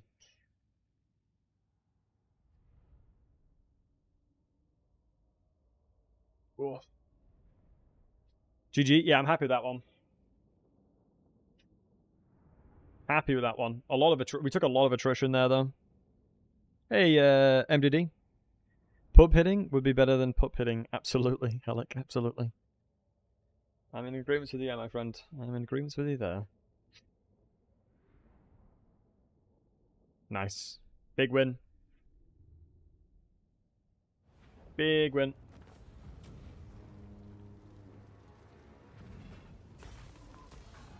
Get that corn glory, baby. Let's get that corn glory. Plus, we're in our own terrain, so we're gonna get replenishment too. We're in our own terrain, folks. So, yeah, easy peasy lemon squeezy.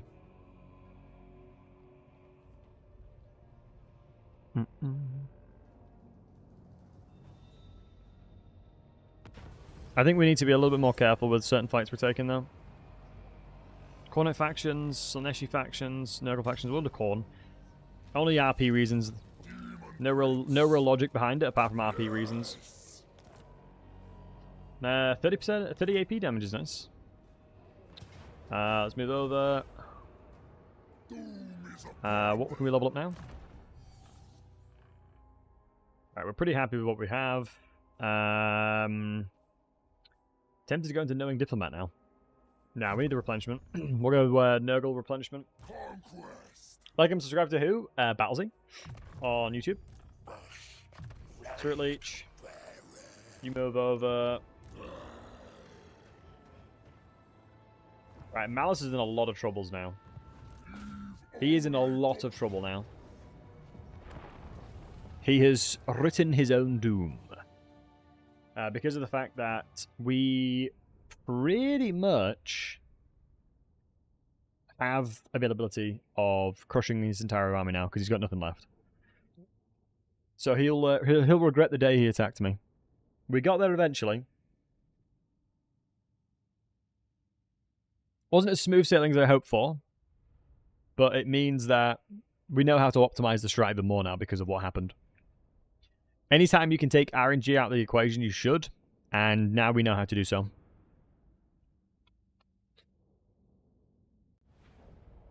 Mixed signals here, bud. God damn it, Dizzy. Alright.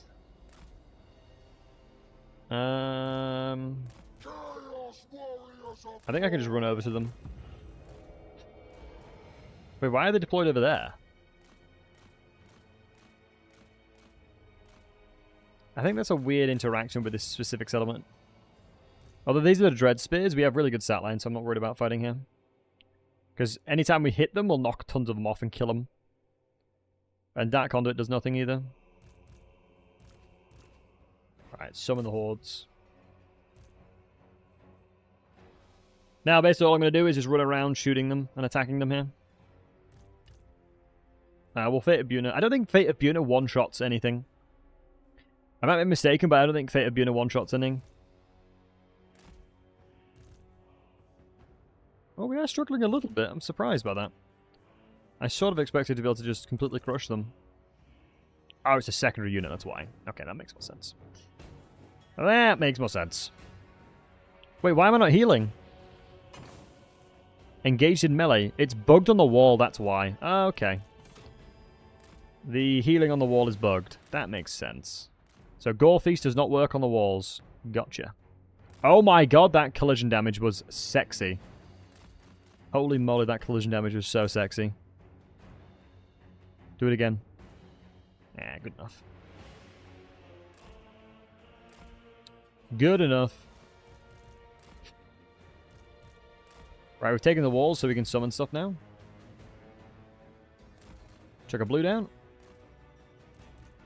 Blues go. Brr. We'll jump down, come heal on you.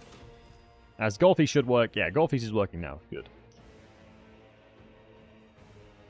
Quite a few abilities that don't work on the walls. Yeah, you can't... like, anything that revives entities doesn't work on walls. Yeah, it's going to be RNG, isn't it? Yeah, I'm liking Daniel here. Get your butts in. Eventually we'll get Nurgle healing. That's what's going to keep us alive, boys. We do have Children of Nurgle, so we probably should just keep casting spells with this guy. I drop the sword on him always. Blood for the Blood God. Skulls for the Skull Throne. Lovely jubbly. Right, I'm curious to see how much damage this Fate Buna is going to do. My understanding is that it normally one-shot elite infantry. I remember that. That's such a sick raid. So near enough just completely crushes them. It does about 80% of their health. I guess depending on the unit. Elite infantry will have a lot higher HP than that.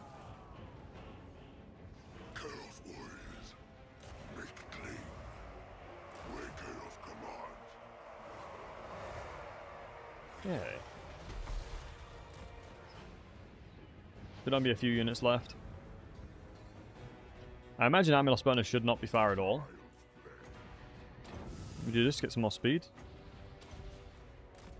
Some of them there, because the Dark Shards inside of garrisons are not shielded, so the Blues will easily beat them. Even in melee. In melee, in range, they'd win. In either. Yeah, Amulus Bonus, there you go. Good. Didn't want to take too much damage there. I didn't think it was worth losing those 2 Corn Warriors. Because now it's not effective to lose units and then recruit them again. Because my upkeep is reduced to the point where it costs, I think, 8 turns of recruitment now. Maybe 6. So it's more effective to leverage them and keep them in the army. Because there's nothing... Since I'm going into Nurgle as well now, we'll easily get ourselves enough replenishment. And plus, I think this hero gives replenishment as well. I'll check. We need a Blood Leather as well. We need the Blood Leather to give movement too, which I forgot about to do. I forgot about that. Should have done that. I should have done it earlier. But yeah, it's going to be so good killing everything of Malice now. I definitely do think... And Creator, are humans the best option over demons for Demons Chaos? Yes, definitely. Absolutely. Demons are very inconsistent. Demons don't have the consistency that everything else does. This might need to be a Zinj settlement. Just so we can get... Yeah, because we need to get a tier 4 Zinchian settlement. Everything else can be thinking. Playing Daniel is a possibility to play Zinj, but with an actual replenishment hero? Yep, pretty much. What do Instant Horrors give? They give training. That might be useful. That would be useful. Zinj Mage. I just love the fact you can get all these. Slaughter or Maimer. Maimer does go hard, honestly. Knowledgeable is probably going to be better than. So we'll get training. We're going to get replenishment because we already have that. Yeah, we're going to get a lot of nice traits here. We did decide we're going to go replenishment because that makes sense. Or we could go and increase our glory gains.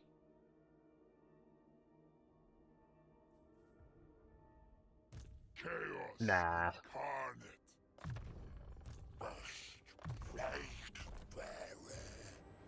Not for now. Nice, we've now got the bloodletting to reduce the cost of global recruitment.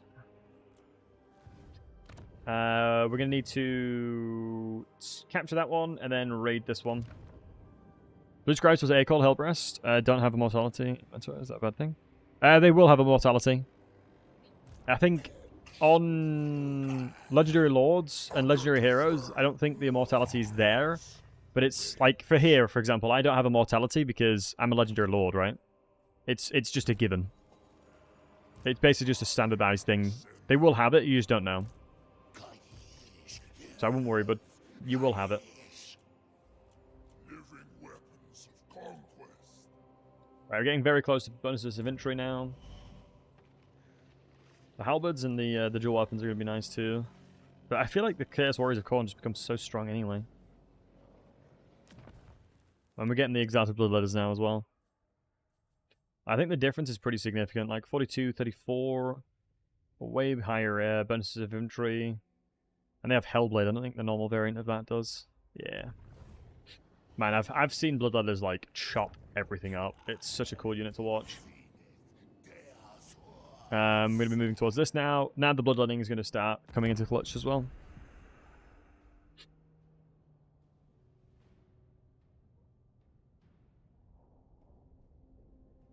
Changeling gets stuff replenished and they forgot Kairos existed. Maybe. Peace Treaty, you can jog on. Absolute rascal. Making my life misery for the past 2 hours. I'm not sure about you guys, but I'm hella stubborn when the AI specifically has targeted me and is like begging for peace. I'm like, you will perish. You will perish beneath my boot.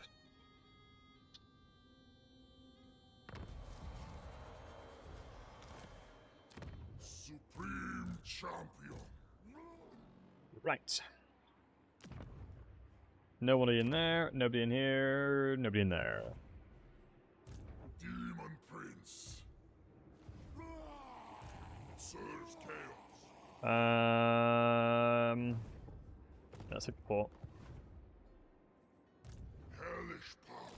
Chaos incarnate. I take no prisoners if the AI's made my life hell.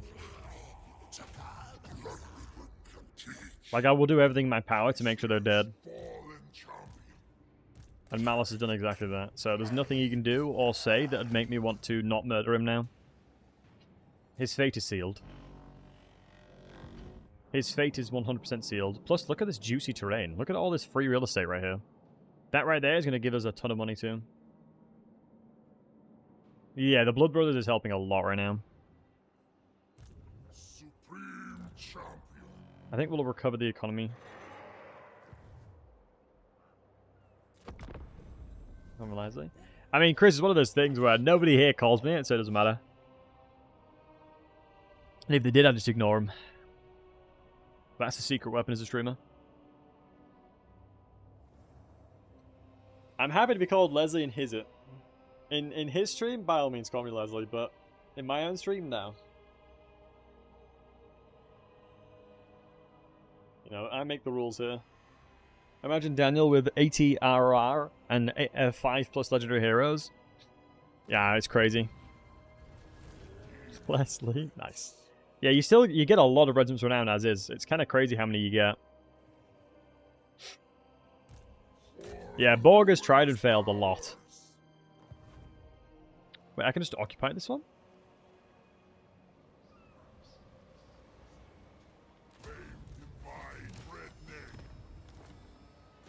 Oh, because the garrison, it was so destroyed. Oh, I should have... Eh, no matter. Oh, there's a lot of free real estate for me to take here, boys. I'm looking forward to it. There's a Leslie. Yep. Every single person I met at TwitchCon thought I was called Leslie because of Fred. Like, I even had people from, like, you know, I can't remember the terminology, but basically influencer managers, like, speaking to me and being like, "Oh, hey, Leslie, how's it going?" And I was like, I didn't know who, I honestly, truly didn't know they were on about, I didn't know they were talking to me. And so I looked really rude quite a lot, because they were trying to say hello to me, and I just didn't realize they were talking to me. But yeah, that happened. That was fun. Young King Harold, exactly, Dizzy. There you go. It's a better name. And those against it's 300 gold when wins and magics are high. What is it for Khorne dedication? More money, I'd assume. Probably nowhere near as much. Young King Harold. Was that when I played, like, Crusader Kings, Izzy, or something? Oh, Bannerlord. I think it was Bannerlord, right? You called me Young King Harold when I started playing Bannerlord.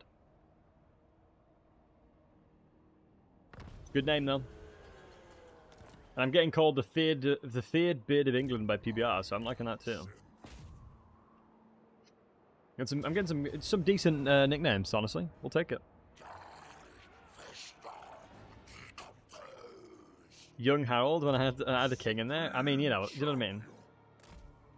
You don't have to out me like that, but that's okay. What's your focus in terms of building when you play on high difficulty? Growth into garrison. Build growth into garrison is the best way of doing it.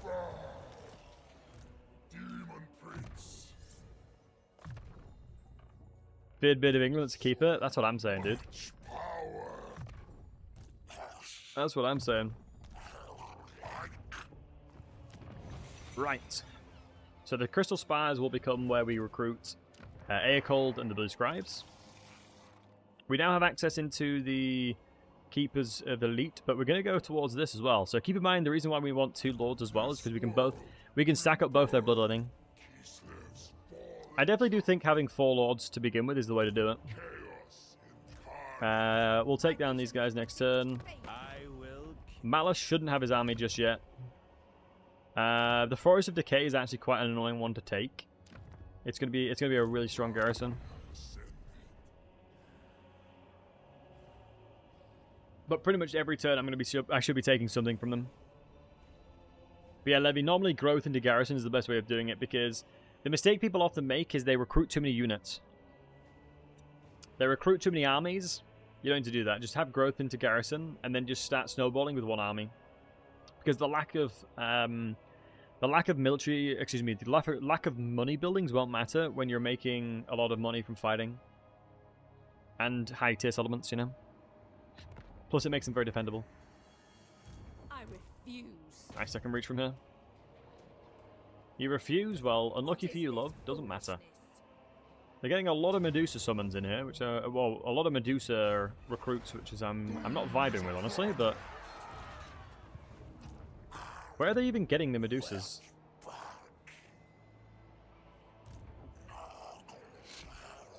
Where are they getting the Medusas? I need to know. It's clearly in the main province. It has to be. For chaos. Wow, Pyrrhic victory is kind of wild to say there's that little troops. Medusas are crazy powerful. They have bonuses as large as well. I didn't know that. Like, Daniel started getting his butt kicked and I was like, excuse me? Where's my HP going here?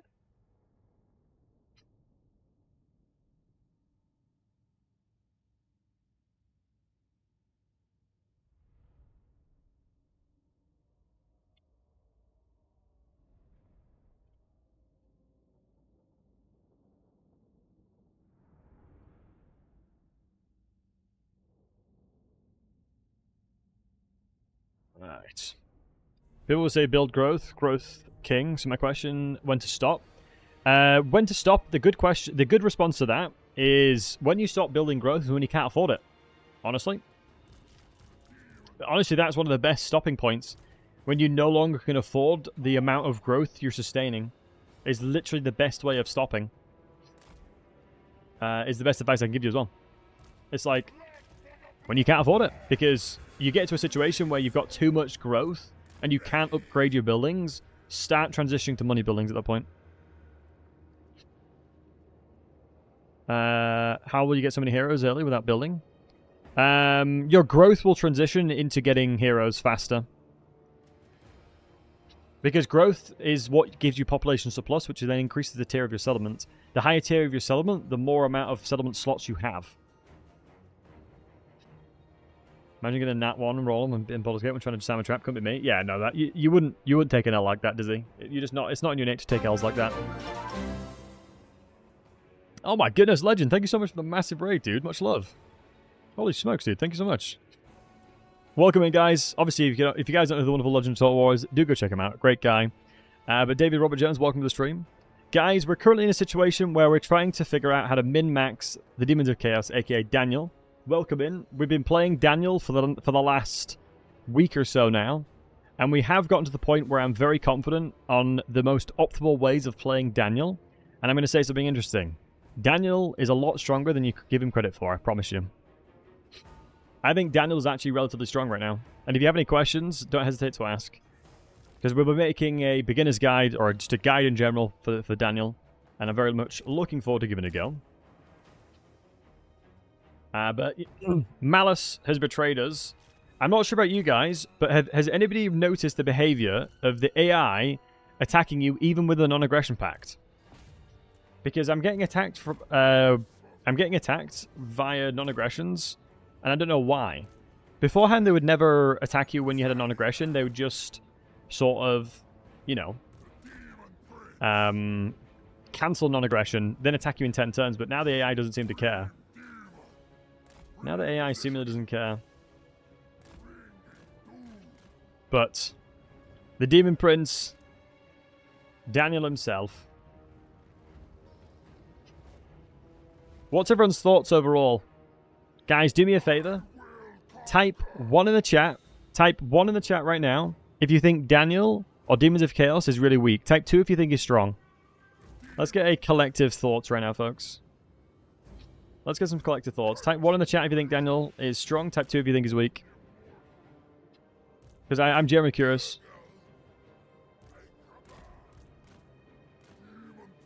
Neither strong nor weak. Interesting. Weak AF? Interesting to see.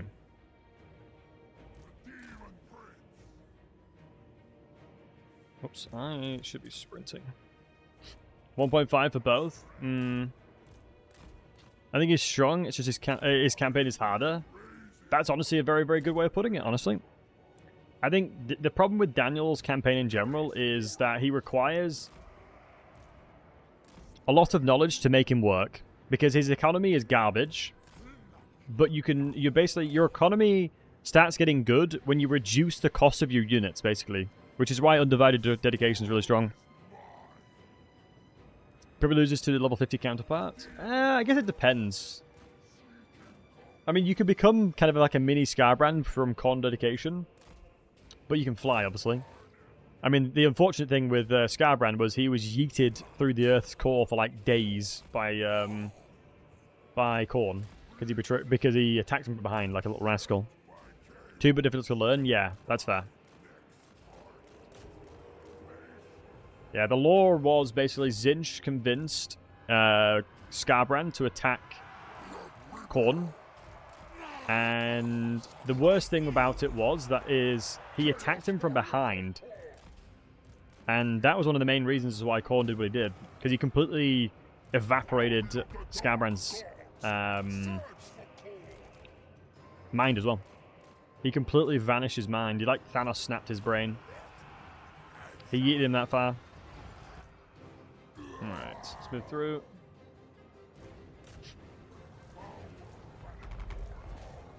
If we can sneak through the back here, that'll be good.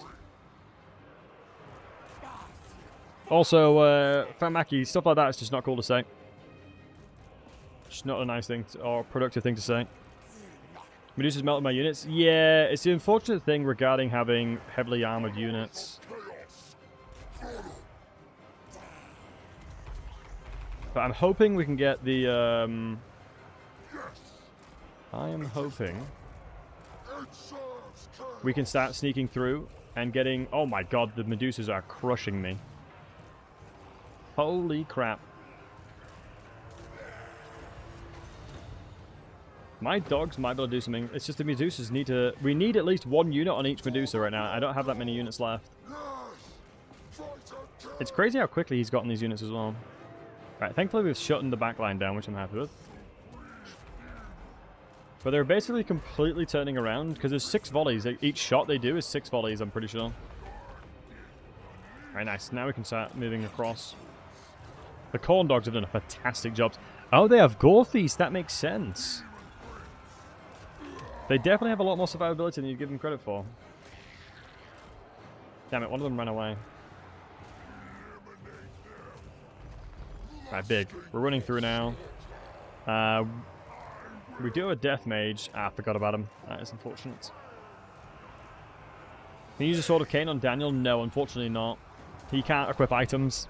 It's a good question, yeah. I wish you could. I don't know how you guys feel, but I feel like items would be interesting. Either give him items or give him a tech tree. I think either of those two and I'd be pretty happy. One of those two and I'll be happy about it. I guess we can Spirit Leech from us from all the way over here with overcasting.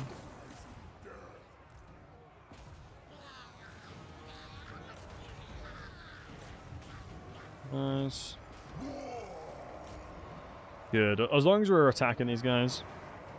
Replacement equipment or something of it? Yeah. I mean, all the Build-A-Bear stuff is a really cool idea, but it sometimes just falls a little bit lackluster, you know? It just sometimes feel like it's just a little bit lackluster of what we need. Because most of the time, like, I had an idea earlier. I was like, you know, it would be really cool if I had the opportunity to basically swap my armor sets and then, you know, have like a saved armor set and keep swapping between what I know is good in the situation.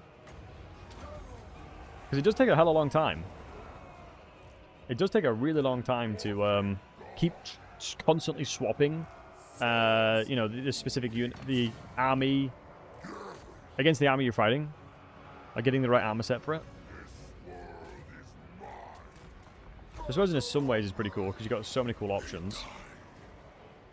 I saw a guy once that showed how each province needs mixed dedication. Tanesh for money, Zinch for wins, Nurgle for growth, Khorne for the most threatening garrison. I guess it depends, right? Because the issue with that, and it's nice gaming, thanks for the follow, buddy. One of the biggest issues regarding that is if you go way too mixed a Death Knot, you would then massively delay your power spikes regarding the specific glories that you're trying to obtain. So you got to be really careful trying to go fully mixed. I think in the grand scheme of things, potentially very, very, very, very late game, that would be ideal. But for me personally, in the experience I've had, in the insane amount of hours I've put into Daniel recently, you can't do that realistically. It's not a realistic thing you can achieve because of the fact that, you know, you've just got so many insanely powerful bonuses you need to obtain first. Like, for example, Bloodletting for Khorne. One of the most important factors, because otherwise your growth is garbage. You know, there's a lot of things that you have to try and get first before you can do that. But I do agree. All chaos benefits him. All forms of corruption benefits Daniel, which is a really cool thing. Sean Ross, a 2x Mortis engine, nice upkeep, bad economy, starting position with no tech tree. Yeah, I think... I honestly believe Daniel has one of the best rosters in the game. And that sounds ironic. It sounds like I'm being sarcastic. But I generally think he has one of the best rosters in the game. And the reason I say that is... if you go undivided, you can recruit anything, pretty much. So when I'm fighting against Dark Elves, I can recruit Khorne units. If I'm going against, like, Dwarfs, for example, I can start recruiting a bit of Zinch units. You know, you can change up exactly what you're looking for. Cinema's in place of his one-handed weapon options, or ability for armor. Yeah, that's fair play. Thank you, by the way. Oh, man, you're more than welcome, buddy. More than welcome.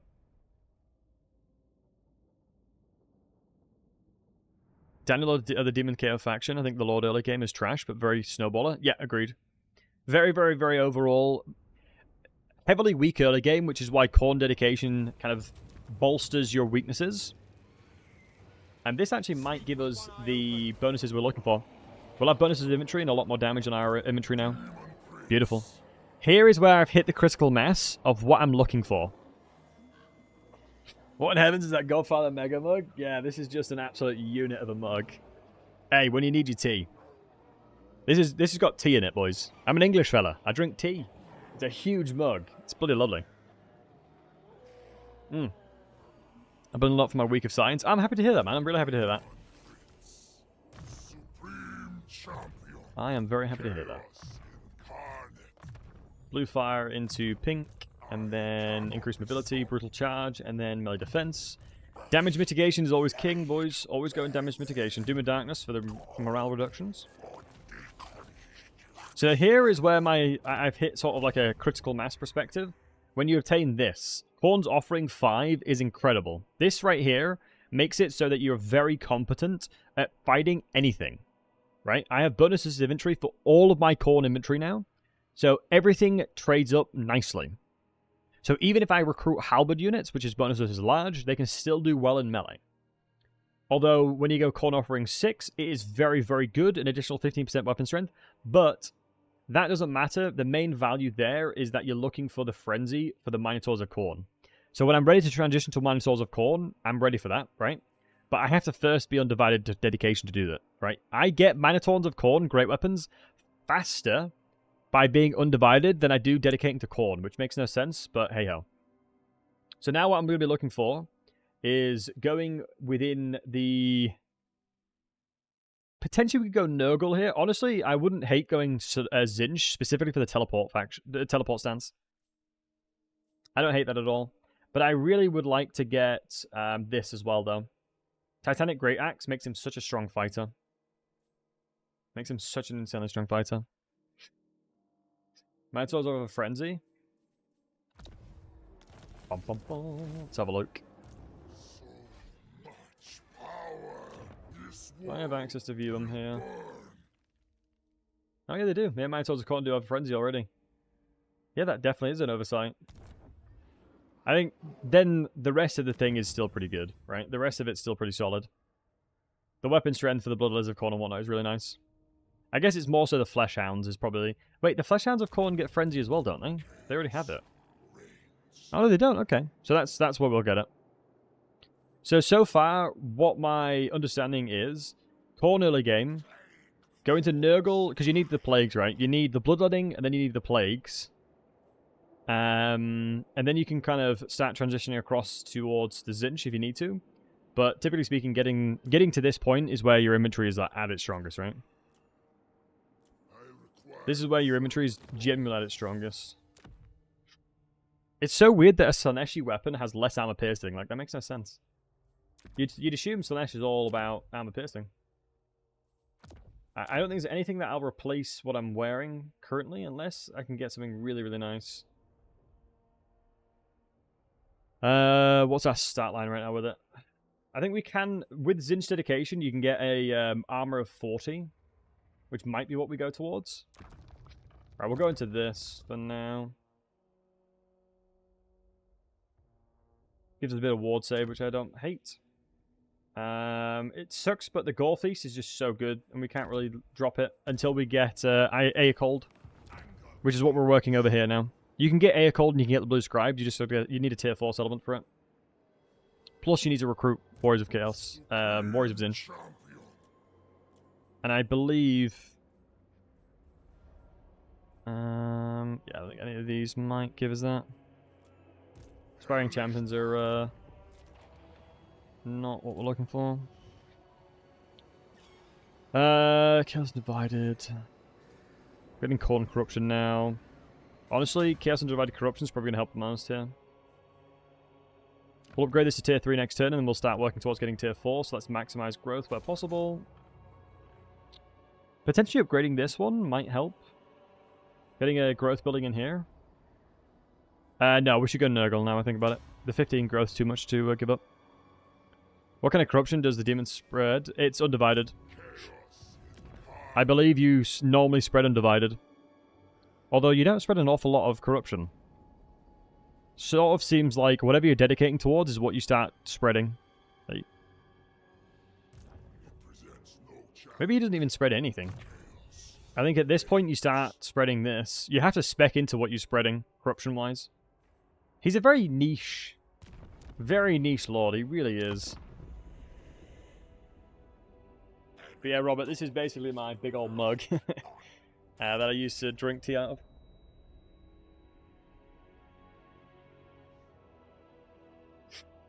That is so lame that they've just stacked these dudes to reduce my growth here, but everything else should be fine now. We can pretty much claim and take the rest of all of Malice's stuff from him. Malice is in a lot of trouble now. Right, guys, how many people in the chat have recruitment costs? I don't think I'm going to recruit any time. How many of you guys have Helldivers 2? How many of y'all have Helldivers 2 out of interest? hellish power. Let's get training again, because I'd rather use them as utility. Demon prince. If a lot of you guys have it, we'll jump over to Helldivers 2 soon and play with you guys. Supreme Have it for democracy. I'd like to hear that. serve me. So, would you guys be up for if I were to stream some Helldivers 2? I probably won't do. I probably won't stream it on YouTube, but I'll stream it on Twitch. Destiny awaits. We'd have to get a queue going though, because I don't want to do variety on my YouTube channel, because obviously I don't think you guys would want to watch it. I don't think you guys would watch it on the old YouTubes. Let's go into that. Let's go growth. Want me to set one up? What, a queue? I think I can do it through my bot. But Grackle will be playing it soon. I think I can do one with my bot. Yeah, queue here. Yeah, I can get one. Oh, a game? No, it's fine. I'll set one up. World will burn. Because we'll probably have folks in the Discord. If we're trying to, if there's too many people to play, we could just get loads of groups going. I wouldn't mind that. Maybe a bit of a healthy competition between everybody as well. It'd be fun.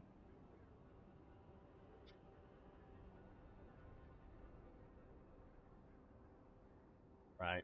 Malice is in so much trouble. I love it. We're gonna basically take everything off of him. Once I've killed Malice, I'll be happy, and I'll probably play some Helldivers. My soul will be able to rest after the betrayal he gave me. Absolute jerk. Betrayed me with a non-aggression pact. My grudges are unrelenting. Do not shame your ancestors, Malice Darkblade. You stupid rookie. Stupid rookie scum. You have shamed your ancestors, Joey brethren. Right, let's grab the Forest of Decay. Do you know what? I'm going to make this a Slaanesh settlement. We're going to make this a Slaanesh settlement specifically to look at what it does. Why'd you go Slaanesh, folks? Let's have a look. Damn it, I have a lot of growth in this faction, in this area. Right, Slaanesh, what do you do? So the money building's the exact same. When control is 25 or more, you gain a lot of money. Okay, that makes sense, I guess. Where's your public order building though? Oh, we already have it. Your public order building's actually alright. Local armies -4. Wait, why are we not... We're reducing the corruption. Wait, hold on. Mount Disc of Zinch. Okay, cool. So, what we're looking at? I think he's inside of a Black Rock right now. Demon prince. Kislev's fallen Doom is upon you, my friend. Malice, Doom comes for you. incarnate. So you contacted me to make a Dwarf Legendary Lord and voice act him. What would you do and how would you voice him? Great question. I would be unbelievably excited to do that. I guess it depends because, you know, depending on the dwarf they want, it depends on the character, right? If it was like a Malachi McKайson, he's a slayer, so I'd speak a little bit like Ungrim, you know? And kind of leverage a little bit of Gotrek into it as well. Like, Ungrim's obviously like a, to die in battle. You know, it's quite a deep voice, you know? I'd probably take an approach like that, because if it's Malachi McKayton, like I said, he's a Slayer engineer, so he's a nutter. He is an absolute nutter. That's a really interesting question. Our treatment stokes rebellion. Let's upgrade this one as well. When Winds of Magic is Temperous. That'll never be like that, will it? Because I can't affect the Winds of Magics.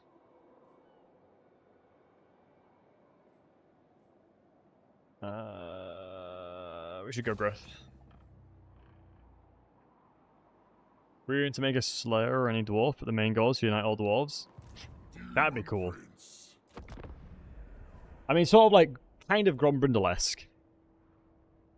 That is for shedding Rune Golems. I think Rune Golems are potentially unlikely to happen. I think it depends on what they'll...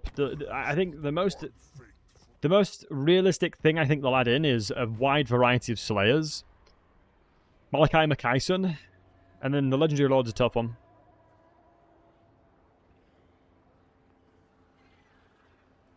You'd have to be barely intelligible though. True. He is generally a nutter. Like, I think when he was fighting alongside Gotrek or something like that, or somebody was fighting alongside of him, he was just tackling, throwing grenades. Which I think is brilliant. He was running around cackling while he was chucking grenades at stuff. Fallen champion. Exhausted minions will fail me. Right. So we are getting corruption built up, which would be nice. Hopefully all the corruptions here will help. And then what I'm going to try and do is get another Celestial settlement in here. This is almost getting to tier 4 as well. We just need to make sure that our bloodletting is continued on. Because it'd be next turn that this is decaying a little bit. Most of the battles fought in this turn. I've literally just done a battle. I'm really confused how the bloodletting's sometimes functioning. Like, the bloodletting is pretty damn odd. Like, the behavior of it is weird.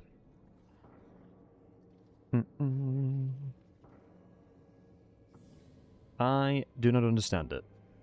And I shan't pretend to understand it. Focusing on the main city to rush tier 4 is 5 as a new meta. What specifically is Daniel? No, typically speaking, it's always pretty strong. Typically speaking, it's always a very strong strategy as Daniel. Bloodletting is the way to do it. Like, because you'll get access to very strong stuff the faster you get up to higher tiers, right? Wow, Malice has forced match into the settlement. That's kind of wild. I am going to recruit the aspiring champions in here. And then we'll siege, because this will absolutely smoke him. Got a lot of shades, but his army's not a worry at all. Malice has annoyed me too much to auto-resolve this one. He has annoyed me far too much this campaign to auto-resolve this one, so he has to die by my hands.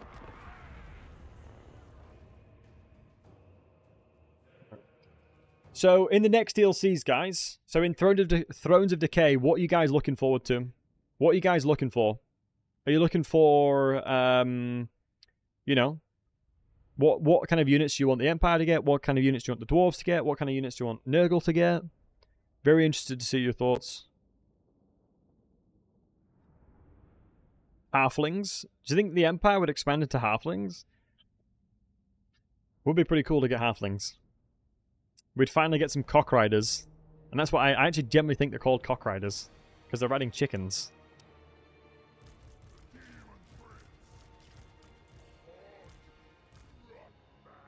Yeah, there's... I think... Hold on, let me...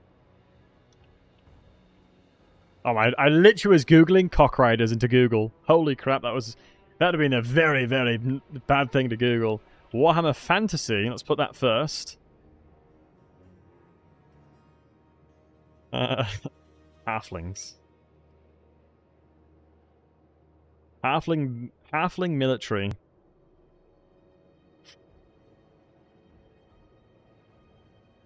Praised cooks. I can't see cook riders. Battle ram riders, goat riders, great eagle riders, swan riders, warsheep riders. There's a mod that gives the halflings that. Maybe it's just a meme. It honestly is probably just a meme.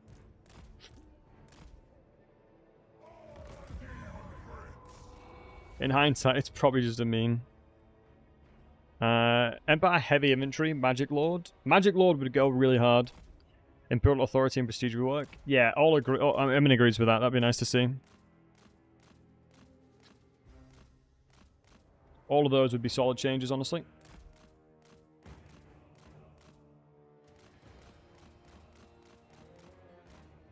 I don't really have super easy ability of getting them to come towards me.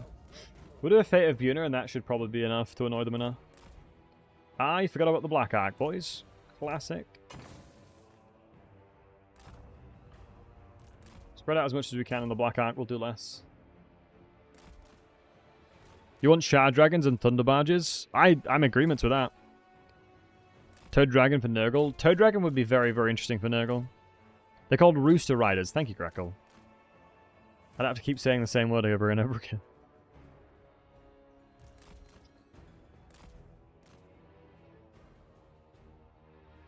I thought it was Cock Riders. But like I said, it's a chicken, you know? That's a chicken.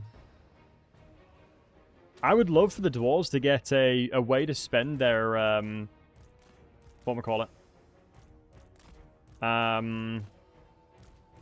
Oath Gold through unit improvements. Right, let's lock them and start moving forward. Yeah, I would love it if they could get access into... Yeah, using stuff to... Like, using Oath Gold to buff the units.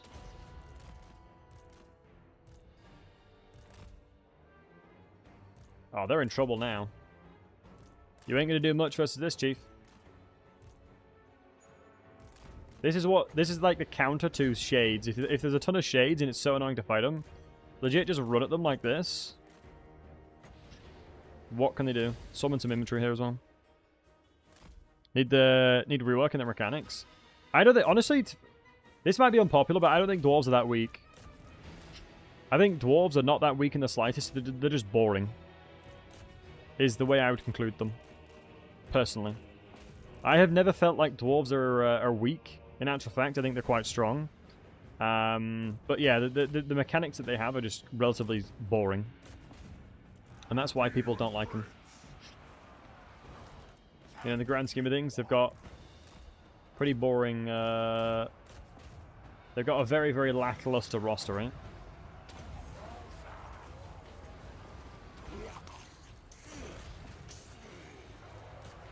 Alright, we've shut down all their ranged. God damn, the terror's going hard. Looking for horse supporting lifecycle buildings for Nurgle. Ooh, interesting. Support purchasing units with different resources than money. Like that, honestly.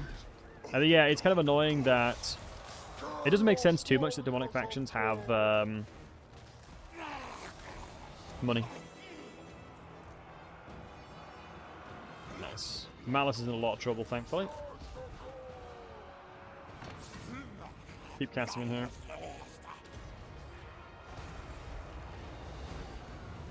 Beautiful. Whoa, who's getting battered here? Oh, these shades are doing a number on you, matey. Let's pull an inventory out.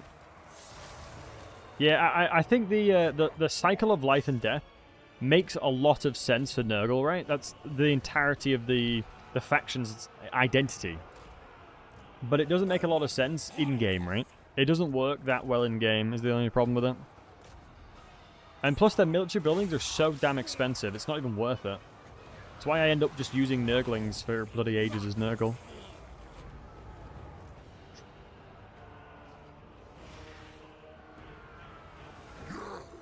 What path do I dedicate with glory? No, I've not dedicated just yet, Ghost, but I will be going undivided. No, I need to test.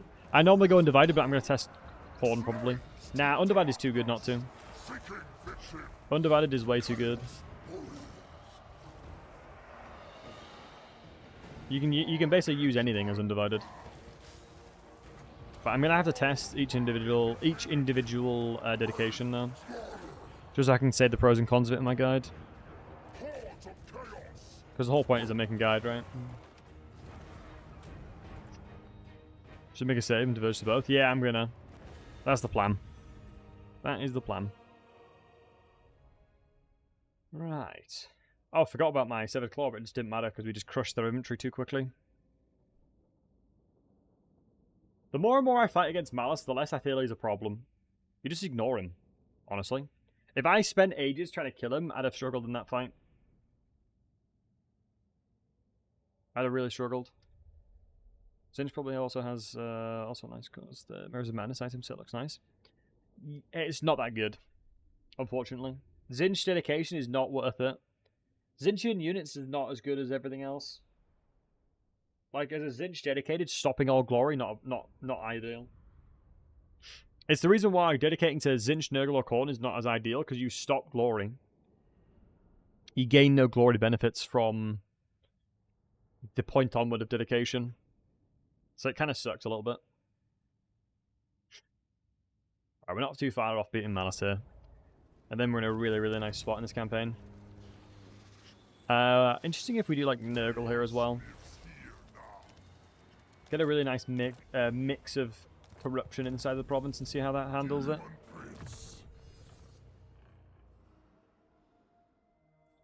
Oh, I should have gone Inspiring Presence as a mistake by me. Double Fleshy Abundance, because that's your role in the army now, my friend.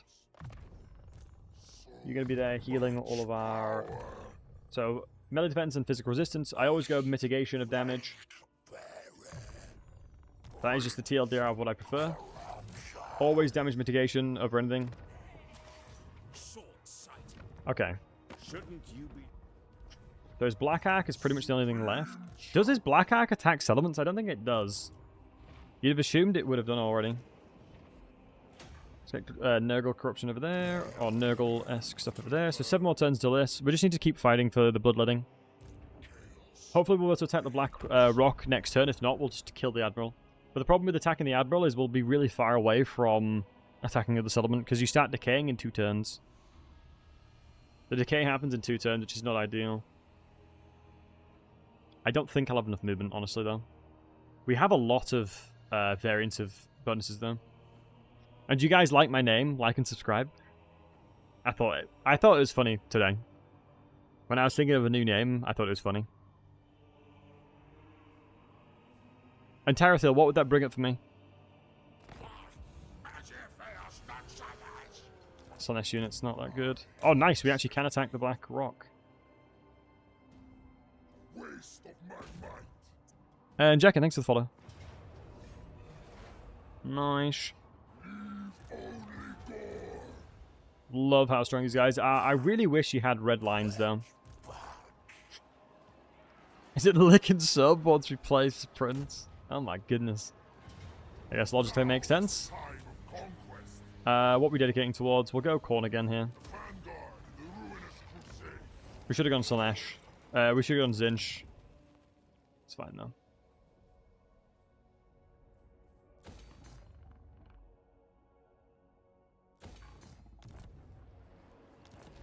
We'd have been able to get to...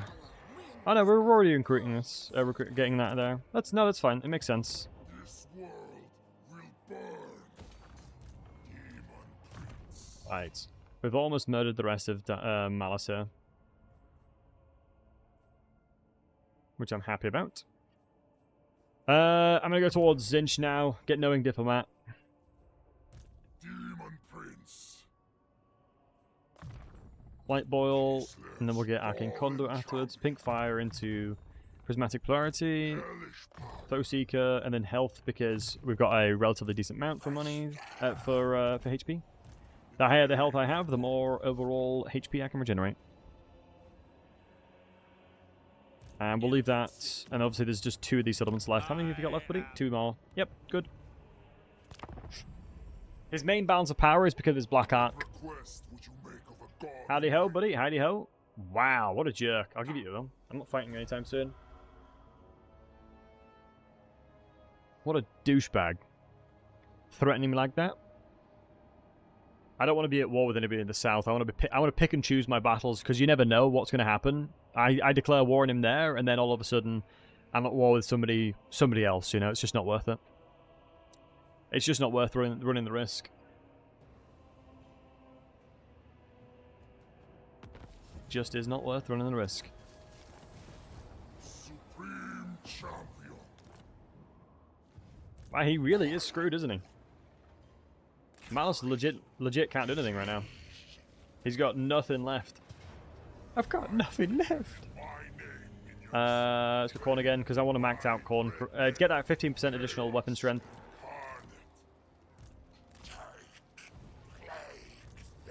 Oh shoot, I should have had this guy fighting, because obviously he's losing his bloodletting. That was a mistake, but should be fine. Should be fine. Get the Great Sorcerer now, and then probably the Temptress, and then this, and then Knowing Diplomat. So it'll just make my life a lot easier, because everyone will hate my guts, you know? We're going to get that upgraded towards tier 4 as soon as we can. And then we've got another settlement as well. That's going to be something similar. Yeah, over here. Has a little bit more growth, so we'll be intrigued to see which one beats who. I almost do think that getting this would probably be a good idea, but the growth amplifications is not going to be enough.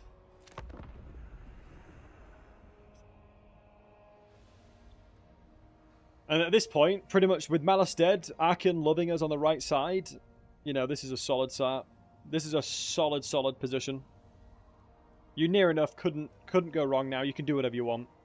Once you've curved the early game, Daniel is by far the strongest Legendary Lord out there. He's so insane. Just your insane amount of recruitment with Undivided is just bonkers. Nothing really has the capabilities of keeping up with your level of recruitment. Plus your armies are super cheap. And the more wide you go, the more likely you are of Much power. just making a ton of cash. Annihilation. Looks like I'm going to be fighting these guys as well. Hog. So it looks like I'm going to go murder everything to the west now. Let me just make sure to speak with Arkin for a second. Yeah, he's loving us. He's not at war with anybody. I feel like Arkin's AI is very passive right now for some reason. I don't know why, but I feel like Archeon's AI is just ridiculously passive. I don't want to upgrade any of that. Is it next turn for this one? It is indeed. Nice. And we're getting closer to Undivided, because any settlement you take, you get Undivided. So you have to keep doing conquests. You can, you know, give yourself Undivided glory from fights, but I don't think that's worth it. So those kids on PCS from Game 2 give him time, yeah. I miss the old Kislev for some reason. It was such a funny lord. Dimitri something or other. Gone but not forgotten. Oh, Throg and Wolfric are fighting each other. That's not ideal. That means anything's going to happen. One of them's going to come out on top and be the Legendary Lord and Confederate the other. I wonder what happens if the Black Arc's on its own. We've almost finished Corruption. Does this faction die, or just what does the Black Arc do? I actually have no idea what the Black Arc's going to do. Like the behavior of it.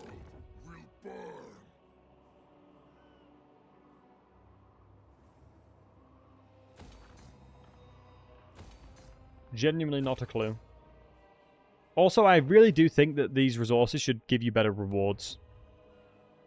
Luxury resources are unbelievably useless. Time you got to kill it or bleed it out? Right, okay. Makes sense. Hellish power. For the ruinous power. Don't gateway is huge. HP. Magical reserves. Nurgle. We're getting closer to upgrading that. Build this, because you need to build this for Daniel as well. Oh, shoot, we need to build the Chaos Warrior building as well. For, Aircold. Aircold is honestly where things turn around. Wait, can you recruit lords on Black Arcs? You can, right? You can recruit lords on Black Arcs, right, guys? If I'm not mistaken. I think you can.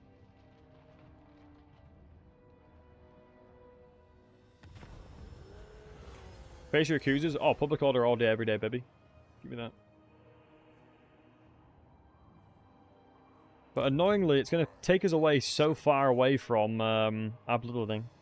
Ridiculous. Shouldn't you be... Spotless Elements, he's going to sit there, isn't he? Chaos